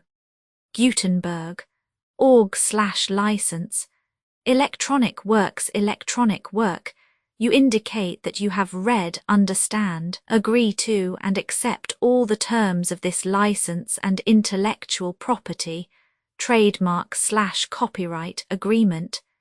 If you do not agree to abide by all the terms of this agreement, you must cease using and return or possession. If you paid a fee for obtaining a copy of or access to by the terms of this agreement, you may obtain a refund from the person or entity to whom you paid the fee as set forth in paragraph 1. 8. Used on or associated in any way with an electronic work by people who agree to be bound by the terms of this agreement. There are a few even without complying with the full terms of this agreement. See paragraph 1. See below. There are a lot of things you can do with Project Gutenberg electronic works if you follow the terms of this electronic works. See paragraph 1. Below. Foundation or PGLAF owns a compilation copyright in the collection. Works in the collection are in the public domain in the United States. If an individual work is unprotected by copyright law in the United States, and you are located in the United States, we do not claim a right to prevent you from copying, distributing, performing, displaying or creating derivative works based on the work as long as works, in compliance with the terms of this agreement, for keeping the comply with the terms of this agreement, by keeping this work in the you share it without charge with others. 1d. The copyright laws of the place where you are located also govern what you can do with this work. Copyright laws in most countries are in a constant state of change. If you are outside the United States, check the laws of your country in addition to the terms of this agreement before downloading, copying, displaying, performing, distributing or creating derivative works based on this work or any representations concerning the copyright status of any work in any country other than the United States. 1. E1. The following sentence with active links to or other performed, viewed, copied or distributed. This e-book is for the use of anyone anywhere in the United States and most other parts of the world at no cost and with almost no restrictions whatsoever. You may copy it, give it away or reuse it under the terms at www.gutenberg.org. If you are not located in the United States, you will have to check the laws of the country where you are located before using this e-book, derived from texts not protected by U.S. copyright law, does not contain a notice indicating that it is posted with permission of the copyright holder. The work can be copied and distributed to anyone in the United States without paying any fees or charges. If you are redistributing or providing access to a work with the phrase Project Gutenberg associated with or appearing on the work, you must comply either with the requirements of paragraphs 1. E1 through 1, E7 or trademark as set forth in paragraphs 1, E8 or 1 E9, with the permission of the copyright holder, your use and distribution must comply with both paragraphs 1, E1 through 1, E7 and any additional terms imposed by the copyright holder. Additional terms posted with the permission of the copyright holder found at the beginning of this work. License terms from this work or any files containing a part of this one. E5. Do not copy, display, perform, distribute or redistribute this electronic work, or any part of this electronic work, without prominently displaying the sentence set forth in paragraph 1.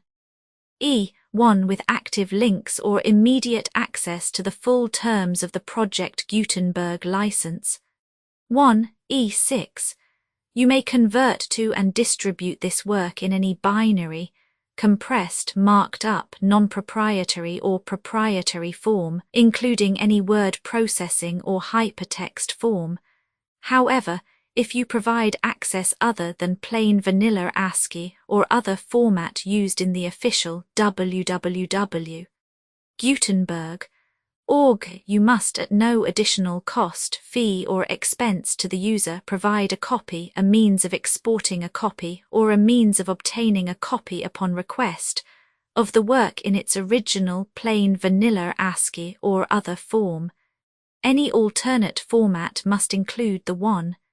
E7. Do not charge a fee for access to viewing displaying unless you comply with paragraph 1. E8 or 1. E9, 1, E8. You may charge a reasonable fee for copies of or provided that you pay a royalty fee of 20% of the gross profits you derive from you, already used to calculate your applicable taxes. The fee is owed agreed to donate royalties under this paragraph to the Project Gutenberg Literary Archive Foundation. Royalty payments must be paid within 60 days following each date on which you prepare, or are legally required to prepare, your periodic tax returns. Royalty payments should be clearly marked as such and sent to the Project Gutenberg Literary Archive Foundation at the address specified in Literary Archive Foundation. You provide a full refund of any money paid by a user who notifies you in writing or by email within 30 days of receipt that S/he license. You must require such a user to return or destroy all copies of the works possessed in a physical medium and discontinue works. You provide in accordance with paragraph 1. F3. A full refund of any money paid for a work or a replacement copy if a defect in the electronic work is discovered and reported to you within 90 days of receipt of the work. You comply with all other terms of this agreement for free. 1. E9. If you wish to charge a fee or distribute a Project Gutenberg trademark electronic work or group of works on different terms than are set forth in this agreement, you must obtain permission in writing forth in section 3 below. 1. F.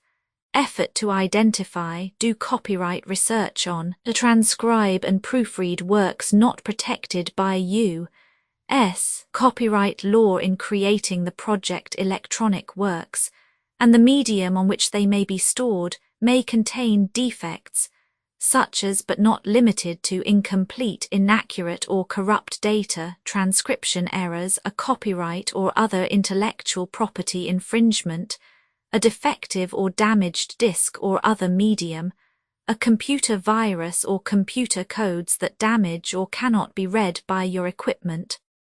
1. F2.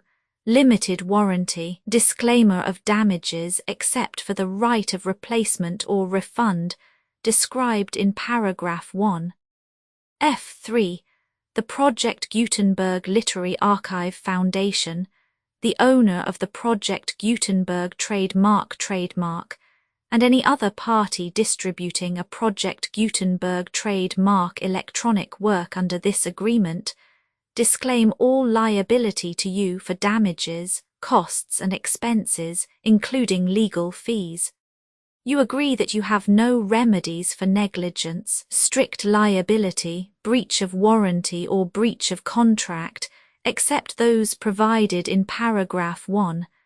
F3. You agree that the foundation, the trademark owner, and any distributor under this agreement will not be liable to you for actual, direct, indirect, consequential, punitive or incidental damages, even if you give notice of the possibility of such damage. 1. F3.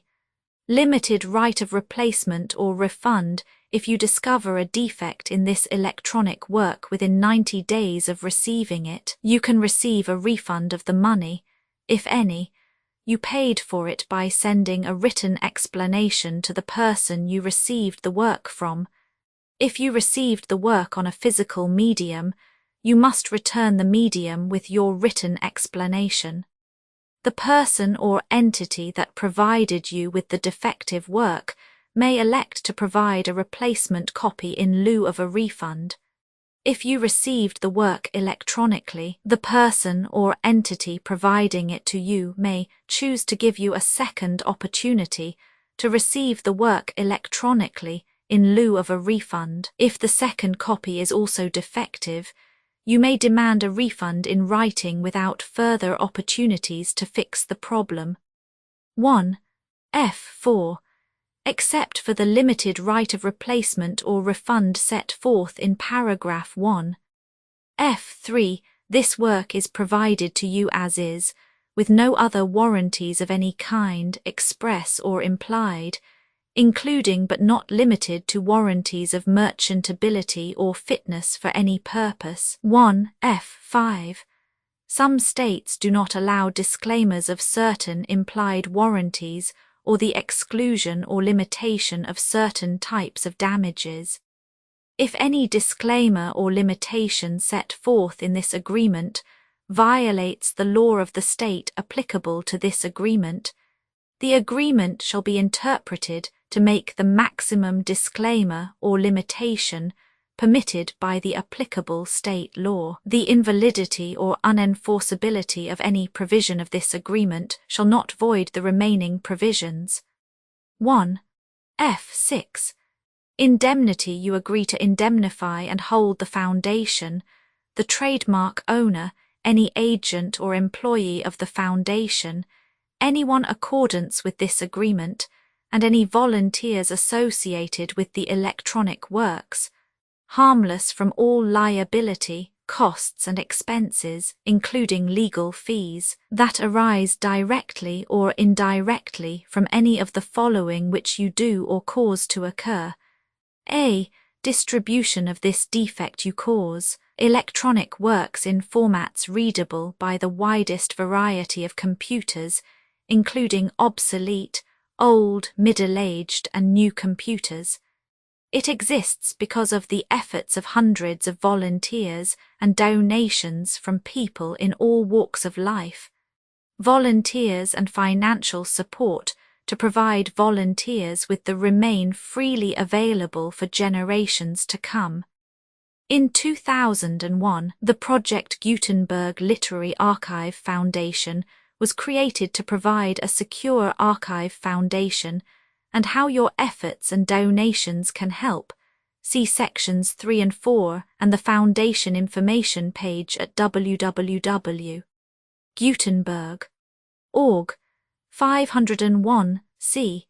3. Educational corporation organized under the laws of the state of Mississippi and granted tax-exempt status by the Internal Revenue Service. The Foundation's EIN, or Federal Tax Identification Archive Foundation, are tax-deductible to the full extent permitted by U.S. federal laws and your state's laws. The Foundation's business office is located at 41 Watchung Plaza #516, Montclair, NJ 07042, USA, +1 862 621 to 9288.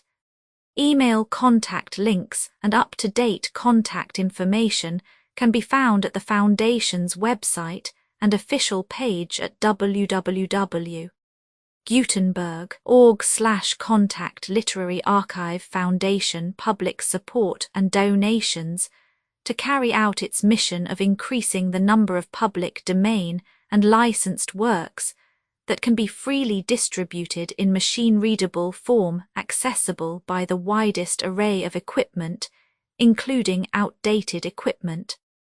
Many small donations, $1 to $5,000, are particularly important to maintaining tax-exempt status with the IRS. The Foundation is committed to complying with the laws regulating charities and charitable donations in all 50 states of the United States.